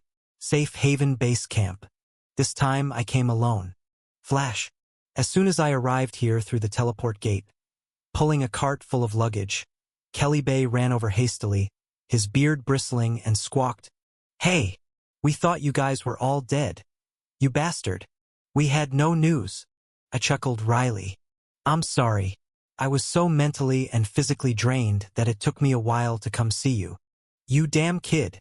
You should consider the people who are worried about you. Is it too hard to send a message saying you've done well? I got it. Next time, I'll contact you right away." As Kelly Bay spat and ranted, I quickly handed over the things ID brought, still in the cart. "I'm a bit late, but I brought a gift." "What's so special about what you brought that you're this cheeky?" Kelly Bay, who had been grumbling, stiffened when he saw what was loaded on the cart. It was a coffin, a long wooden box for a corpse. "This is..." As Kelly Bay, frozen in place, couldn't move, I gave him a smirk. "We agreed that I would bring you the neck of their lord in exchange for making a weapon to kill vampires. I kept my promise." Kelly Bay, who had been holding his breath, carefully approached the cart and opened the coffin. Needless to say, the corpse inside was of Celendian. Ordinarily, the principle was to incinerate monster corpses on the spot after recovering their magic stones and loot, but since I had promised Celendian's neck to Kelly Bay. After looking at the face of his sworn enemy for a long time without saying anything, Kelly Bay looked back at me with a slightly scared expression. "But this bastard, he's definitely dead, right?" "Yes, definitely. Damn. Seeing this vampire bastard lying in a coffin, I can't tell if he's dead or just sleeping." Bang! Kelly Bay, having sealed the coffin, lifted it up with a grunt. I asked out of sheer curiosity, "What are you going to do with that?" "Do what?" "It's not like I've got some morbid hobby of playing with corpses. There's nothing useful to extract from a vampire's body." With the coffin in hand, Kelly Bay approached a large furnace. "Have to burn it." When he blew air into the furnace with a bellows, the flames inside grew fiercer. The magical blue flames in the furnace belched out intense heat. Kelly Bay put Celendian's coffin in front of the furnace and sprinkled shimmering silver dust over it. It seemed to be fragments and dust left over from making holy weapons. "Ha!" After he finished scattering the silver dust, Kelly Bay shoved the coffin into the furnace with both hands. Whoosh! The coffin, drawn into the flames, was consumed in an instant. "Look, brothers. The damn vampire lord who sucked your lives is no more." Kelly Bay's voice croaked out in a hoarse whisper. "Now free from his curse, fly far away with peace of mind. Far, far away." I watched the blacksmith conducting a soul-soothing ritual for his brothers from a distance. Phew! That's a relief.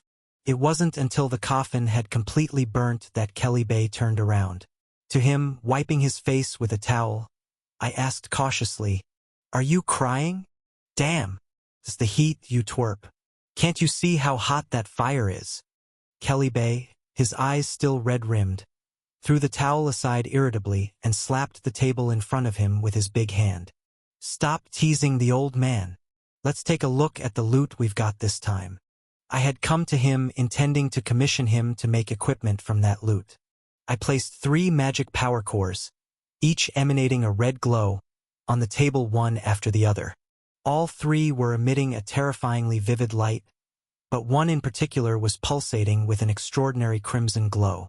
From the last battle, we had obtained 7 SR-grade magic power cores and 3 SSR-grade magic power cores. Here were the 3 SSR-grade cores: the Vampire General Magic Power Core from Alpha and Beta, and the Vampire Lord Magic Power Core from Celendian. Monstrous beasts, spitting out such formidable magic power cores after centuries of consumption. Kelly, who had examined the 3 magic power cores in turn, clicked his tongue after inspecting the Vampire Lord Magic Power Core, which was emitting a particularly ominous crimson glow. It's the essence of Celendian. With this, we can make a Nightmare Slayer. Nightmare Slayer? I remember Celendian saying something like that. What exactly is a Nightmare Slayer? At my question, Kelly chuckled, pulling at his beard. What do you call a weapon or a person that kills dragons? Dragon Slayer. Right? Right. So, what if we switch the target from a dragon to a Nightmare Legion commander? Indeed. So, if we create a weapon with a magic power core from a monster at the level of a Legion commander, that would be a Nightmare Slayer. Right? And these weapons possess powers that are far beyond ordinary equipment. In the game, it was just a slightly better boss weapon. But here, it was distinguished enough to warrant such a grandiose name. Definitely, the magic gun Black Queen does have a rather insane performance. So, I can prepare another piece of equipment at the level of Black Queen? This is really awesome. While I was thinking, Kelly added, though, it also harbors a darkness befitting its power. Darkness? At my question, Kelly's brows furrowed. What? Your sniper friend has been wielding a Nightmare Slayer, and you didn't even know what it does? Excuse me? The more you kill with a Nightmare Slayer, the more the nightmare within the weapon awakens. I felt a chill down my spine. I asked hesitantly, and what happens when it awakens? Well, that depends on the nightmare. It might lend you its power obediently, or it might. Kelly shrugged, grinning mischievously. Swallow the user whole. Chapter 157. It depends on the nightmare's mood.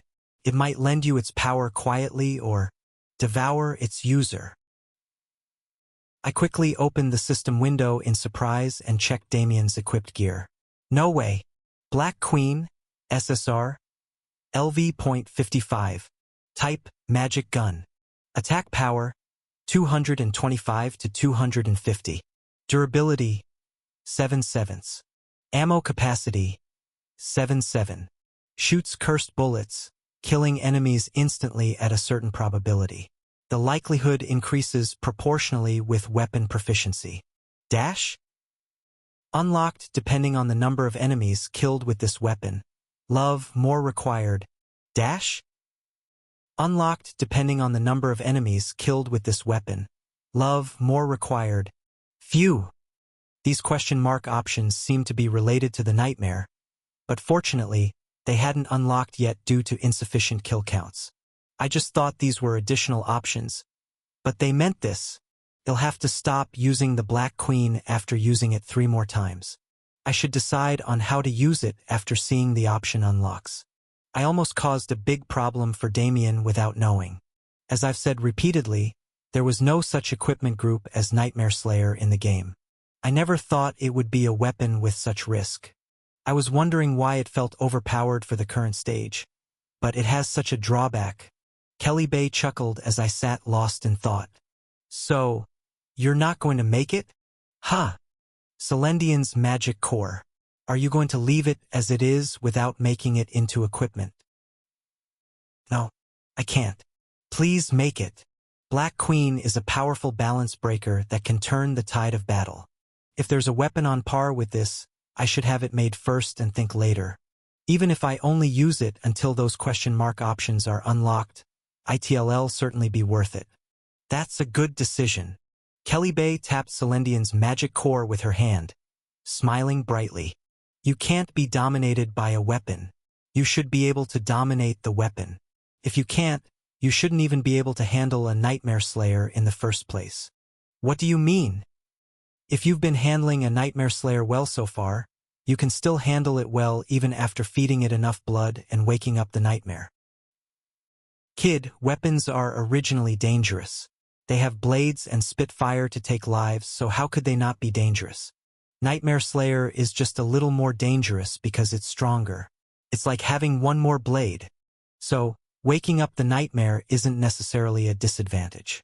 With increased risk, the power might also increase. Maybe I can expect such a case. I've rambled on for too long.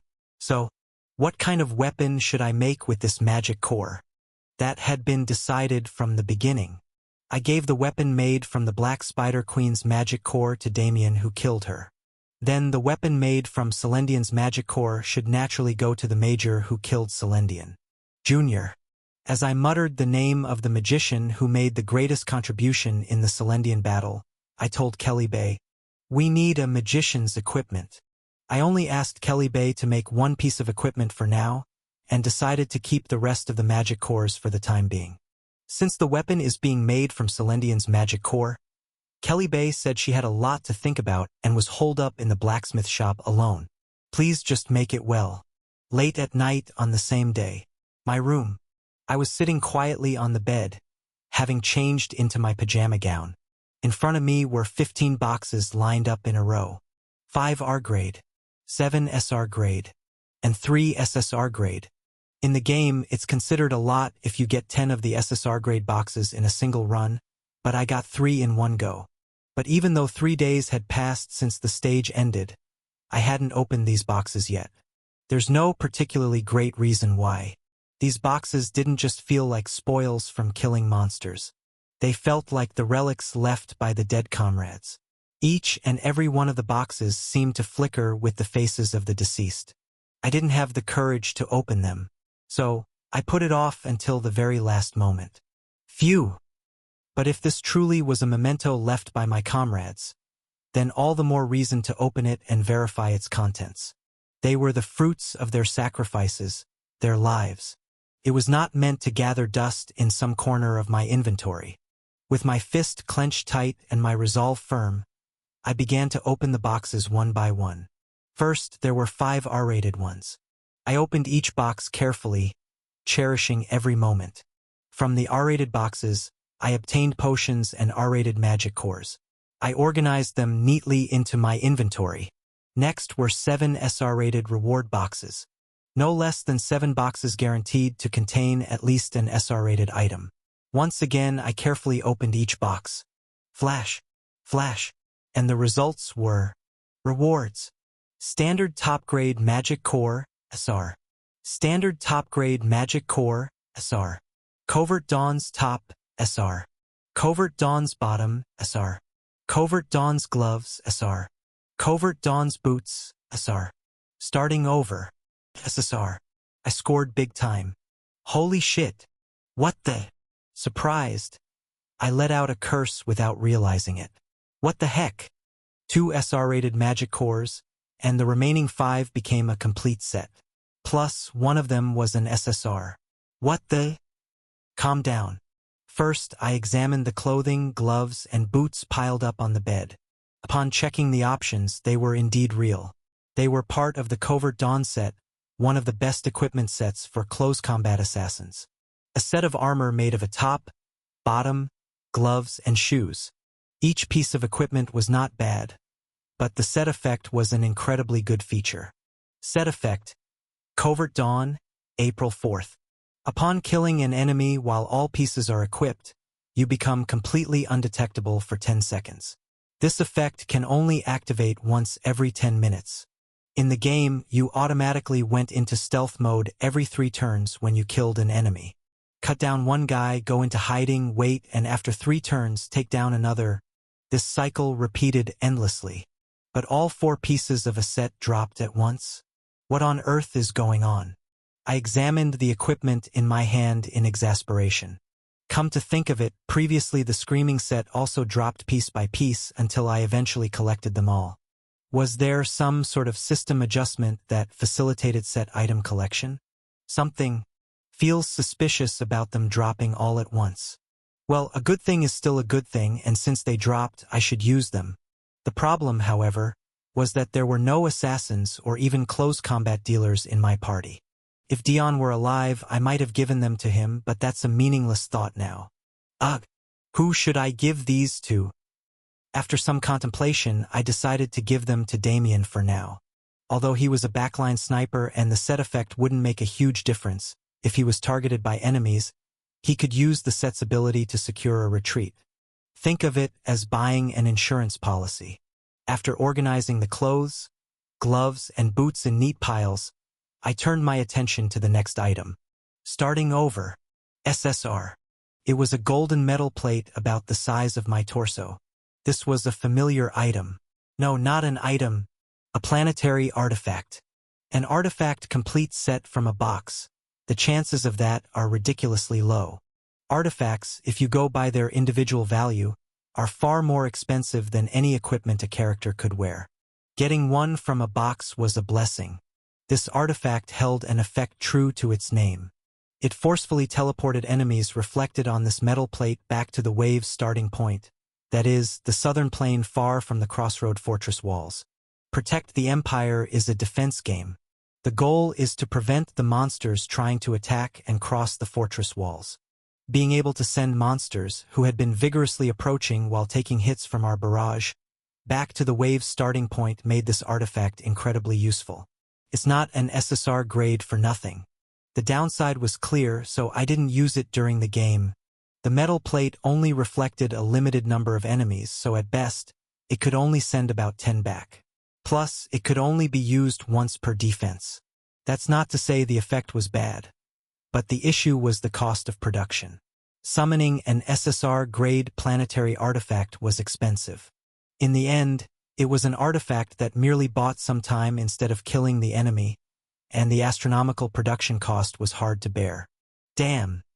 This game is harsh enough when you're on the hellish grind.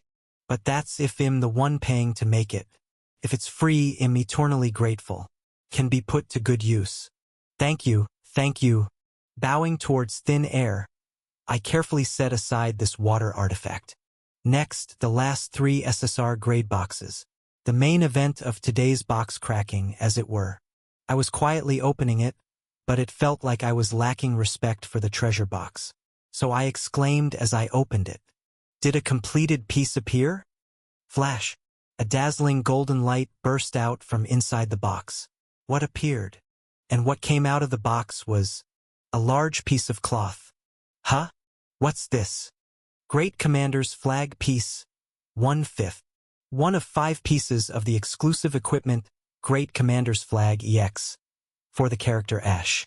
When all 5 pieces are gathered, a flag is completed.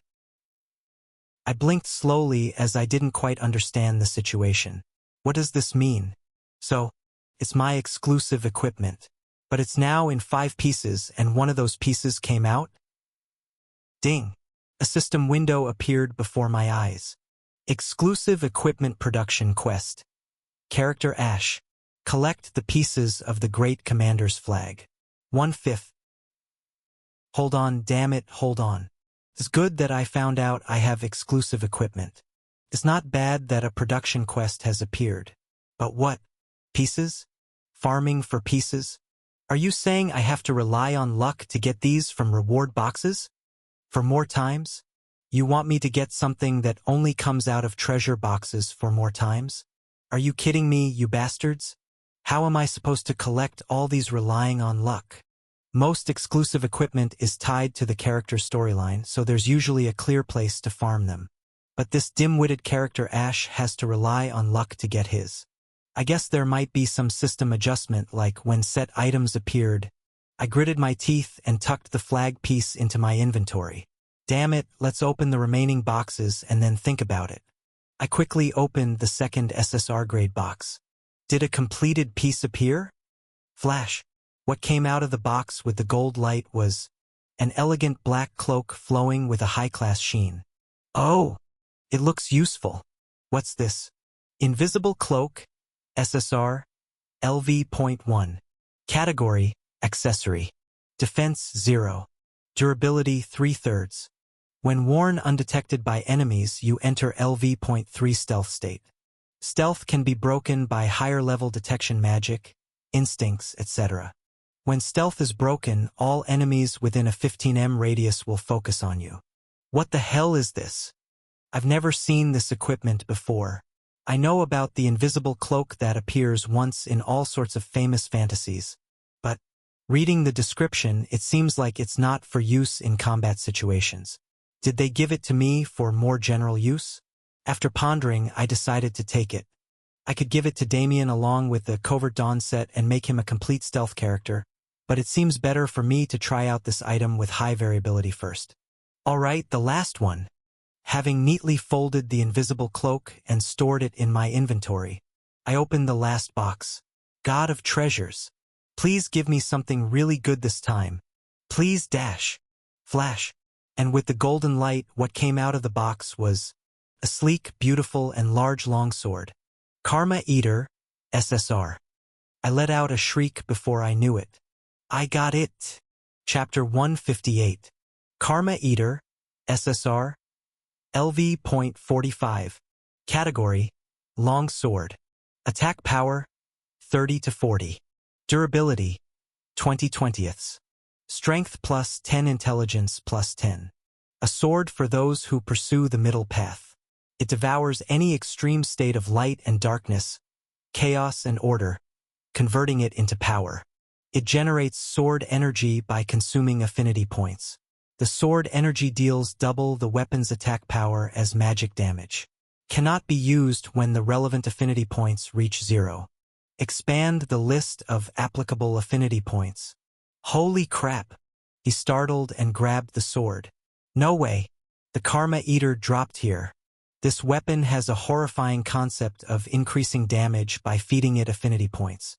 One could think it's a hassle to use because you have to constantly feed it affinity points to unleash its power, but think about it from another perspective. You can reset wrongly invested affinity points with this weapon, such as a paladin who accidentally took a negative trait and ended up with dark affinity, or a necromancer who mistakenly received a blessing and got filled with light. These ruined characters inevitably come up when playing the game. If you can't find a way to reset them, you have to reluctantly abandon them. Tears in your eyes. But if you have the Karma Eater, easily solved. That's why it's more often given as a relief to characters who messed up during development, rather than used as a weapon in the game. Of course, if you keep feeding it affinity points to maintain the sword energy, it can deal tremendous damage. But constantly supplying the points is easier said than done. Wait a second. I expanded the list of affinity points the Karma Eater could consume, and soon enough I found it. Humanity affinity points. Beast Holy. Is there. The humanity affinity traits, Beast Transformation, and Holiness. To put it simply, if you abandon humanity and walk the path of the Beast Transformation points increase, and if you excessively acquire humanity, you gain divinity and ascend. Either way, it's a path of abandoning humanity. When the Beast Transformation points increase, bonus stats are added to physical attack and defense, and you acquire the exclusive passive Carnality. However, if the points go too high, you become a bloodthirsty beast that knows nothing but battle. When the Holiness points increase, bonus stats are added to magic attack and defense, and you acquire the exclusive passive Revelation. However, if the points go too high, yourself melts into the divine, and you become a puppet of a higher deity. It can be considered a forbidden trait that eventually leaves the player's control, even though it gives an immediate power-up to the character's basic performance. Most characters don't even get the chance to see this trait. Abandoning or adding humanity is not as easy as it sounds. It's typically a difficult concept to even understand. How on earth did Lucas awaken the Beast Transformation on his own? I recalled the Beast Transformation Lucas had used in the last defense battle. The way my knight swayed like a lone wolf. I was already planning to strictly advise him against using it ever again. But if we have the Karma Eater, use Beast Transformation to raise the Beast Affinity Points, feed the increased affinity points to the Karma Eater, and convert it to Sword Energy. Use Beast Transformation to raise the Beast Affinity Points again. Isn't this an infinite cycle? I pondered and shook my head. If we risk messing with the affinity and walk the tightrope, and if something goes wrong, our protagonist Lucas could cross an irreversible river. After feeding the Karma Eater and emptying the raised beast transformation points, we should never use it again. Phew! I organized the items I had gained today. I don't know how the future battle line will develop, but they will all be helpful. Use them wisely. Remembering the lives that fell in the last defense battle, I bowed my head. I won't waste the spoils gained from your lives, although I'm a bit upset that they split my exclusive equipment into 5 pieces. Damn, that was crossing the line, honestly. I decided not to explore freely until the next defense battle. The wounds from the last battle haven't even healed yet. The same goes for the damaged equipment, which hasn't been repaired either. I decided it would be too much to explore freely during the remaining time. I had taken a break to rest my party members, repair broken equipment, order new ones, and restore the walls and artifacts. 3 days later, I visited the temple. Your Highness, Lucas, who had been assigned the task of searching inside the temple, was waiting at the entrance. I nodded at him. Lucas, how did it go? I thoroughly searched inside the temple, but besides the statue of the goddess we found earlier, there were no items used for spying. I see. What about Margarita? Since that day, she's been locked in the priest's quarters. We've been closely monitoring her, but she hasn't done anything suspicious. However, Lucas, who had been hesitant, scratched the back of his neck. She's been constantly drinking. Drinking? Yes, she's been saying things like, why do I have to live like this while? She's, also, smoking. Cold sweat ran down my back. A saintess drinking and even smoking? I needed to see her and talk soon. You did a good job investigating, Lucas. Now this is a gift. I simply did what I had to do. But a gift? Surprised, I handed over Karma Eater to Lucas, hilt first. Taken aback, Lucas cautiously accepted it, then soon gave a bright smile. Thank you very much, Your Highness. After the holy sword, you have bestowed another famous sword upon me. I will cherish it. Smiling back, I pointed at Karma Eater. This is a sword that can calm down your beastification. Upon mentioning beastification, Lucas' shoulders stiffened slightly. I patted his shoulder gently. Lucas, I don't know why you chose to wield such a power, but don't use it from now on. You're strong enough without borrowing such a power. Lucas slowly lowered his head. No, Your Highness, I am weak. What? Even against Celendian this time, I may have had a brief advantage, but ultimately, I was overwhelmed by him. I reached out to a dangerous power myself, but the monsters are still stronger than me. Lucas' hand, holding the sword hilt, tightened. I need to become stronger. To protect you, I need to be much, much stronger. Lucas, I soothed him gently. There are many ways to become stronger, but I want you to follow the righteous path. Even if it's slower, steadily, little by little, I want you to advance forward properly. I appreciate you trying so hard for me, but don't sacrifice yourself for my sake. Remember this. Lucas quietly lowered his head. I'll take it to heart, Your Highness. Whether he truly accepted my words, or merely pretended to while still planning to borrow powers like beastification, I didn't know. At least, with a safety device like Karma Eater, I could be a bit relieved. Ah, Your Highness, you're here. Then Damien came running out from inside the temple. Lucas nodded at Damien. Damien has been helping me the last 3 days. Thanks to him, the search was smooth. I wanted to show you that this temple is a diligent and good place. Damien spoke carefully, watching my reactions. I regret what happened with the Saintess, but the other priests are merely focusing on treating the wounded soldiers. I hoped that you would recognize this. I see, I get it. I get it. I chuckled and pulled out the Covert Dawn set from my bag, handing it to Damien. Here, Damien. I brought your gift too. Somehow, spreading gifts to good kids, I felt like Santa Claus. This is equipment that allows you to hide every time you harm an enemy. Use it well. Ha! Can I really use something this good? What are you talking about, you cheat character? You should have the best among us. Damien, who was holding the set, let out a wow noise. If I had known he would be this happy, I would have suited him up sooner. In the meantime, I strictly warned Damien. From now on, only 3 more shots of Black Queen, and no more after that. I understand. 3 shots. I'll remember. Even as he nodded, Damien's eyes were fixed on his new gear. I should have equipped him with armor sooner if I knew he would be this happy. With Lucas' help, while Damien was donning his new armor, I turned my head inward towards the temple. Well, I guess I should go and console Saintess Margarita? Inside the priest's office, Saintess Margarita, seated in a corner, was slumped over the table with a scowling expression, a bottle of alcohol pressed against her lips, and a wisp of smoke rising from the tip. Several empty bottles of alcohol and a full ashtray were visible on the table. Oh dear. Seeing her dreadful state, I pressed my forehead. In the game, Margarita was always my main healer. As long as one frequented the temple, there was a sure chance of hiring her. While she lacked other utilities or damage skills, her healing and shielding performance was outstanding, making her easy to use. She had been a regular member who had performed till the end in the Hell Ironman clears.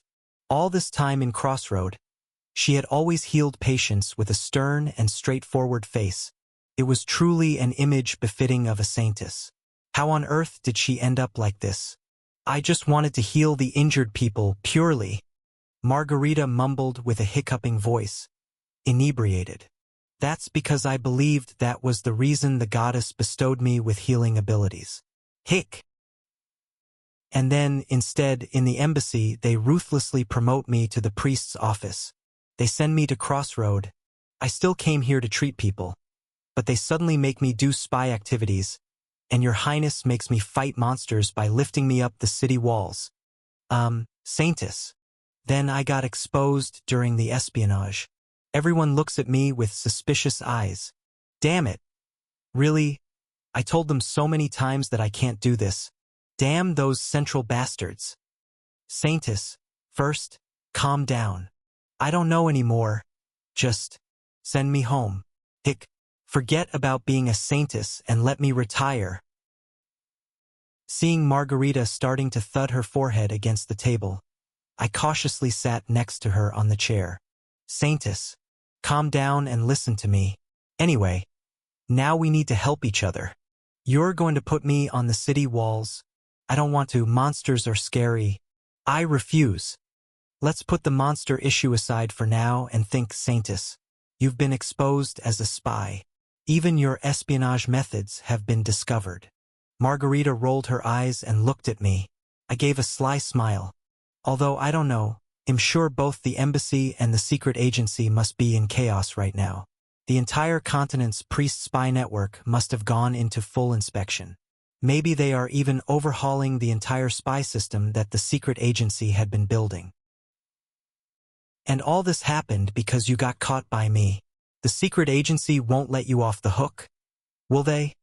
With her face turning pale, Margarita asked in a trembling voice. So, what happens to me now? In the worst-case scenario, you'll be removed without anyone knowing. Hook. So, we're in the same boat. I leaned in close and whispered softly. Now that it's come to this, join my side completely, Saintess. Not Central, not the embassy, but join the force of the third Prince Ash. He'll protect you safely. I may not know about other things, but I take good care of my people. I will put her on the city walls, but that's another matter. Facing monsters or humans, it was time to choose the lesser of the two evils. What do you think?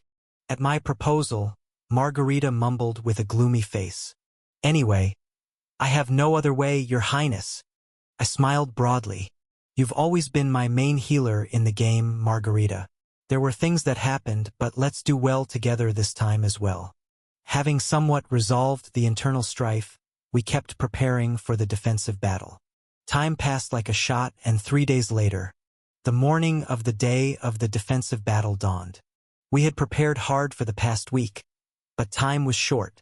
The heroes were still injured, the equipment we had ordered was not fully made, and the repairs of the city walls were incomplete. But the monsters didn't care about the situation of the humans and revealed themselves. "They're coming, dash!" the scout yelled at the top of his lungs. I hoisted up my telescope and peered into the southern sky. Breaking through the cloudy sky, hundreds of wyverns appeared, their wings spread wide. The monstrous formation blotted out the sun's light, plunging the area into darkness. Shit, there were so many. Although I didn't like it, I turned to Lucas standing next to me and asked, "Any reinforcements from the Empire?" Lucas, careful as if he didn't like it either, responded, "We've received no news yet." No news meant none of the scouts we had sent north had seen any signs of incoming reinforcements. Regardless of the size of the reinforcements, if they were coming by land, there's no way my scouts wouldn't have noticed. But there was still radio silence. I ground my teeth in frustration. Those damn central bastards. That damn second brother. Were the reinforcements a lie? Are they screwing me over like this? Even as these thoughts raced through my mind, the Wyvern Legion was closing in on the crossroad at a terrifying speed. They were nearly upon us. Chapter 159. A wyvern was typically a creature they referred to as a flying dragon. It was a degenerated species of dragon incapable of utilizing the inherent abilities or magic of dragons. However, being direct descendants of dragons, they boasted high magic defense and could spew fireballs from their mouths. This monstrous child had the terrifying combination of flying, long-range attack, and high magic defense. Luckily, it had a clear weakness. Its physical defense was noticeably low. Armed with anti-air nets from stage 4 or so, one could take them down without too much trouble. The problem was, our monster frontline hadn't recovered from the damage they sustained in the fight against the Blood Race. While engaging in the decisive battle with the vampires atop the city wall, more than half of our cannons and ballistae were ruined. We put our all into repairs, but we couldn't fully restore the anti-air nets. In addition, the composition of these monster bastards is a problem. 20 or so giant monsters were flying in from the front of the wyvern horde. These giant lizards, which were emanating flames from all over their bodies, were called flame wyverns. As the tanker unit of the Wyvern Legion, it swallowed all flame and explosive attacks into its stomach. Not only the cannons, but also most of the explosive arrow bombings from Burnout, who was attacking with explosive arrows, were sealed. Even just this was a headache. But there was more. Enemy information, Stage 6. LV.35 Trishula, Elite 3 units. LV.25 Flame Wyvern, Elite 30 units. LV.20 Wyvern, 710 units.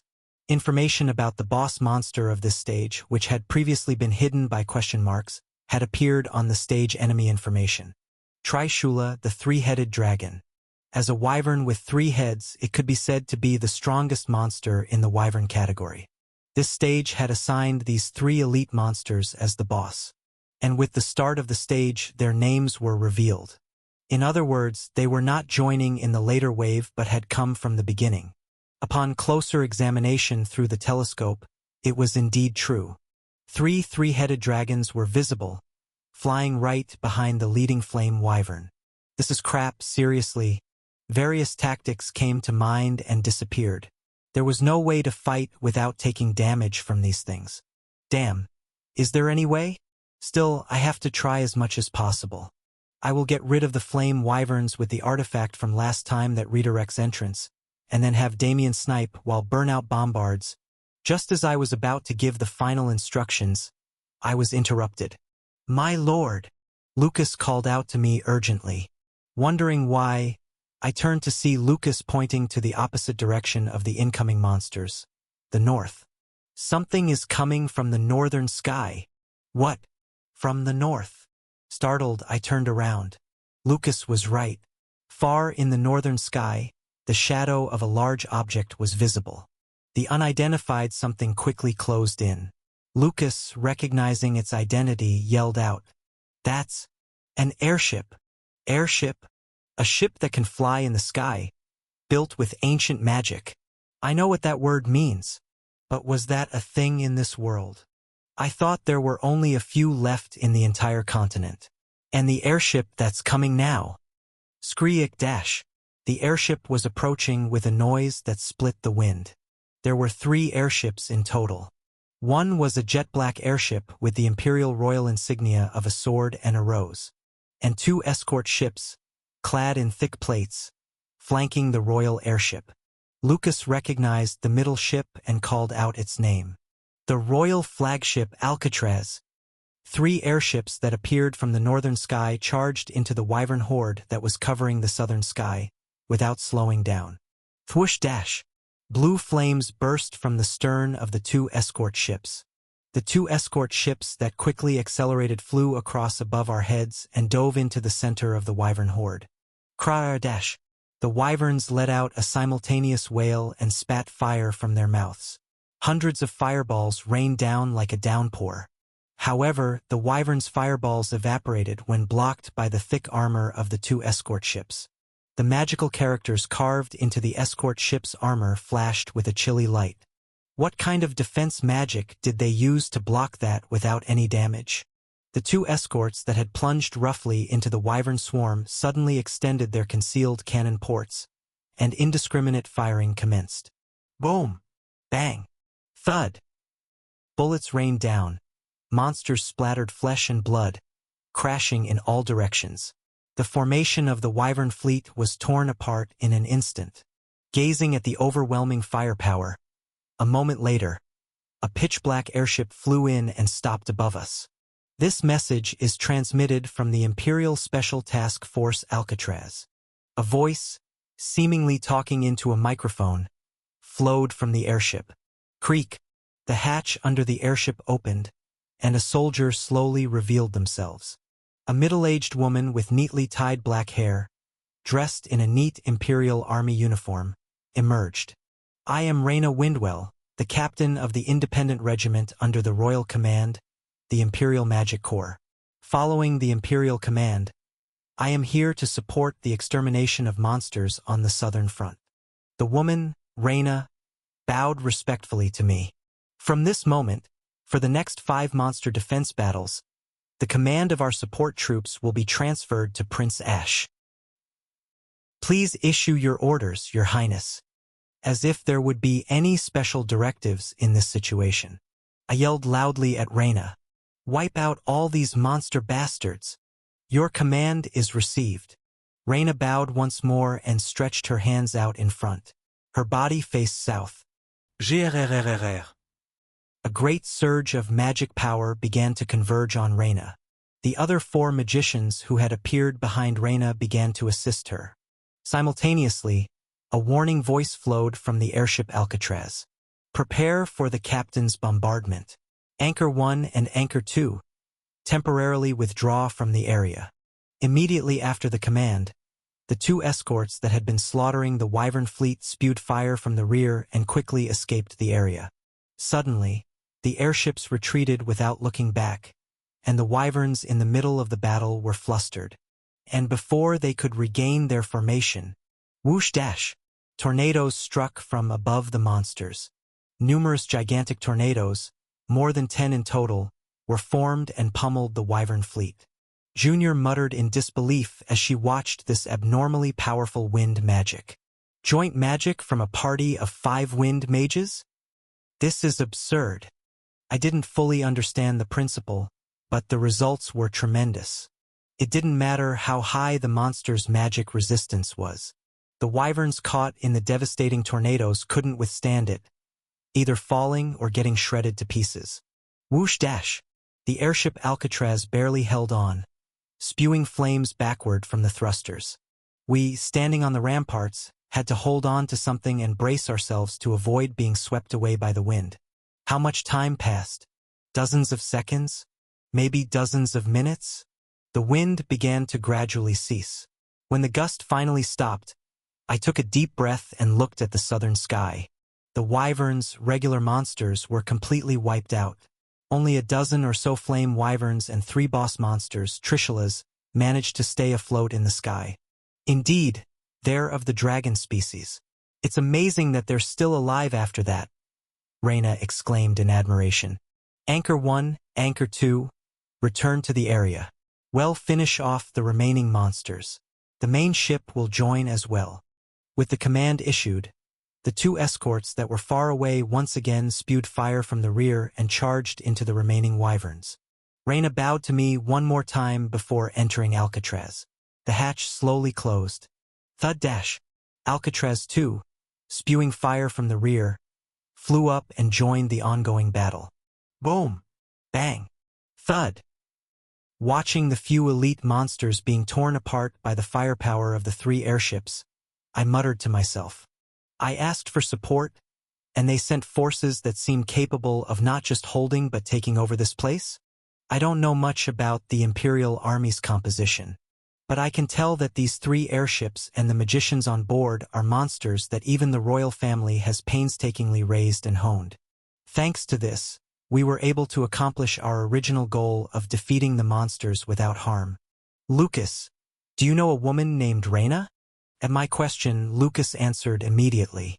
Of course, Reyna Windwell, a famous wizard known more by her alias Gale. She's a key figure representing the Imperial magic forces. A well-known person, it seemed. Lucas continued to explain. I knew she had stepped away from the front lines after the magic forces transferred from the 1st Division to the direct control of the royal family. So, she's not a retired wizard, huh? She must have been hiding and doing something in the back. There's always something fishy about those directly under the royal family. As I was muttering, I suddenly noticed a sour expression on Junior's face, who was standing next to me. I cautiously asked, Junior? What's wrong? Is something the matter? No, it's nothing. Junior forced a smile. It's just the relationships between people. It's disgustingly never-ending. Do you know her? A little. Junior stared at the pitch-black airship cutting across the sky and pouring out bullets. Just a little. Bang dash. Thud. The last Trishula's third head, crushed by the bullets, was torn apart, spurting blood. Without even a chance to scream, it crashed, raising a dust cloud. With that, the wyverns were completely annihilated. After confirming that there were no more monsters to shoot down, the three airships smoothly landed outside the walls. Leading my party members, I opened the castle gates to greet them. Creak, raising a cloud of dust as they fully descended to the ground. The hatches of the three airships opened simultaneously. From the two escort ships, knights and soldiers in crisp Imperial Army uniforms formed rows to exit, while wizards walked out from the Alcatraz. Seeing the scale of these neatly lining up in front of me, I internally gasped. There were so many. Too many. There seemed to be over 20 hero characters and about 200 soldiers. Including the personnel on standby inside the airships, there would be even more. The scale. At that moment, Reyna slowly approached me and saluted politely. Allow me to greet you again. It's an honor to meet you, Prince Ash. I'm pleased as well, Lady Reyna. I pointed to the soldiers standing behind Reyna. But the scale of the reinforcements is much larger than I thought. The royal favor seems more generous than I thought. Ah, these are not reinforcements. Reyna gently smiled and corrected me. The official reinforcements sent by the royal family are 5 officers including me, and 50 soldiers. Ho! Then what are these friends here for? Don't you suspect, Your Highness? After a pause in her words, I bit my lips. It's a royal decree from His Majesty to return to New Terra immediately. These people were dispatched to escort you back. That's why the Alcatraz, a royal special mission airship, was sent as well. I sighed quietly. So Father has called for me. Can I know the reason? Does the Supreme need a reason to want to see his son? Isn't Father residing in the royal palace? Did Father really call me? It's not someone else from the royal family using Father's name to summon me. I'm an ignorant soldier, so I don't know such things. I'm just following the order given to me. Reyna, who had stepped aside, stretched out her hand towards the open hatch of Alcatraz. Now, please get on. I assure you that the Alcatraz's air travel is very comfortable. You're not thinking of rejecting the Emperor's summons, are you, Your Highness? To me, who stood silent, Reyna stepped forward, her smile not fading. At that exact moment, swoosh, Lucas, who had stepped forward drawing his sword, pointed his blade at Reyna. At the same time, Evangeline stepped in front of me with her shield deployed, and Damien, who had drawn his magic guns, aimed at the other wizards around us. Junior finished preparing to launch dozens of magic elements she had floating above her head. Thunk, thunk, thunk, and as if they knew it was coming, the Imperial Knights drew their weapons. The Imperial magicians aimed the spells they had previously cast at my party members, while the soldiers prepared to shoot with their crossbows.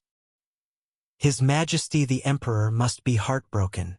Even in this tense atmosphere, with Lucas' sword pointed at her throat, Reyna didn't even blink as she murmured, "It's because his beloved youngest prince won't listen to his words." Chapter 160. A tense atmosphere hung in the air. My main party members and the soldiers who had descended from the Imperial Palace were glaring at each other, weapons pointed. Even my forces on the city walls, initially bewildered by the sudden development, hurriedly aimed their cannons and ballistae at the other side. A massive damage would ensue if someone so much as released an arrow. As the silence lingered, both sides stood still, their weapons trained on each other. The first to break the silence was Reyna. "There's no need for this, Your Highness Prince Ash. We are merely soldiers dispatched to safely escort you to the Imperial Palace. We have no intention of causing you harm." Reyna shrugged her shoulders. "To be honest, if we had intended to harm you, we would have simply set this place ablaze while we were on the airship. Then, everything would have been reduced to ashes long ago. The fortress here and the people here." Reyna spoke as if she had done such a thing numerous times before. "We're on the same side, Your Highness. We are citizens of the same Everblack Empire, and we serve the same Emperor. Have your subordinates lower their weapons and follow the Imperial decree to come to the Imperial Palace." Reyna gave a thin smile. "Shouldn't issues of the royal family be resolved within the royal family?" Listening quietly, I slowly opened my mouth. "Sheath your weapon, Lucas." "But, my lord." "Same goes for all of you. Stand down." Lucas reluctantly sheathed his sword. Evangeline, Damien, and Junior also slowly relaxed their combat stance. "Everyone sheath your weapons. It's disrespectful in front of His Highness." At Reyna's soft command, the soldiers, who were facing each other with their weapons raised, neatly sheathed their weapons. The atmosphere was still icy, but the situation was somewhat settled. I let out a long sigh. "You're right, Reyna. If Father wants to see his adorable youngest son, there's no reason for me not to oblige." A fitting response. "I'll go to the Imperial Palace. However, I need a day." In front of Reyna, who narrowed her eyes, I crossed my arms. "I'm the commander of this southern front. If I disappear suddenly, it will cause a great disruption in the operation of the front. I'd like to leave at least some instructions and arrangements before I go. How about it? I think Father would be generous enough to allow this much." Reyna pondered for a moment before bowing her head. "Understood. There's no harm in waiting for a day. We will depart at noon tomorrow." "Thank you." The airship is a core force protecting the Imperial Palace. We can't leave the Imperial Palace unguarded for long. I want to ask for your understanding in advance that we can't wait for you after tomorrow's noon.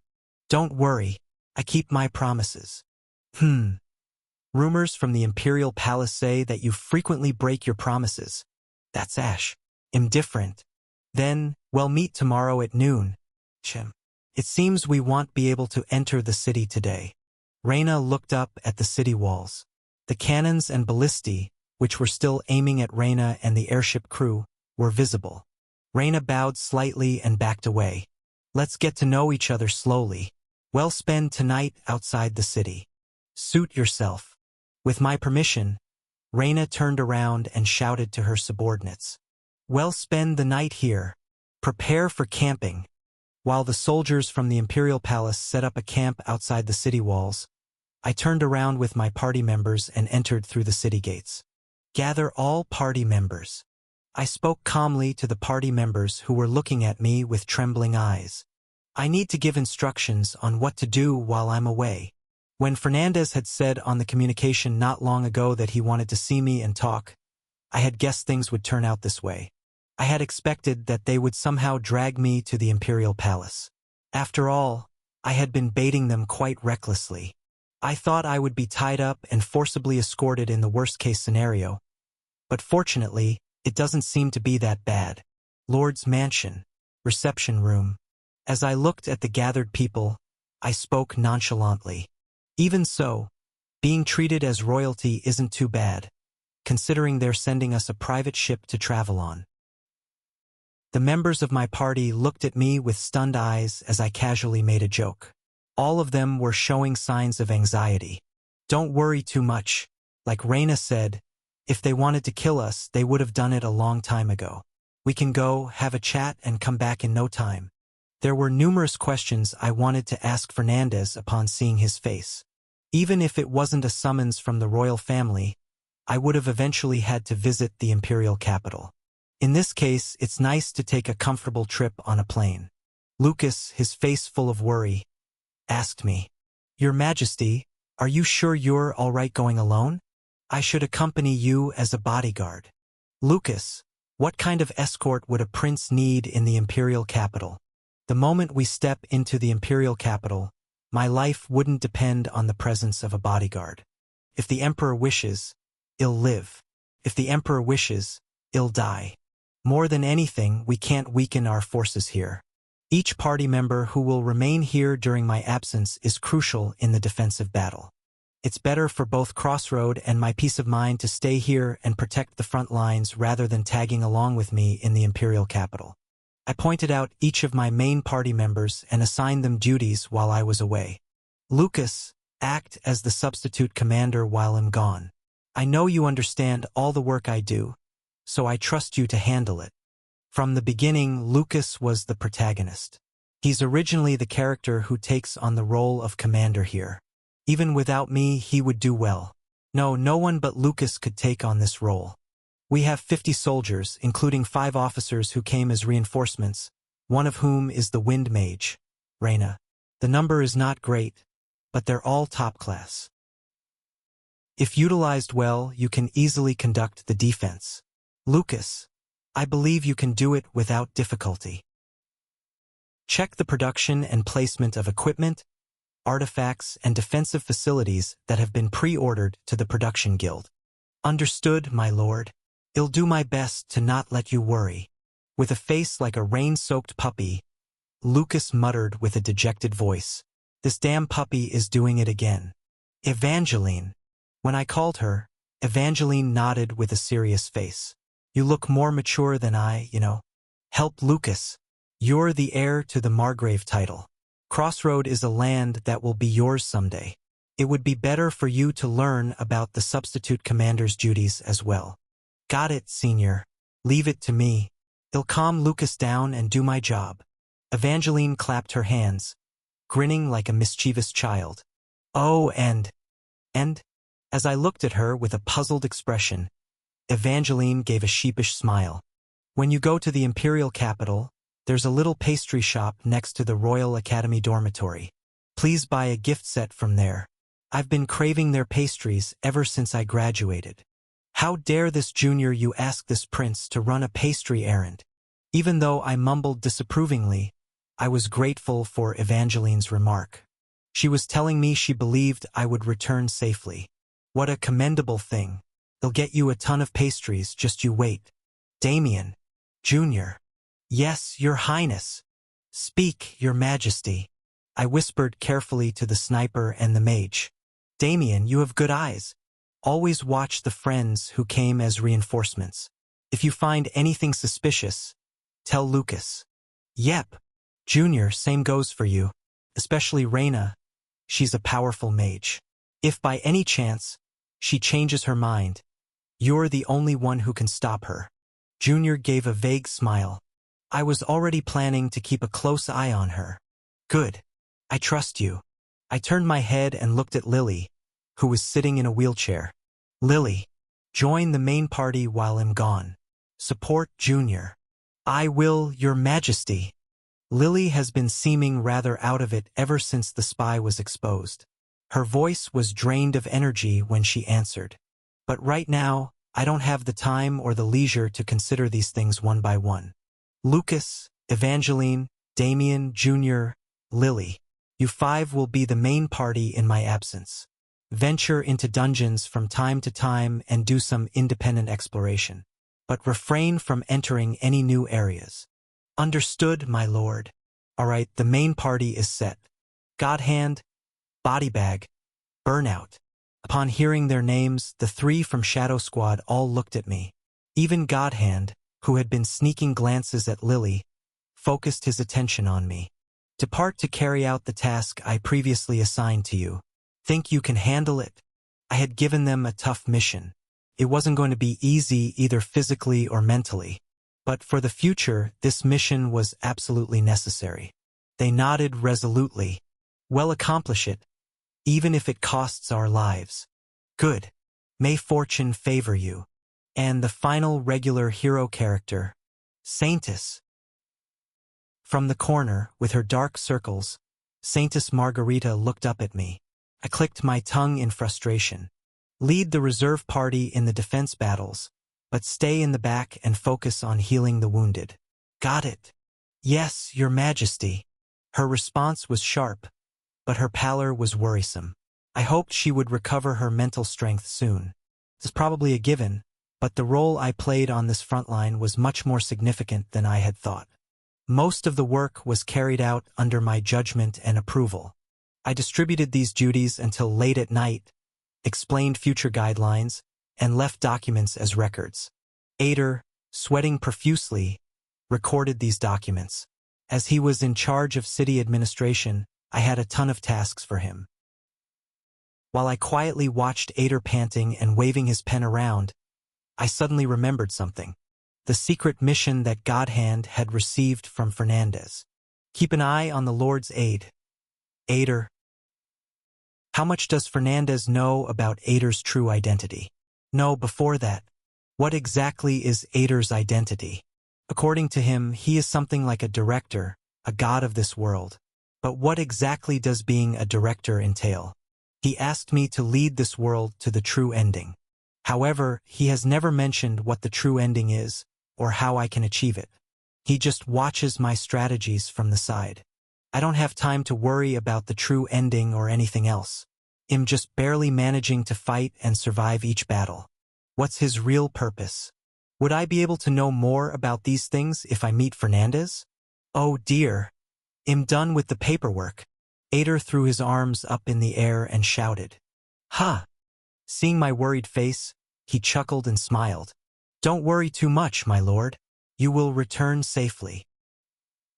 As I stared at his face, I bluntly asked him, Hey, Ader. Yes. What is it? You're on my side, right? Ader widened his eyes over his glasses and then burst into a wide smile. Of course, my lord. I'm completely on your side. Actually, it's more accurate to say that I've put all my eggs in your basket. So instead of being on the same side, isn't it more accurate to say we're in this together, tied by fate? Tied by fate. I feel sorry for Ader, but to be honest, I don't care about the true ending anymore. Whatever happens to this world, I want to protect the people within my reach. That's all I want right now. It was dawn when all the work was finally done. Yawn. Exhausted, I made my way to my bedroom. Lucas, as always, followed in silence, protecting me. We reached the end of the corridor and arrived at the door to my room. I reached for the doorknob and suddenly spoke. Lucas. Yes, my lord. I have a question. Please ask anything. To this knight who always silently followed me, I asked suddenly, You know the truth, don't you? Pardon? What are you talking about? That am not Ash, but someone else. Facing Lucas, who stared at me with a stiff expression, I pressed on. You knew from the beginning, didn't you, Lucas?